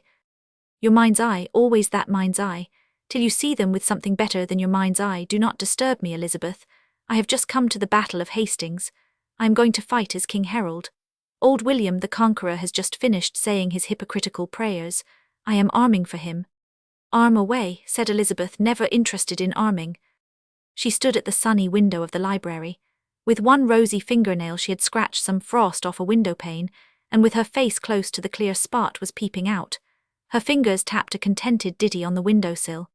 A few minutes later the other voice was heard again. It came from the direction of a pg 214 sofa in the room, and seemed to rise out of half-smothering cushions. While the battle is going on, you might look around once more for the key, Elizabeth. Likely enough they have it hid somewhere in here. They got the tree into the house last night without our catching them, and after they think we are asleep tonight, they will hang the presents on, and tomorrow they will pretend they did not. But we cannot let them go on treating us like infants, or as if we were no better than immigrants. That's what little immigrants believe, and that's how we got the notion in this country. Old William was an immigrant, but I would not loathe him as I do if he had not been one of the hypocritical praying immigrants. He could have prayed without being a hypocrite, Elizabeth, and he could have been a hypocrite without praying, but he wanted to be both, the old beast. But he stopped praying centuries ago. Harold, said Elizabeth, rubbing her long nose against the windowpane as though she had a mind to shorten it on a grindstone. Cannot you find enough in the world to fight without going away back to fight William the Conqueror? What have we Kentucky children got to do with William the Conqueror on Christmas pg 215 Eve? And suppose he was a hypocrite then? He cannot be a hypocrite now. If he went where it's nicest to go, it must have been taken out of him by this time. And if he went where they say it is not so nice, oh dear. Of course I do not know what became of it there. It may have exploded. It may have blown him up. Elizabeth had begun her earliest study of chemistry. She disliked explosive gases. A few minutes later, the deliberate voice rose out of the sofa pillows. I wish it had been me to turn the heat on him. I would have made him sizzle. If you find the key, lay it aside quietly, Elizabeth. By that time the moon may be shining down on the battlefield where I am dead among my common soldiers, all of us covered with gore. Let the king lie there with them as one of them. Does not that sound fine? Not to me, said Elizabeth. It sounds like nonsense. "What's the matter with your mind's eye?" I begged to inquire. Elizabeth was nondescript. Her hair was golden red and as soft as woven wind. Her skin had the fairness of peach bloom when bees are coming and going in the sunlit air, and there is such sweetness. Under her eyes lay a deeper flush like that sometimes seen on a child's face. PG 216, after a first day's sunburn by the waterside in springtime. Her own face might have been called the face of 4 crescents. 2 of the crescents you always saw her eyebrows, twin downcurved bands of palest gold. In order to see the other crescents, you had only to tell Elizabeth some story. As you finished, she who had been leaning over toward you slowly closed her eyes and drew in a breath, as though to drink the last delight of it. Her thin lips parted tightly across her pointed little teeth in a smile of thanks. And then in each cheek a curved dimple came out, shaped like what the farmers in Elizabeth's country call a dry moon, when it appears thus set up on end in the evening sky water for the month having all run out. Elizabeth's nose did not appear to have originated in the New World, but to be one of those steep Lombard noses, which on the faces of northern Italians seem to have started down the Alps in a landslide, to have gone a certain distance toward the Mediterranean, and then suddenly to have disappeared over the precipice of the chin.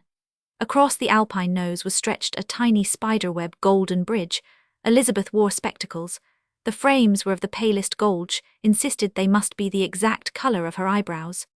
PG 217, it was the glasses perhaps that gave to her face its look of dreaminess, but there were times when her eyes pained.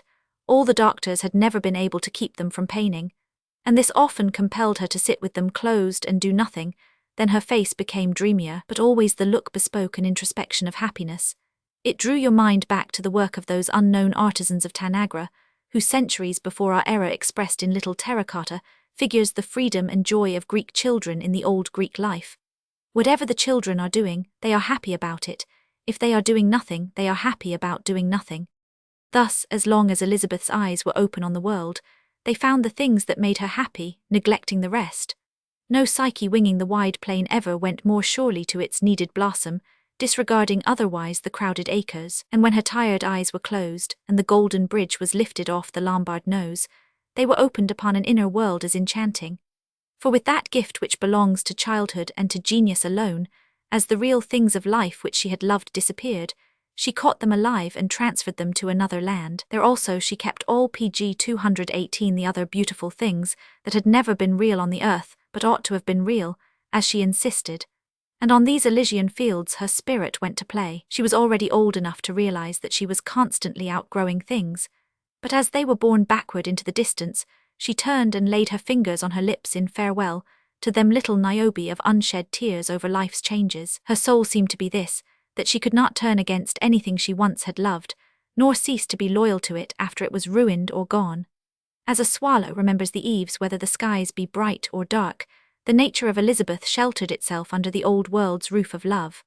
It was this intense fidelity of character that now kept her in her watch at the window, waiting for the 2 friends who were to make them 4 children on Christmas Eve. Once, indeed, as no figures were to be seen far or near out on the winter landscape, she turned softly into the room, and much against her will continued her search for the key that would unlock the doors connecting the library with the parlour's dark and suddenly mysterious parlour where the Christmas tree now stood. There was a mingling of 3 odours in the PG 219 library that forenoon. Into one wall an old white marble mantelpiece was built, decorated on each side with huge bunches of grapes of votive offering by Bacchus, god of the inner fire, to Pluto, god of the outer fire. This mantle now held in its heart a crimson glow of anthracite coals, and the wintry smell of coal gas was comfortably pervasive. Making its summer-like way through the gas was the fragrance of rose geranium, some parts of which were blooming on a windowsill just inside the silvery landscapes of frost.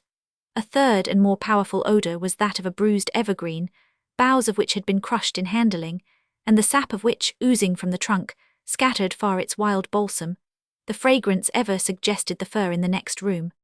Elizabeth went first to the mantel, and putting one little freckled hand on the Parian marble, and a little freckled perhaps foot on the brass fender, and pressing her side against the Bacchic grapes which might well have become purpling at the moment, she opened the clock and looked in. The clock key was there, and Elizabeth was used to see her mother take it out for the winding of the hours, always the winding of the hours, the winding of the years, the winding of life. PG 220 next she went to another window where the geraniums were blooming, and looked on the sill. These geraniums were her mother's especial care, as everything in the house was her especial care, and Elizabeth had often watched her pouring water on the budding green of the plants as though the drops were bright tears. Once she believed the bright drops were tears. Then she passed on to the locked connecting doors between the library and the parlour, sniffing as she drew near the odour of the fir, sniffing it with sensitive nostril as a fawn on some wild mountainside questions the breeze blowing from beds of inaccessible herbage. Every spring when the parlour was locked for cleaning, and when children's feet and fingers must be kept from wet paint, she was used to see her mother lock these doors and lay the key along the edge of the carpet. It was not there now, however. Then Elizabeth looked in one more place. The library had shelves along one wall reaching from the floor well up toward the ceiling in the old southern way. Filling the shelves at one end were the older books of the house, showing the good but narrow taste of a southern household in former times. Midway, the modern books were massed, ranging through part of pg 221, the world's classic literature, and through no little of the world's new science, and so marking a transition in culture to the present master and mistress. At the other end of the shelves, there was a children's corner of the world's best fairy tales, some English, some German, some Scandinavian, most of them written for little people, where winters are long and snows deep and pine forests boundless. She went to the shelf where the day before she had observed her mother put a book back into its place. The book was there, but no key. So she passed along the shelves back toward the window, where she maintained her lookout, and she trailed her fingertips along the backs of the books as she passed the children's corner of fairy tales. It was a habit of hers to caress things she was fond of as long as they remained within reach. Once her hand almost touched the key where it lay hidden among those old-time Christmas stories. Half glad that her search had been in vain, she returned to her vigil at the window. "Did you find the key?" "No, and I am not sorry I did not." And then she suddenly cried, "They are coming, Harold. I see them away off on the hilltop yonder, running and jumping." pg 222. The boy sat up on the edge of the sofa. He had on a suit of casimere of a kind of blue limestone grey, as though the rock of the land had been used as a dye, and the brass buttons of his jacket marked him as a member of some military institute, which had released him for the holidays. He laid aside his book of the world's great battles, and put the hair out of his eyes. They had the bold keenness of a hawk's, and his profile was as sharply cut as though it had been chipped along the edge of a white flint. Any historian of the main stock of our early American people would have fixed curious eyes on him. Merely to behold him was to think backward across oceans and ages, to a race emerging into notice along the coast of the yellow surging North Sea. Known already to their historians for straight blonde hair falling over bluish-grey eyes, large bodies with shapely white limbs, braggart voices, arrogant tempers, play-loving and fight-loving dispositions, ingrained honor and valor, their animal natures rooted in attachment to their country, and their spiritual natures soaring away toward an ideal of truth and strength set somewhere in a heaven. He was an offshoot of this old race, breeding stubbornly true on these late Kentucky fields. pg 223. They are coming at last," cried Elizabeth, beckoning to him. The boy got up and strolled over to the window and stood beside his sister, most unlike her. He springing from the land as rank as its corn, she being without a country, a little winged soul wandering through the universe, that merely by means of birth had alighted on Kentucky ground. At this moment, beside the grave, wantoned figure of her brother, the many-coloured nature of Elizabeth had its counterpart in the picture she offered to the eye. For the sunlight out of doors falling on the frost-jewelled window-panes spun a silvery radiance about the golden rid of the wind-woven hair, heightened the transparency of her skin, and stroked with softest pencil her little frock of forget-me-not blue. Had she been lifted to the window-frame, she would have looked like some portrait of herself done in stained glass all atmosphered with seraphic brilliancy. As to the forget-me-not frock, everything that Elizabeth wore seemed to cherish her. Her dresses bloomed about her thin, unbeautiful figure like flowers bent on hiding it, trained there by a mother's watchfulness. "Now I am perfectly happy," she murmured, pressing her face fondly against his. "I was afraid it would be too cold for them to come." pg 224. The boy pushed her away, and placed his eye at the small clear spot on the window-pane. "Elizabeth," he said, squinting critically, "if this is the best spyglass you have, you would make very little headway with the enemy." "I did not have to make headway with the enemy," cried Elizabeth, rejecting his hostile utterance. "I merely wished to see my friends." The boy kept his eye at the lookout. "Elsie has on a red woolen helmet, and she looks as though she were dyed in gore. I wish it were old William's gore." The sight of those far-off figures dancing toward her had awaked in Elizabeth an ecstasy, and she began to weave light-footed measures of her own. Now I am perfectly happy, she sang, but rather to herself as she whirled round the room. Her brother turned toward her and propped his back against the window and folded his arms. He looked like a dwarf who had been a major general and was conscious of it. I will not be happy until that key is found. I do not propose to be defeated. Oh, Harold, why cannot we leave everything as it has always been if they want it? If Papa and Mama wish to have one more old-fashioned PG 225 Christmas, and you know it's the last, if they wish to have one more, so do I and so do you. I cannot pretend, Elizabeth, they needn't ask me to pretend. Elizabeth began to dance toward him with very beautiful mockery. You just pretended you were dead on the battlefield among your soldiers. You just pretended the moon was shining. You just pretended Elsie had on a red woolen helmet. You just pretended you were fighting William the Conqueror. Oh no, it is impossible for you to pretend, you poor deficient child. That's different, Elizabeth, that's not pretending, that's imagining. You knew it was not true, there was not any secret about it, it did not fool anybody. But this pretending about Christmas and about how things get on the tree and that idiotic old buffoon, that's trying to make us believe it is true when it is not true, and that it is real when it is not real. That's the way fathers and mothers raise their little immigrants. Elizabeth danced before him more wildly, watching him with love and beautiful laughter. So when Papa says he is Santa Claus, he is pretending. And when you say you are King PG 226 Herald, you are imagining.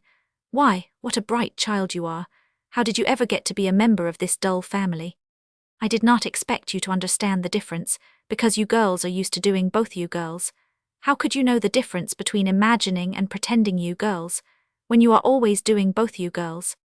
Why, what superior creatures we must be, to do so much more than boys, sang Elizabeth. Her head was filled with fragments of nursery ditties, and the occasion seemed to warrant the production of one. With her eyes resting on him, she made a little dance in his honor and at his expense, and she cadenced her footfalls to the rhythm of her words. The innocent lambs, they have no shams, and they have nothing but wool to hide them. They cannot pretend, because at one end, they have nothing but tails to guide them. She suddenly glided forward step by step, airy sylph of unearthly joy, and threw her arms around his neck, and covered his face with kisses, and then darted away from him again, dancing. With his arms folded he looked at PG 227 her, as a stone milepost might have looked at a ruby-throated hummingbird. You promised, he said, you promised that we would find the key, and that all four of us would walk in on them tonight. But what do you know about keeping promises, you girls? I will keep my promise, but I hope I will not find the key, said Elizabeth, as her dance grew wilder with the rising whirlwind of expectation. But why should not Papa and Mama have one more Christmas as they wish it? Of course we cannot care as much for old times as they do, but be reasonable, Harold. I cannot be reasonable that way. Have not they always told us never to pretend? Have not they always taught us not to have secrets? Have not they always said that a house with a secret in it was not a good home for children? Why cannot Christmas be as open as all out of doors? Is not that what they call being Americanto, be as open as all out of doors? It's the little immigrants who have secrets in them. At that moment there was a sound of feet, muffled with yarn stockings, stamping triumphantly on the porch.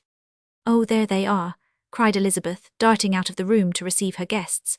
PG 228 more slowly, the greatened little figure with the white hair falling over his hawk eyes, and with the profile of white flint followed her. And three great spirits there were that walked with the lad that day as with thousands of other lads like him. The spirit of his race, the spirit of his land, and the spirit of his house. The real darkness of the Middle Ages was the spiritual night that settled upon children as they began to play about their homes, and to ask the meanings of them, why they were built as they were, and the meaning of other things they saw in them and around them. The architects of those centuries designed their noblest buildings often with an eye to many of the worst passions of human nature. Toiling masons slowly put into mortar and stone exact arrangements for the violent and the vile. They built not for the good in human character, but against evil, not for a heaven on earth, but against a hell on earth. When the owners took possession, they had placed between themselves and the surrounding world the strongest possible proofs of a hostile and vicious attitude.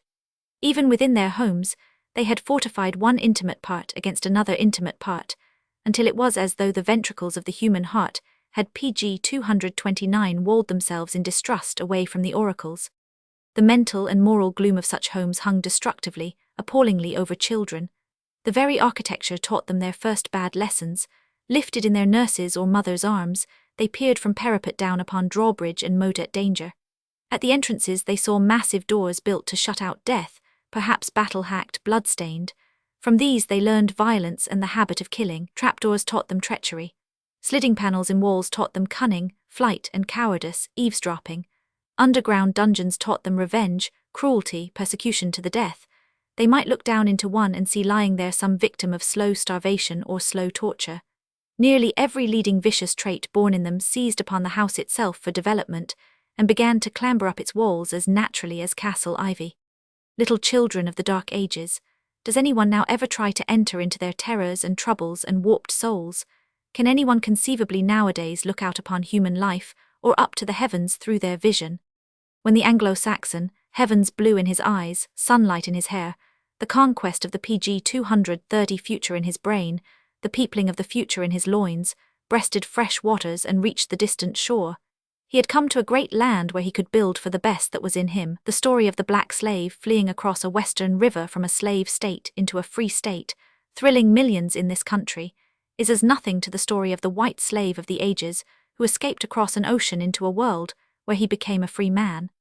The cabins of this new world became the nurseries of a new kind of childhood on the earth. There is no possibility of measuring the effect upon a child, and upon the man he is to be even of a door that has no lock, and of windows that have no shutters. It was while sleeping behind such undefended doors and windows that the gaunt mated lions and lionesses on the western frontiers of this republic bred in chaste passion their lean cubs. Out of such a cabin without a bolt, and with its mere latch-string there walked forth a new type of American man, the nation's man, who as a child had trusted the open door in his father's house, and as a man trusted the door of humanity, nor had within himself secret, nor secrecy, nor trick, nor guile, nor double-dealing, nor cruelty, nor vindictiveness, nor revengeth naked American, unpollutable iron of its PG 231 strength and honor, child of the new childhood, man of the new manhood, with the great silence in him that is in the great. The birthplace of Harold and Elizabeth was one of the thousands and thousands of plain American homes in Kentucky and elsewhere that are the breeding grounds and fortresses of the Republic's impregnable virtue. The house had never taught them a bad lesson. It had never offered them an architectural trait to which their own coarser human traits could attach themselves. It had never uttered a suggestion that there is anything wrong in the human nature dwelling within it, or human nature approaching it from without. It was built against one enemy's climate, and whenever the climate began war on the house, the children had a chance to see how well prepared for war it was. The climate always retreated, whipped in the end. Their land was like their birthplace. The earliest generations of little white Kentuckians had good reason to dread their contrino children anywhere ever had more. It was their Dark Ages. Death encompassed them. Torture snatched them from the breast. Terror cradled them. But all that was good and great in their parents fought on their side, and PG 232 through the Dark Ages of the West shone the luster of a new chivalry. But all that was changed long ago changed except to history, and to gratitude which is the memory of the heart. On these plains of Kentucky no wildness any more, nothing unknown lurking anywhere. A deep strong land completely gentled but not weakened, over it drifting the lights and shadows of tranquil skies, and throbbing always in the heart of it a passion of tenderness that draws its wandering children back across all distances and through all years. Aye, there were 3 great spirits that walked with the lad that day, and with the uncounted army of his peers. The spirit of their race, the old Anglo-Saxon race, that has made its best share of the world's history, by cutting away with its sword the rotting curtains that conceal sham and superstition. The spirit of his country, which moves with resistless strength toward the real and the strong, and the spirit of the plain American home, that fortress where the real and the ideal meet. PG 233. Roman 2. 4 in a cage. The 4 children early that afternoon were shut in the library, with instructions from the mother of the household. It was too cold to go out of doors. Any morthize was given as gentle counsel to the visitors. Their father, the head was shaken warningly at the other 2. Their father was finishing some very important work in his library, and must not be disturbed by noises. She herself could not be with them longer because her eyes spoke volumes of delightful mysteries, a volume that suggested preparations for the coming night. So they must entertain themselves with whatever was within reach. There were games, there were books, especially wonderful old Christmas tales. They must not forget to read from these. Finally she summed up, They must remember in whatever they did and whatever they said that they were American children playing on Christmas Eve, last of the Kentucky Christmas Eves in that house. PG 234. The children thought, at least Elsie thought, that they would have a better time if they were allowed to be simply children instead of American children, and she said so. She was of the opinion that being American interfered a good deal with being natural, but the rejoinder, made with graciousness and responsive humor, was that the American back was fitted to the burden, and that no doubt the burden was fitted to the back.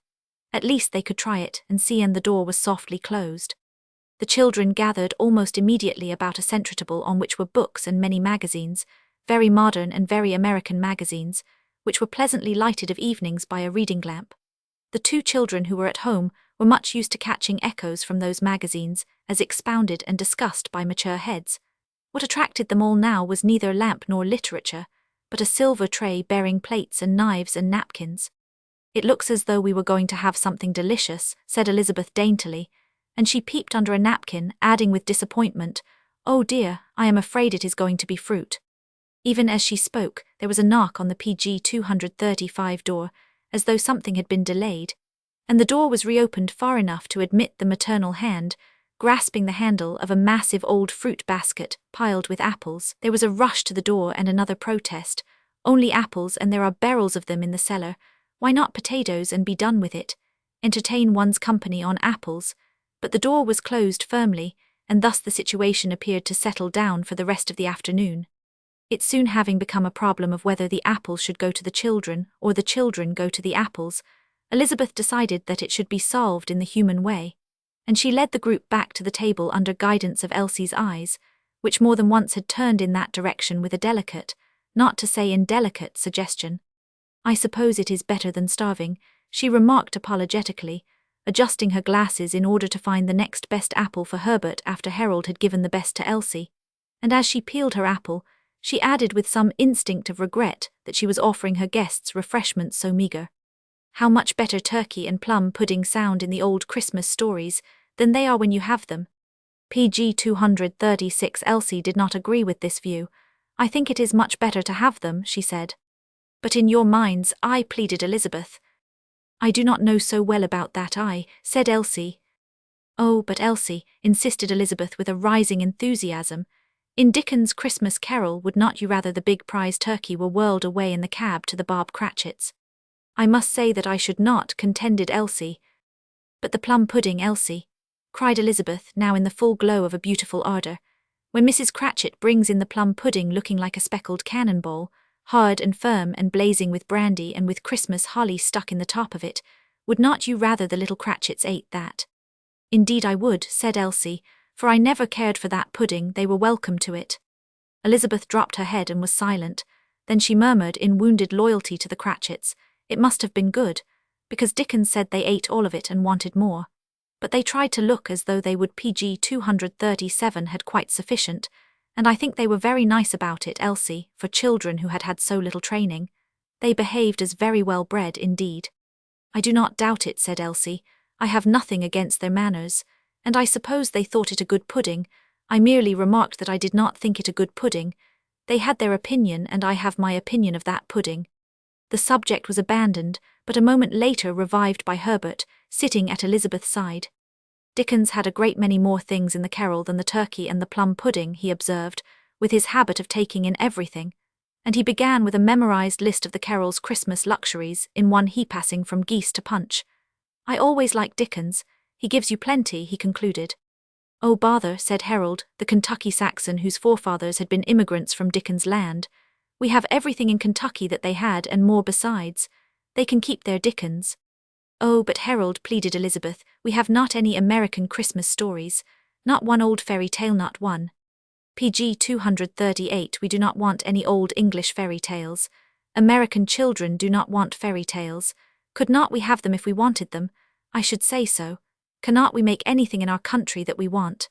"But the little Cratchits, Harold," insisted Elizabeth. "We do want the little Cratchits. We have plenty of American Cratchits, just as good and much worse." The eating of the apples now went on silently, Elizabeth having been worsted in her battle for the Cratchits, but soon as hostess, she made another effort to be charming. "Mamma tells us that whenever we have anything very, very good, We must always remember to leave a little for Lazarus. Especially at Christmas we must remember to share with Lazarus, leave something on our plates for him. Well, said Elsie, Herbert and I have always been taught to leave something on our plates for good manners, but I never heard good manners called Lazarus. I did not suppose Lazarus had any manners. Elizabeth's face and neck was coloured with a quick flame, and she bent her head over her plate until her hair covered her eyes. She undertook an explanation. PG 239, I think I know what Mama meant, Elsie. Mama always means a great deal. It was this way.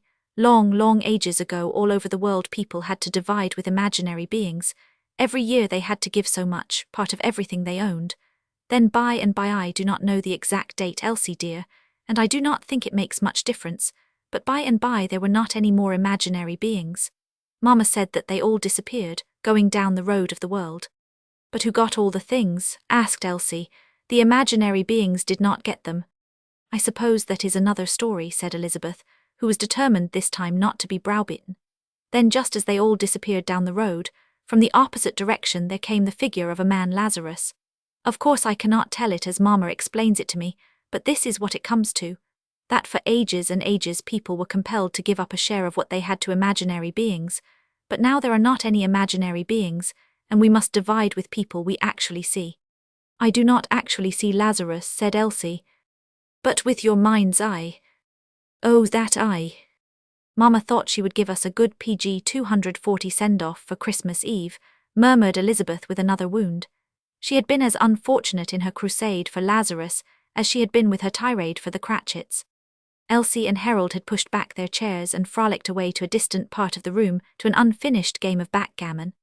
Elizabeth dipped her fingers into her finger bowl, and with admiration watched Elsie in her beauty and bouncing proportions. For she was a beautiful child with the beauty of round, healthy vegetables displayed on market stalls, causing you to feel comfortable and human. As for Elizabeth, her thinness had been her pathos. From earliest childhood she had been made to realize on school playgrounds, and in all juvenile companies, that very thin children win no kind of leadership. With an instinct sure and no doubt wise, children uniformly give their suffrages to the fat, and vote by the pound. Now she looked longingly at the bewitching vision of her opposite, the heavy braids of chestnut hair hanging down the broad back, and tied with a bit of blue-checked Rabona back that would have made 3 of her backs. One day while being dressed by her mother she had remarked regarding herself that she was glad she was no longer. She might be taken for the sea-serpent.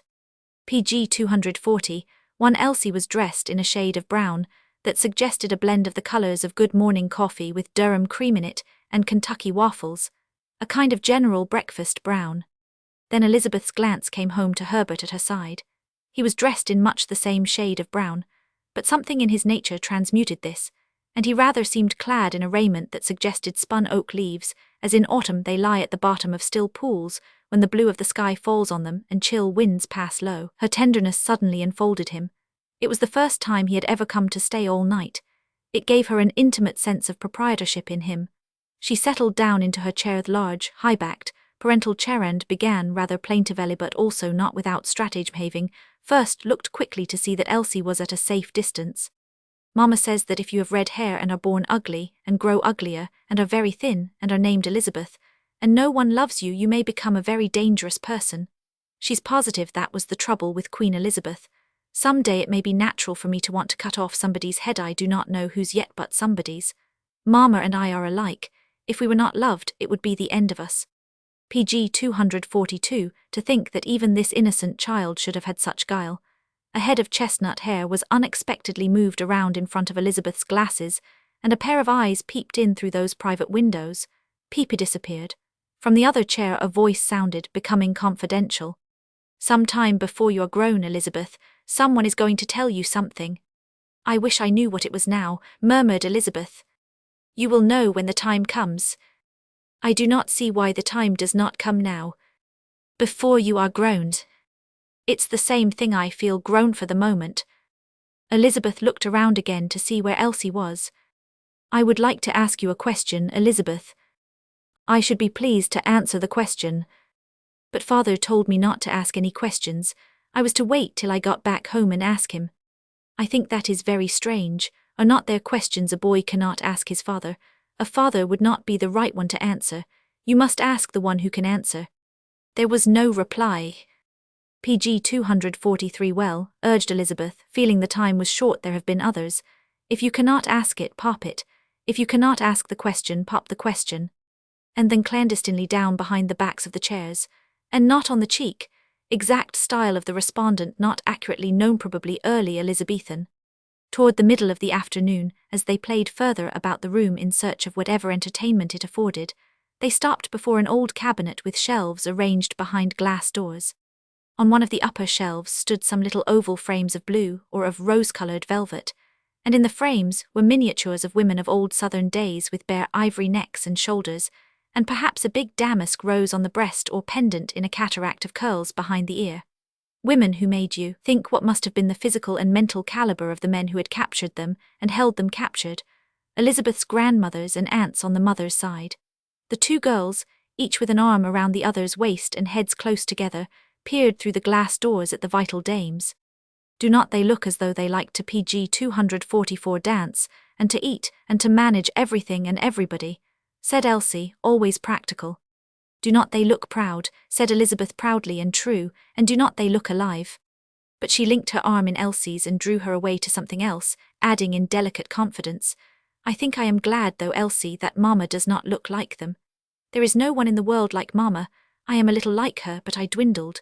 Children do dwindle nowadays, do not they? Not I, said Elsie, I did not dwindle. Do you notice any dwindling anywhere about me? Please say where. On the middle and lower shelves of the cabinet were some long-ago specimens of mounted wild duck, and on the moss-ragged boughs of an artificial oak, some age-molted passenger pigeons. The boys talked about these, and told stories of their grandfathers' hunting days, when pigeons in multitudes flecked the morning sky on frosty mornings, or had made blue feathery clouds about the oak trees in the vast Kentucky pastures.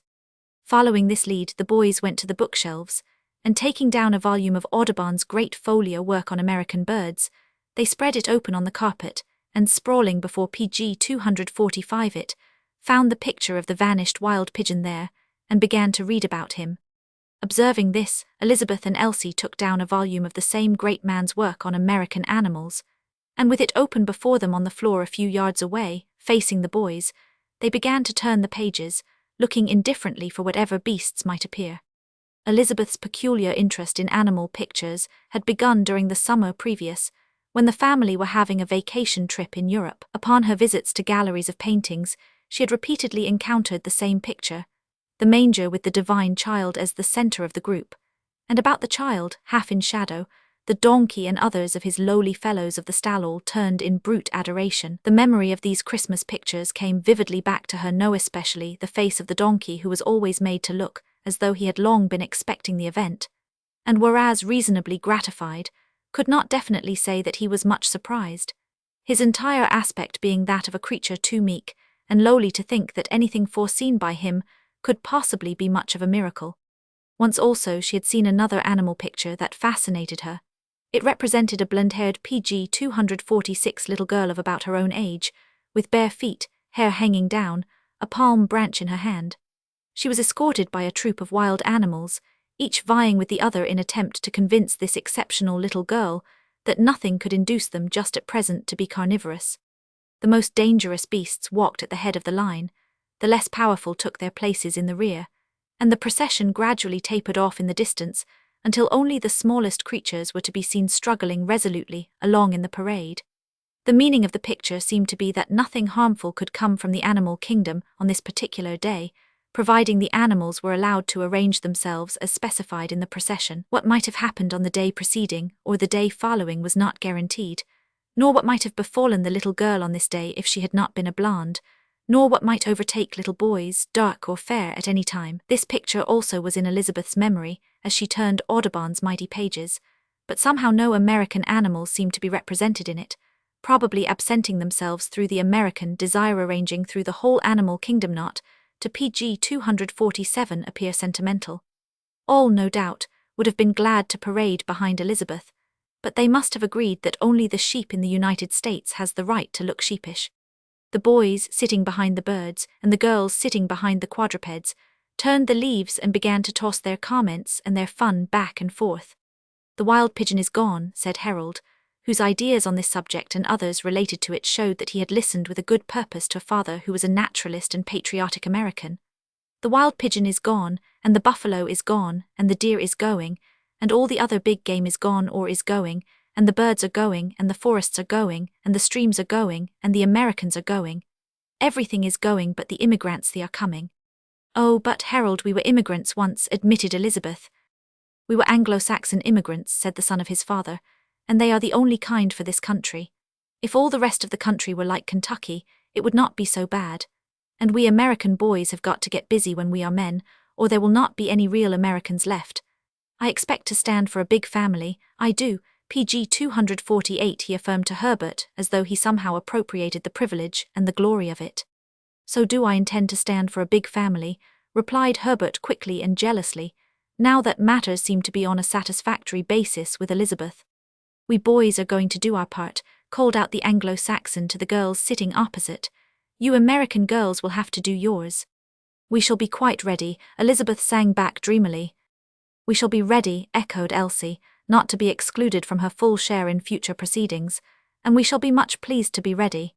The boys turning the pages of the birds had reached the picture of the American robin redbreast, and the girls turning the pages of the quadrupeds had reached the picture of the American rabbit.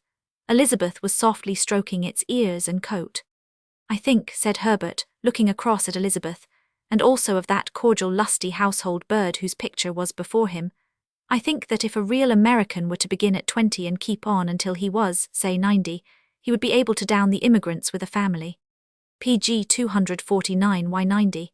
Inquired Elizabeth, looking tenderly back at him and apparently disturbed by the fixing of an arbitrary limit. That's all the Bible allows, then you take a rest. Oh, then our family did not want any rest, exclaimed Harold, for grandfather had a child when he was 91. Is not that so, Elizabeth? Oh, Harold, you have got that wrong. It was not grandmother, you dear lamb. Was not it a woman in the Old Testament, Sarah, Hagar, maybe Rebecca? Anyhow, I am right about grandfather. I am positive he had one. Hurrah for grandfather. He was the right kind of American. When I am a man, I will be the right kind. I will have the largest family in this neighborhood. Do not say that, take that back. I will say it, and I do say it. Then tacketh that. The member of the Military Institute received a slap in the mouth from a masculine overgrown hand, which caused him to measure the length of his spine backward on a large damask rose in the velvet carpet. They fought as two young males should, one of whom had recently imagined himself the last PG 250 of the Saxon kings, and the other of whom had realized himself as an accepted lover. They fought for a moment over the priceless folio of Audiobook and ruined those open pages where the robin, family bird of the yards, had innocently brought on the fray. They fought round the room, past furniture and over it, Elsie following with delight and wishing that each would be well punished, Elizabeth following in despair, broken-hearted lest either should be worsted. The idea of two brats fighting over which is going to have the largest family, cried the former. Oh, Harold, Harold, Harold, implored Elizabeth, to fight in your own house. Where could I fight if I did not fight in my own house? Shouted the Saxon. I could not fight in his. Yes, you can fight in mine whenever you have a mind, shouted his hospitable foe. Then something intervened miraculously. The boys had reached the farther end of the library and the locked doors. There they had clinched again, and there they went down sidewise with a heavy fall against those barriers. As they started to their feet to close in again, the miracle took place, a real miracle, and most appropriate to Christmas Eve. In the PG 251 Middle Ages, such a miracle would have given rise to a legend, a saint, a shrine, and relics. Elizabeth, who had hung upon the edge of battle, was the first to see it. As her brother rose, she threw herself upon him and whispered, "Oh, look, Harold, now you will stop." Through the large empty keyhole of the locked doors an object was making its way.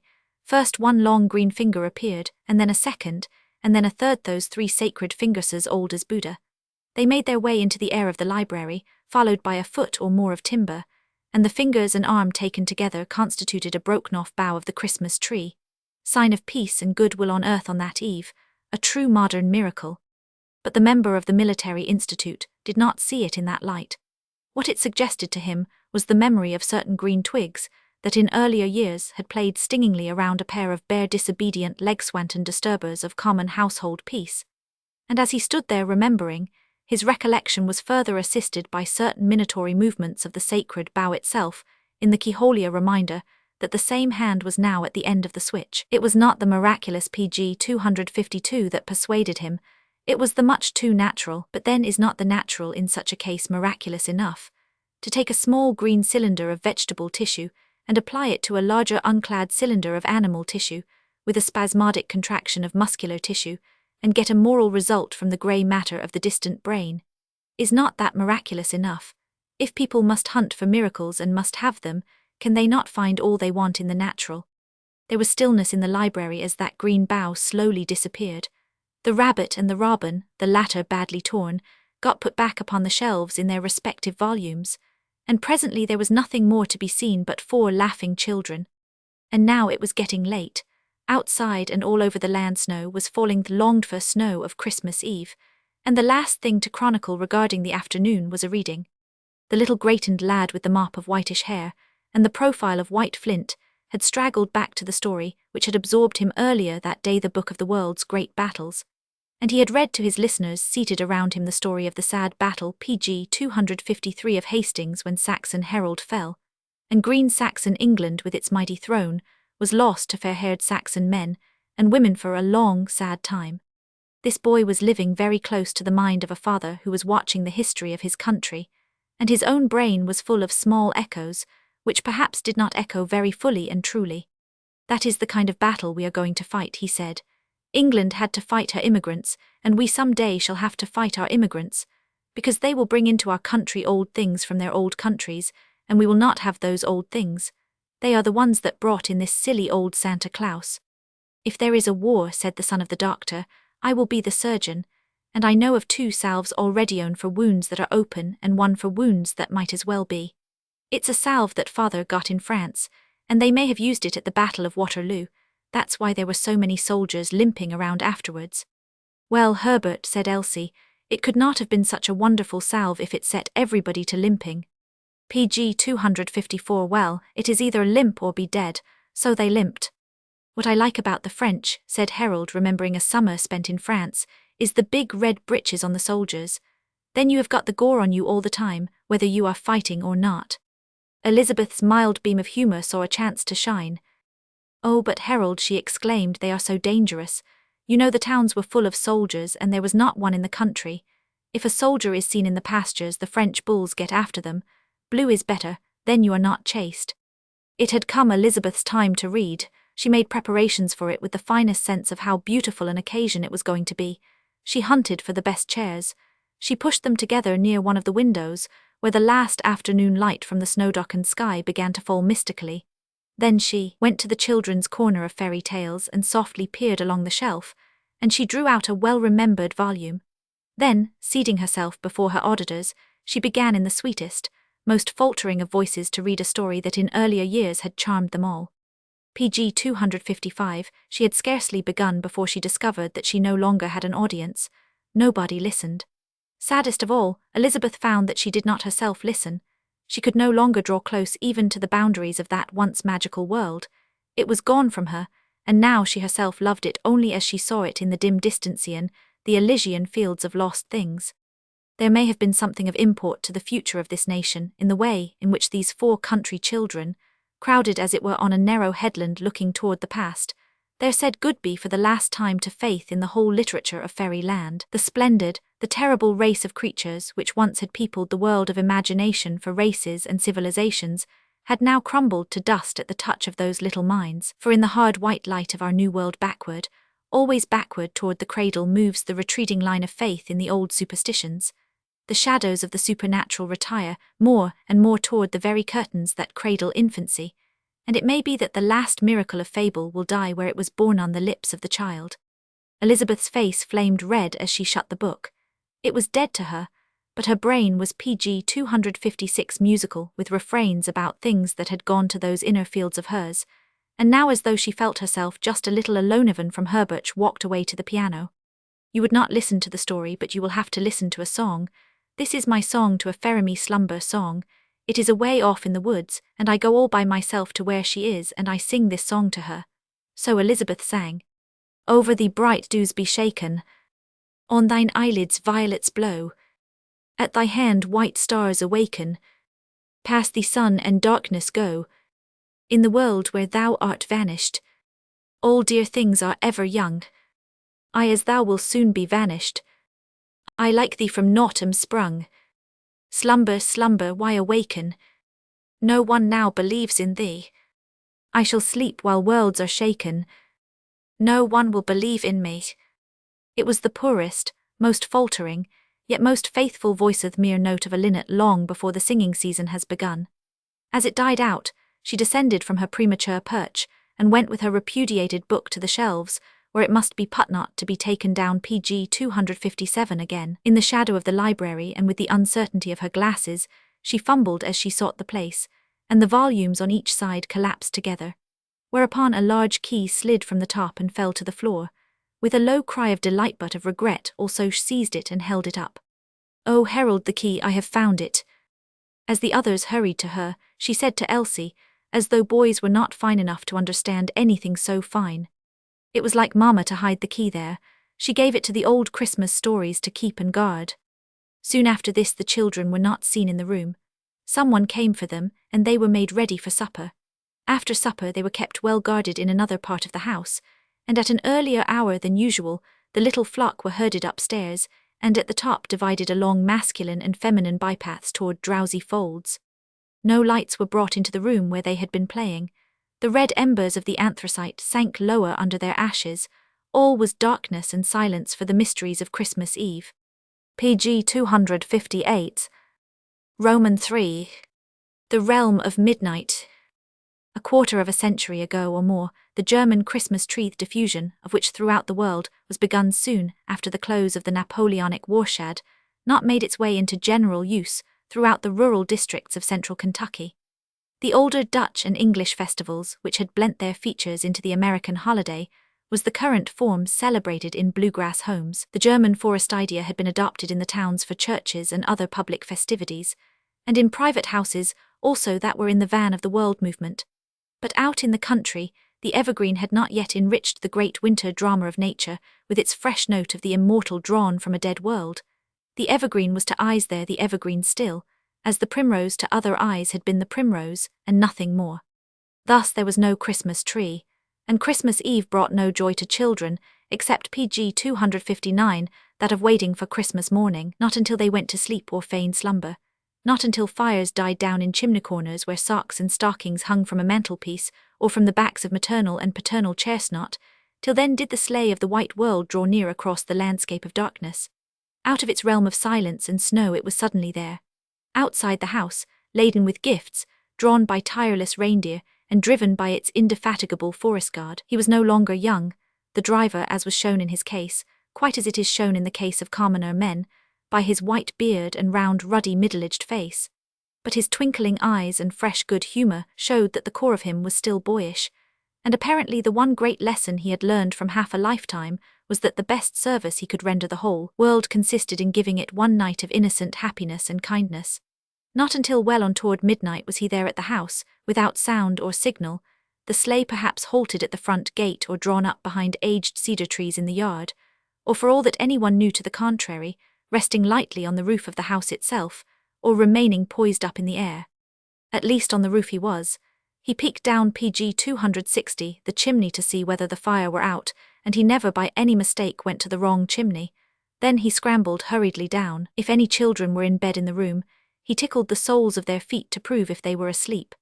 Then crammed socks and stockings, dispersed other gifts around on the tops of furniture, left his smile on everything to last a year's smile of old forgiveness and of new affection, and was up the chimney again back in the sleigh gun, gone to the next house, then to the next, and on from house to house over the neighbourhood, over the nation, over the world. The first to operate without accidental breakdown the heavier than air machine, unless it were possibly a remote American kinswoman of his, the New England witch on her broomstick aeroplane, which however she was, never able to travel on outside New England.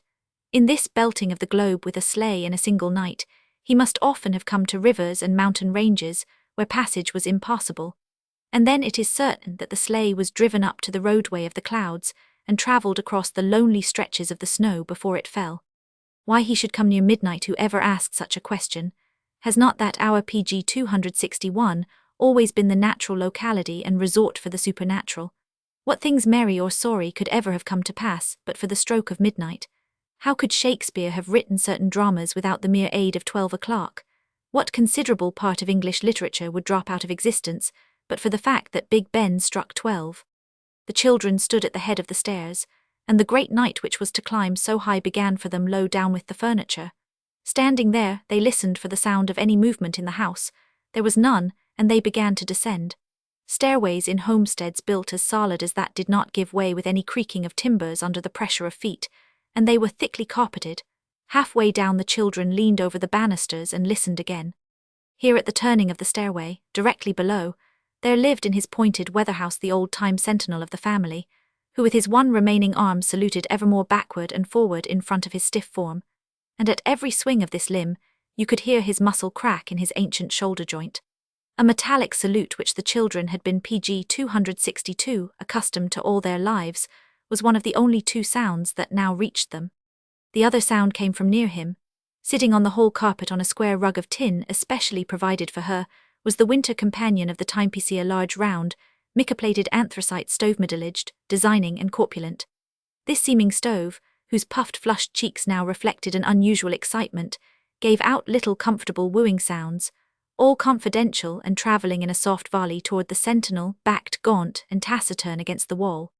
The children of the house had long ago named this pair the cornered soldier and the merrying stove, and they explained the positions of the two, as indicating that the stove had backed the veteran into the corner, and had sat largely down before him with the determination to remain there until she had warmed him up to the proper response. The veteran, however, devoted his existence to moving his arm back and forth to ward off her infatuation, and meanwhile he persisted in muttering in his loudest possible monotone, "Go away, keep off, go away, keep off, go away, keep off." There were seasons, of course, when the stove became less ardent, for even with the fibre of iron such pursuits PG 263 must relax sometimes.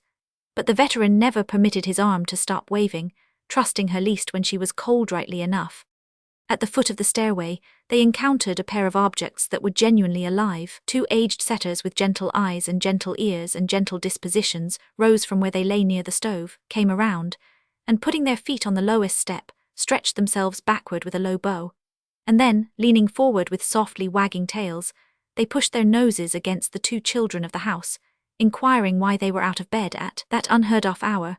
They offered their services, but being shoved aside, they returned to their places and threw themselves down, agate curled inward with chilliness, but flat on the side with noses pointed outward. They were not wholly reassured, and the ear of one was thrown half back, leaving the auditory channel uncurtained. They had no fear, but they felt solicitude. The children made their way on tiptoe along the hall toward the door of the library. Having paused there and listened, they entered and groped their way to the far end, where the doors connected this room with the parlour. As they strained their ears against these barriers, low sounds reached them from the other side. PG 264 smothered laughter, the noise of things being taken out of papers, the sound of feet moving on a step-ladder, the sagging of a laden bough as it touched other laden boughs. Through the keyhole there streamed into the darkness of the library a little shaft of light. "They are in there, there is a light in the room. They are hanging the presents on, we have caught them." The leader of the group was about to insert the key, when suddenly upon the intense stillness there broke a sound, and following upon that sound what a chorus of noises. For at that moment the old house sentinel struck 12th Christmas night 12. The children had never heard such startling strokes for the natural reason that never before had they been awake and alone at that hour. As those 12 loud clear chimes rang out, the two other guardians of the house drowsing by the clock, apprehensive after all regarding the children straying about in the darkness, these expressed their uneasiness by a few low gruff barks, and one followed with a long questioning howl, a real Christmas ululation. Then out in the henhouse a superannuated rooster drew his long-burrowed single-shooter out of its feather and leather case. PG 265 cocked it and fired a volley point-blank at the rafters. The sound seemed made up of drowsiness, a sore throat, general gallantry, and a notice that he kept an eye on the sun even when he had no idea where it was the early Christmas clarion.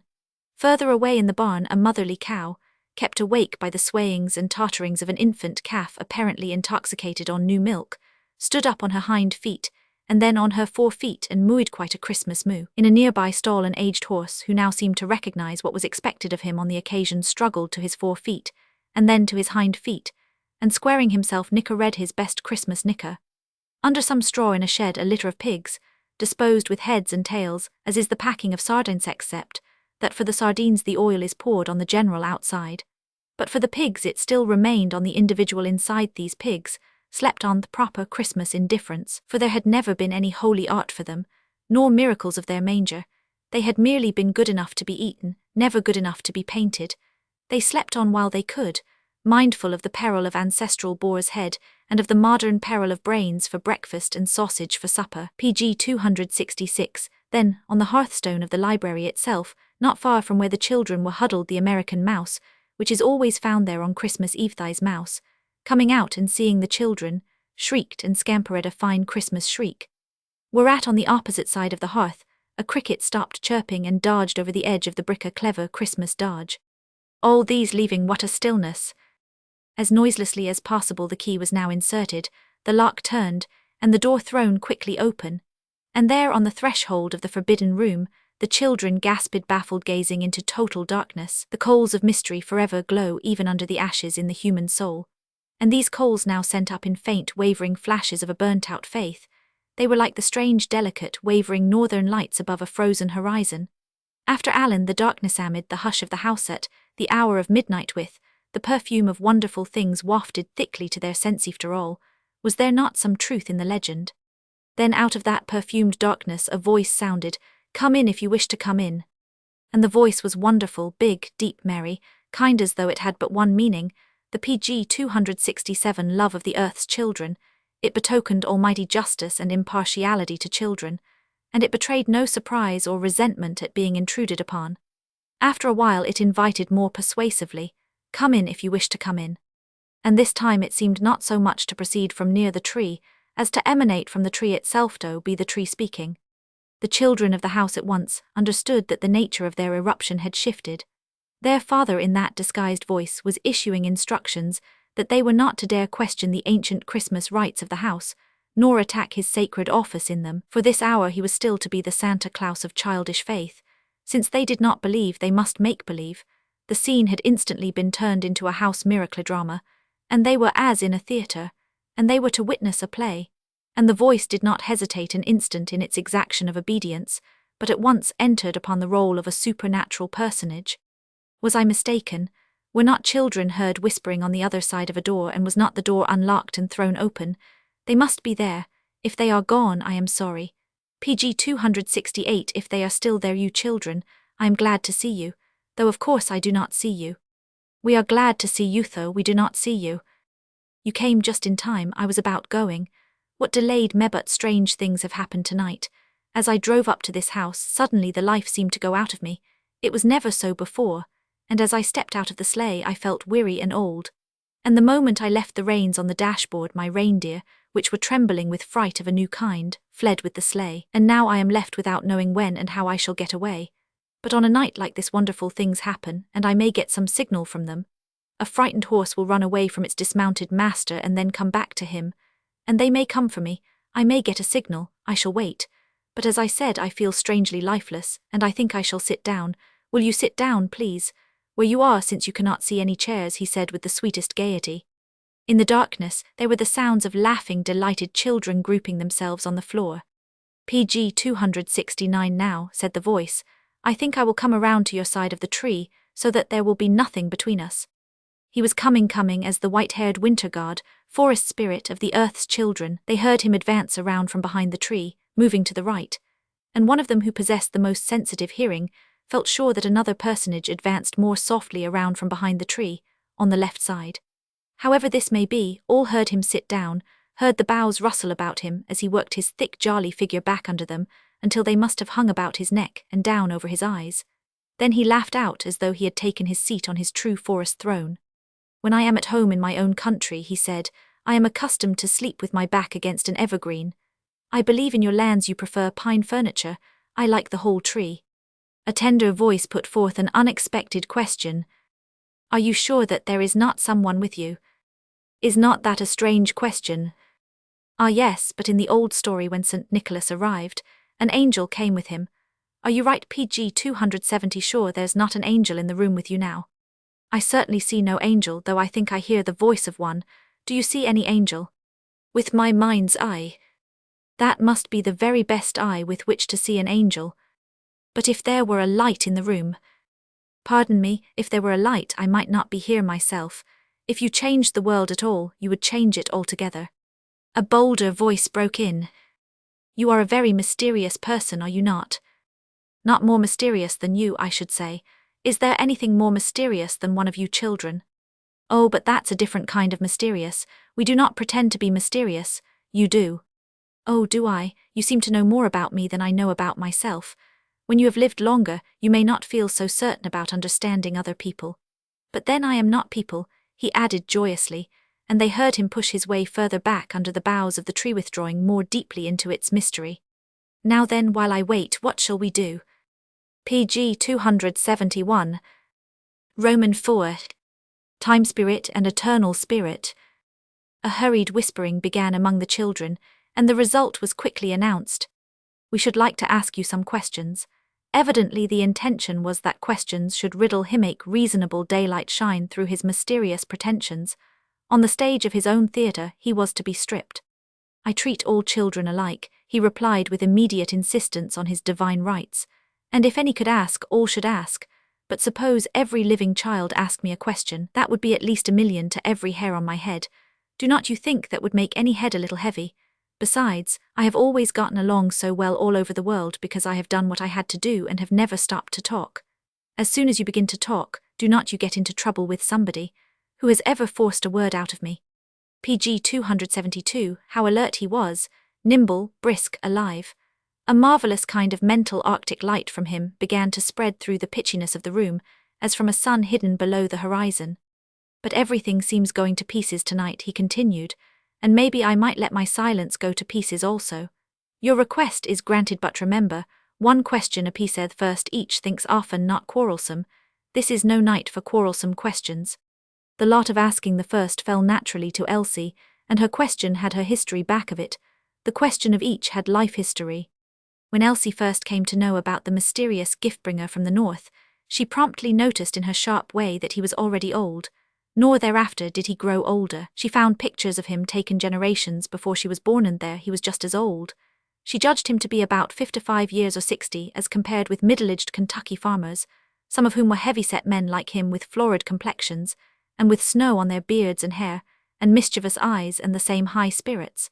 Only, there was one who had no spirits at all except the very lowest. This was a deacon of the country church, who pg 273, instead of giving presents to the children, once a year pushed a long-handled box at them every Sunday, and tried to force them to make presents to him. One hot morning of early summer had so annoyed her when the box again paused tantalizingly in front of her. She had shot out a plump little hand, and dropped into it a frantic, indignant June bug, which presently raised a hymn for the whole congregation. She hated the deacon furthermore because he resembled Santa Claus, and she disliked Santa Claus because he resembled the deacon. She held them responsible for resembling each other. All this was long ago in her short life, but the ancient grudge was still lodged in her mind, and it now came out in her question. Why did you wait to get old before you began to bring presents to children? Why did not you bestir yourself earlier? And what were you doing all the years when you were young?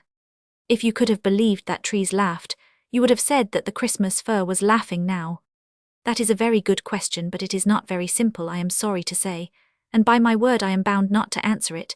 You were told that the question must be simple. However, I am willing to make you a promise.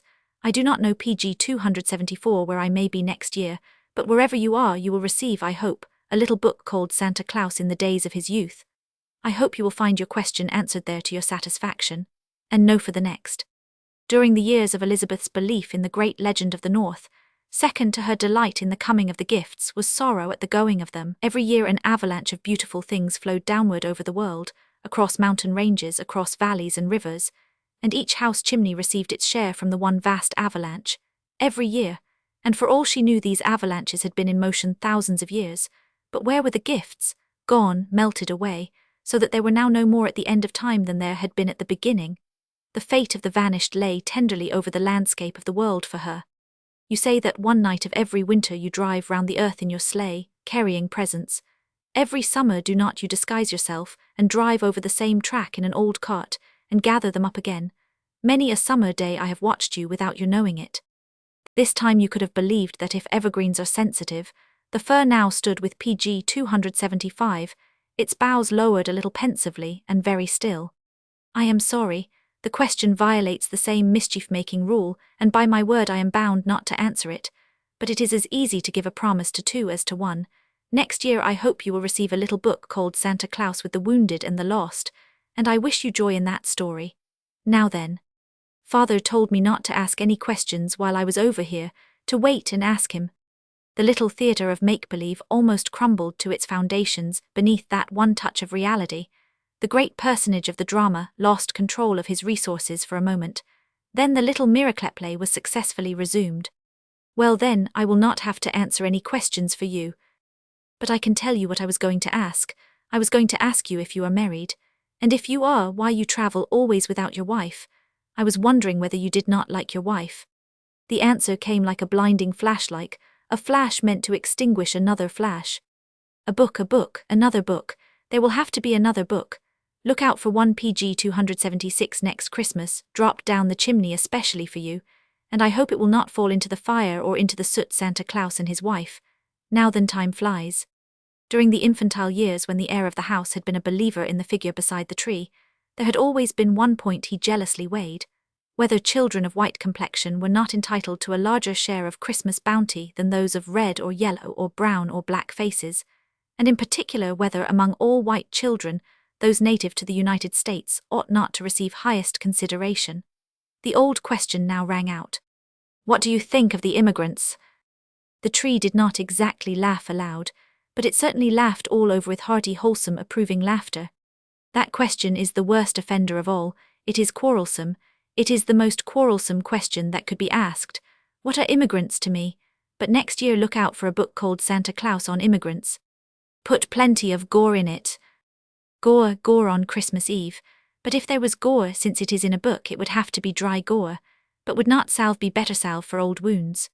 PG 277, if you are going to put salve in, you might use my Waterloo salve. Do not be peculiar, Herbert especially away from home. Certainly the tree was shaken with laughter this time. See what things grow to when once started. Here were 4 questions and now they fill 4 books. But time flies, now I must make haste, my reindeer. His ingenuity was evidently at work upon this pretext, as perhaps furnishing him later on a way through which he might effect his escape. In this little theatre of thin illusion, there must be some rear exit, and through this, he hoped to retire from the stage without losing his dignity and the illusion of his role. My reindeer, he insisted, holding fast to that clue for whatsoever it might lead him to. If they should rush by for me, I must be ready. A faint, distant signal and I am gone, so before I go, in return for your questions I am going to ask you one. But first there is a little story, me last story, and I beg you to listen to it. After a pause he began. Listen, you children of this house, you children of the world. PG 278, you love the snow. You play in it, you hunt in it. It brings the melody of sleigh bells, it gives white wings to the trees and new robes to the earth. Whenever it falls on the roof of this house and in the yard and upon the farm, sooner or later it vanishes. It is forever rising and falling, forming and melting and on through the ages. If you should start from your home tonight and travel northward, after a while you would find everything steadily changing. The atmosphere growing colder, living creatures beginning to be left behind, those that remain beginning to look white, the voices of the earth beginning to die out, color fading, song failing. As you journeyed on, always you would be traveling toward the silent, the white, the dead, and at last you would come to a land of no sun and of all silence except the noise of wind and ice. You would have entered the kingdom of eternal snow. If from your home you should start southward, as you crossed land after land in the same way, you would begin to see that life was failing, and the harmonies of the planet replaced by the discord of lifeless forces storming, crushing, grinding. And at last you would reach the threshold of another world that you dared PG not enter and that nothing alive ever faces, the home of perpetual frost. If you should rise straight into the air from your housetop, as though you were climbing the side of a mountain, you would find at last that you had ascended to a height where the mountain would be capped forever with snow. For all round the earth, wherever its mountains are high enough, their summits are capped with the one same snow. Above us all, everywhere lies the upper land of eternal cold. Sometime in the future you do not know when the spirit of cold at the north will move southward, the spirit of cold at the south will move northward, the spirit of cold in the upper air will move downward, and the three will meet, and for the earth there will be one whiteness and silencerist. Little children, the earth is burning out like a bedroom candle. The great sun is but a longer candle that burns out also. All the stars are but candles that one by one go out in the darkness of the universe. Now tell me, you children of this house, you children of the earth, for I make no difference among you and ask each the same question. When the earth and the sun and the stars are burnt out like your bedroom candles, where in that darkness will you be? PG 280. Where will all the children of the earth be then? And now at last the great solemn night drew apart its curtains of mystery and revealed its spiritual summit. Out of these ordinary American children had all but died the last vestiges of the superstitions of their time and of earlier ages. They were new children of a new land in a new time, and they were the voices of fresh millions voices that rose and floated far and wide as a revelation of the spirit of man stripped of worn-out rags and standing forth in its divine nakedness, winged and immortal. I know where I shall be, said the lad whose ideal of this life turned toward strength that would not fail and truth that could not waver. I know where I shall be, said the little soul whose earthly ideal was selfishness, who had within herself humanity's ideal that hereafter somewhere in the universe all desires will be gratified. I know where I shall be, said the little soul whose earthly ideal was the quieting of the world's pain, who had vague notions of a land where none would be sick and none suffer. I know where I shall be, said the little soul whose ideal of life was the gathering and keeping PG 280, one of all beautiful things that none should be lost, and that none should change. Then in the same spirit in which the group of them had carried on their drama of the night, they now asked him, "Where will you be?" For a while there was no answer, and when at length the answer came it was low indeed. "Wherever the earth's children are, may I be there with them." As the vast modern cathedral organ can be traced back through centuries to the throat of a dry reed, shaken with its fellows by the wind on the banks of some ancient river, so out of the throats of these children began once more the chant of ages, that deep majestical organ roll of humanity. The darkened parlor of the Kentucky farmhouse became the plain where shepherds watched their flocks, it became the Mount of Transfiguration, it became Calvary, it became the Apocalypse. It became the chorus out of all lands, out of all ages. And there were shepherds. The Lord is my shepherd, unto us a child is born. I know that my Redeemer liveth. I know, in whom I have believed. In my Father's house are many mansions. I go to prepare a place for you. Where PG 282, I am you may be also. The earth shall pass away, but my word will not pass away. Now is Christ risen from the dead, trailing clouds of glory. Do we come from God, who is our home? Thou wilt not leave us in the dust, sunset and evening star. And one clear call for me, my pilot, face to face when I have crossed the bar. In the room was the spiritual hymn of the whole earth from the beginning until now, that somewhere in the universe there is a father and a fatherland, that on a dying planet under a dying sun amid myriads of dying stars, there is something that does not dieth, youth of man. In that youth all that had been best in him will come to fullest life, all that was worst will have dropped away. The room was very still a while. Then upon its intense stillness there broke a sound faint, far away through the snow-thickened Ira melody of coming sleigh bells. All heard, all listened. "Hark, hark, do you hear? Listen, they are coming for me, they are coming." The tree shook as he who was sitting under its branches rose to his feet with these words. "That is Father's sleigh. I know those bells, those are our sleigh bells. That is Father," said a grave boy excitedly. PG 283. "Ah, is that what you think I hear? Then indeed it is time for me to be going." There was a rustling of the boughs of the Christmas tree, as though the guest were leaving. Nearer, nearer, nearer, along the turnpike came the sound of the bells. At the front gate the sound suddenly ceased. "They are waiting for me," said a voice from behind the tree as it moved away in the direction of the chimney. Then all heard something more startling still. The sleigh was approaching the house. Out of the silence and the darkness of Christmas Eve, there was travelling toward the house another storied drama of a man's life. At the distance of a few hundred yards, the sound of the sleigh bells, borne softly into the room and to the rapt listeners, showed that the driver had turned out of the main drive and begun to encircle the house by that path which enclosed it as within a ring within the symbol of the eternal. Under old trees now snow-laden, past the flower-beds of summer, past the long branches of flowering shrubs and of roses that no longer scattered their petals, but now dropped the flowers of the sky, past thoughts and memories, PG 284 it made its way. As for one who doubles back upon the track of experience with a new purpose and revisits the past as he turns away from it toward another future. Through the darkness, across the fresh snow, on this night of the anniversary of home life, there, and on this final Christmas Eve after which all would soon vanish, he drew this band binding together all the lives their grouped putting about them the ring of oneness.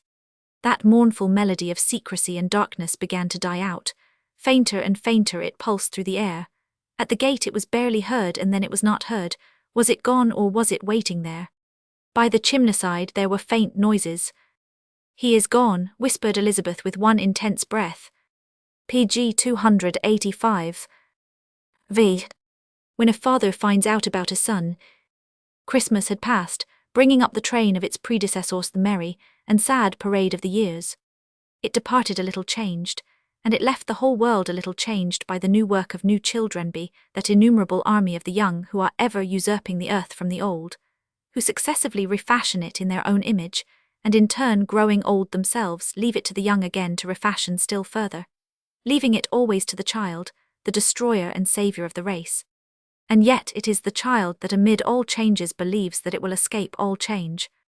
Christmas had passed, and human nature had settled once more to routine and commonplace, starting to travel across another restful desert of ordinary days before it should reach another exhausting oasis of the unusual. The young broke or threw away or forgot their toys. The PG 286 old lifted once more to their backs familiar burdens with a kind of fretful or patient liking for them. The sun began to return with his fresh and ancient smiling. For a while after Christmas snows were deeper and drier, but then began to fall more rarely and melt more swiftly. February turned its unfinished work over to March, and March received it, and among other things brought to its service winds and daffodils. The last flakes of snow, as they sank through the sod, passed the snowdrop, pushing upward the passing of the snowdrops of winter and of spring. In the woods wherever there was mistletoe, that undying pledge of verdure, into which naturalists of old believed that the whole spirit of the tree had retreated for safety from the storm wherever there was mistletoe. It began to withdraw from sight, and hide itself amid young leaves bursting forth everywhere universal annunciation that what had seemed dead yet lived. Out of the ground things sprouted and rose that had never lived before, but on old stalks also, as on the tops of old trees about the doctor's house, equally there was spring. For while there is life there is youth, and as long as there is youth there is growth. Life is youth, holy youth, and death is not PG 287 the end of age nor of old age, but only the ending of youth, of briefer youth or extended youth, but always of youth. Ploughing began in the Kentucky fields, and after the plough the sower went forth to sow. Dr. Burney, as he drove along turnpikes and lanes, looked out of his buggy and saw him. Beside him was his son, and the doctor was busy sowing also, sowing the seeds of right suggestion. Sometimes they met child patients whom the doctor had brought through the epidemic. They stopped and chatted triumphantly. Altogether it was springtime for the doctor for more reasons than one. There was a change in him. He looked younger, and he was younger. The weight as of a glacier had melted away from him. A new verdure of joy started forth. The beauty and happiness of the country about him found counterpart and response in his own nature. One day, as the two were driving across a fine growing landscape, the doctor was trying to impart a larger idea of service. And so he was saying that there were three fathers. He was the first father to be looked to for counsel and guidance and protection. This father was to be served loyally. He must be fought for if there were need, died for, but by and by the first PG 288 father would step aside, and a second take his place, much greater, more powerful fatherland. For this second father also his listener must be ready to fight, to die. He must look to it for guidance and safety. Then again in time the second father would disappear, and the third father would take him in hand, the father of all things. And then I will have to fight and die for the third father. I am not so sure about the fighting and the dying, said the doctor with a quick, happy laugh. And after the third father who gets me next, when he is done with me, then what? I am not so sure about that either, admitted the doctor. The third father will keep you a long time, and as all the troops are his, there may be nobody to fight, but he will make you a good soldier. Thus during these days, each in his own way was putting forth new growth, and now there arrived a morning when the son was to show how well grown he was, and how faithfully things sown in him were maturing. At breakfast, for some lack of fine manners, he received instructions from his mother. By way PG 289 of grateful acknowledgement, he laid down his knife and fork and stiffened his back against his chair, and looked at her steadily. "I do not see what you have to do with my manners," he said, as though the opportunity had come at last for him to speak his mind on the family situation. "You have spoiled everything for us. You ought never to have been my mother. Mrs. Ousley ought to have been my mother." And then he looked at his father for approval that he had brought the truth out at last. The doctor at the beginning of that utterance had started toward him with the quick movement of one who tries to shut a door through which a hurricane has begun to rush. Now, without a word, he rose from the table and, grasping the boy by the wrist, led him from the room.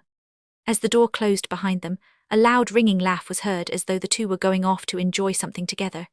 Then another door was closed, and then there resounded through the silence of all the rooms a loud startled scream, not so much of pain but of bewilderment, of amazement, of grief of mind, of a puzzle in the brain.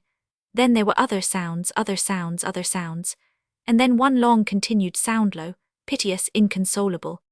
PG 290. The spring advanced, tide of new life overflowed the land.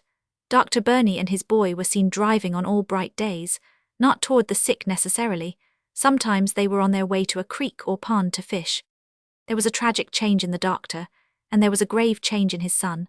The father's face began to show the responsibility of handling a case that was becoming more difficult. On a landscape of growing things, growing with the irresistible force of nature, how was he to arrest the growth of things in the nature of a child? And the boy was beginning in his way to consider the danger of too much devotion to a father, too blind an imitation of him. In his way he was trying to get clear hold of this problem of how to imitate and how not to imitate. Something was gone between them, not affection but peace. Each was puzzled by the other, and each knew the other was puzzled. How completely they jerked shining fish out of the lucent water. But as each dropped his hook into the sea of character, neither felt assured what he might draw up. At times in the doctor's eyes there was an expression too sad to be seen in any father's, and in the boy's was the look of the first deterioration in life'th defeat of being punished for what he thought was right. PG 291. Late, one cold rainy afternoon in April, there were several buggies in Dr. Burney's yard, 3 of them belonging to physicians called into consultation from adjoining county seats. One of the phenomena which baffle the science of medicine had appeared on the doctor's threshold, the sporadic case. Long after an epidemic is over, by an untraceable path infection arrives. It is quite as if a bird that cannot migrate should be found unearned on the opposite coast of a sea. There was little need of the consultation. The disease was well known, the treatment was that agreed upon by the profession. Dr. Burney himself was the most successful practitioner. A well-known disease, an agreed-upon treatment but a rate of mortality. Others came not cold, friends, neighbors, members of his Masonic order.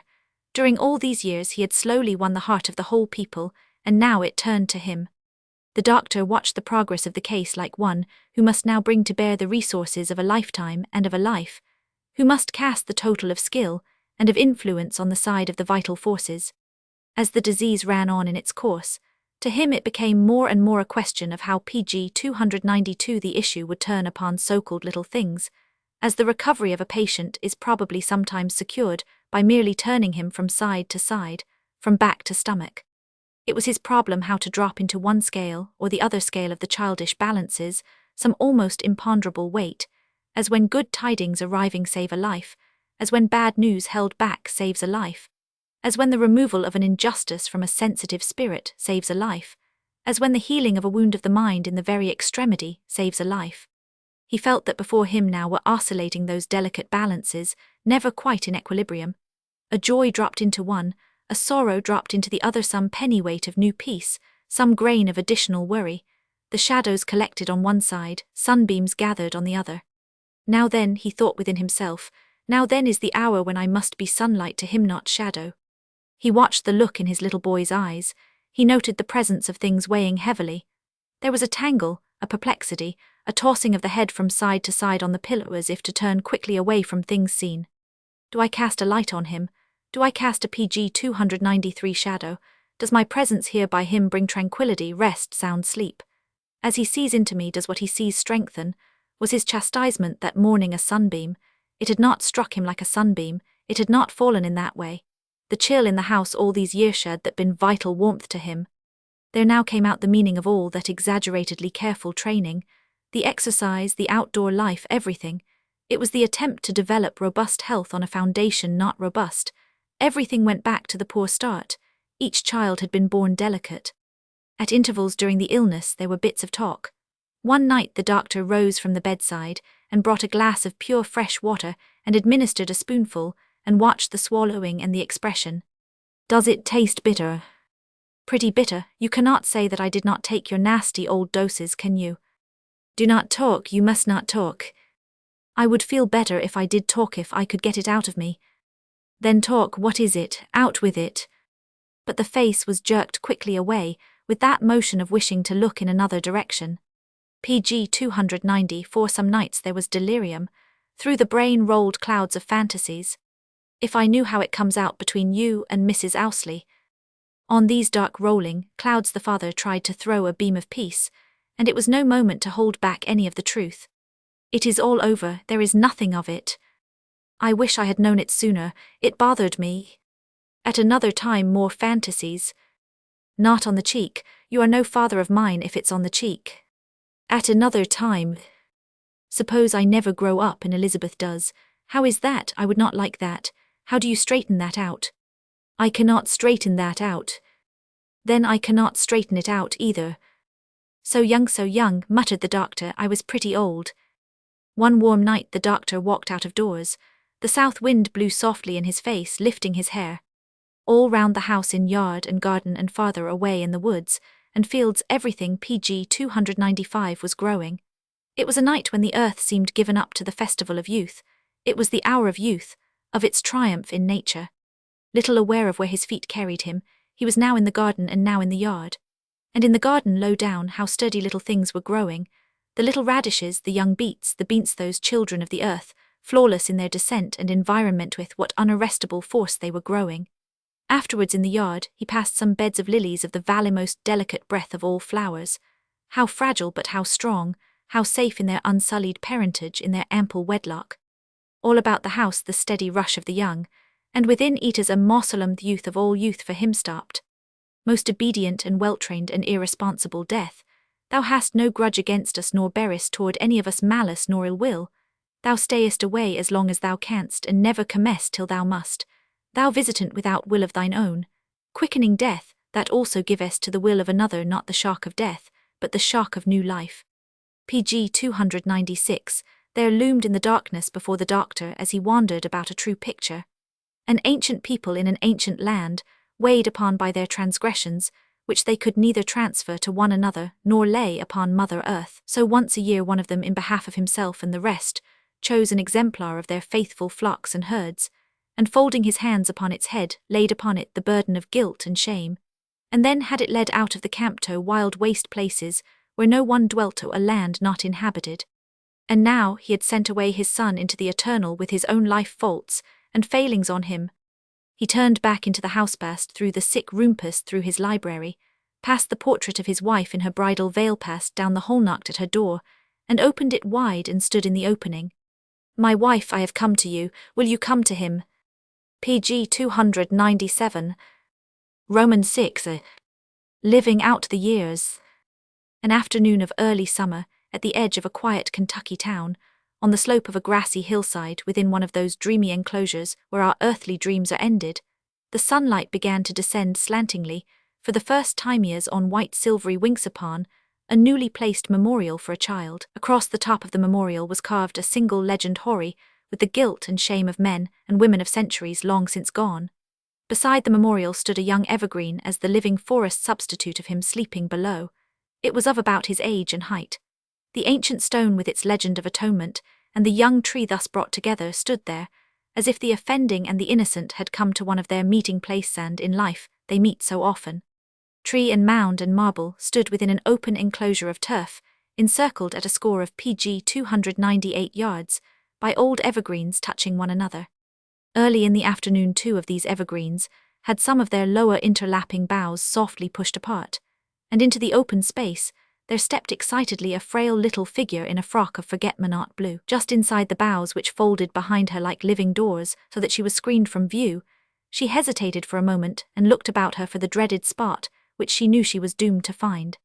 Having located it, she advanced with uncertain footsteps, as though there could be no straight path for her to the scene of such a loss.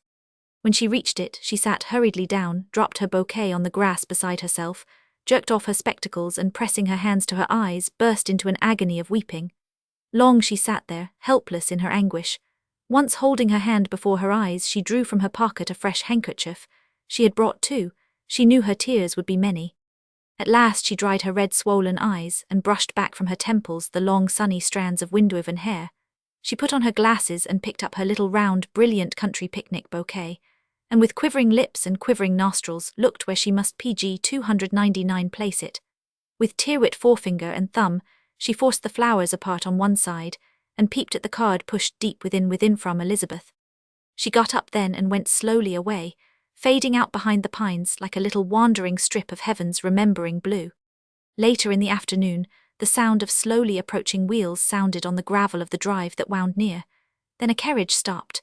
A minute afterwards there appeared within the open enclosure a woman in black, thickly veiled, bringing an armful of flowers. Some yards behind her, a man followed in deep mourning also, bareheaded, his hat in his hand, at his side the soldierly figure of a man squaring himself against adversity, but stricken and bowed at his post. They did not advance side by side as those who walk most in unison when they are most bereaved, and draw closer together as fate draws nearer. When she reached the mound, she turned toward him and waited, and when he came up without a word she held the flowers out to him. She held them out to him with silence, and with what a face under her veil, with what a look out of the wife's and mother's eyes there was PG 300 none to see. He gently pushed the flowers back toward her, mutely asking of her some charity for the sake of all, so that, consenting, she turned to arrange them. As she did so, she became conscious at last of what hitherto she had perceived with her eyes only, the happy little bouquet of a child left on the sod. And suddenly there fell upon her veil and hung enmeshed in it some heavy tears, of which, however, she took no notice. But she disposed the flowers so that they would not interfere with not quite reached that token of a child's love which had never known, and now would never know, time's disillusion or earth's disenchantment. When she had finished, she remained standing looking at it all. He moved around to her side, and they both with final impulse let their eyes meet upon the ancient line chiselled across the marble. Unto a land not inhabited. He broke the silence. I chose that for him, it is the truth. He has been sent away bearing more than was his. She looked at it a long time, and then bowed as if to set the seal of her judgment upon the seal of his judgment.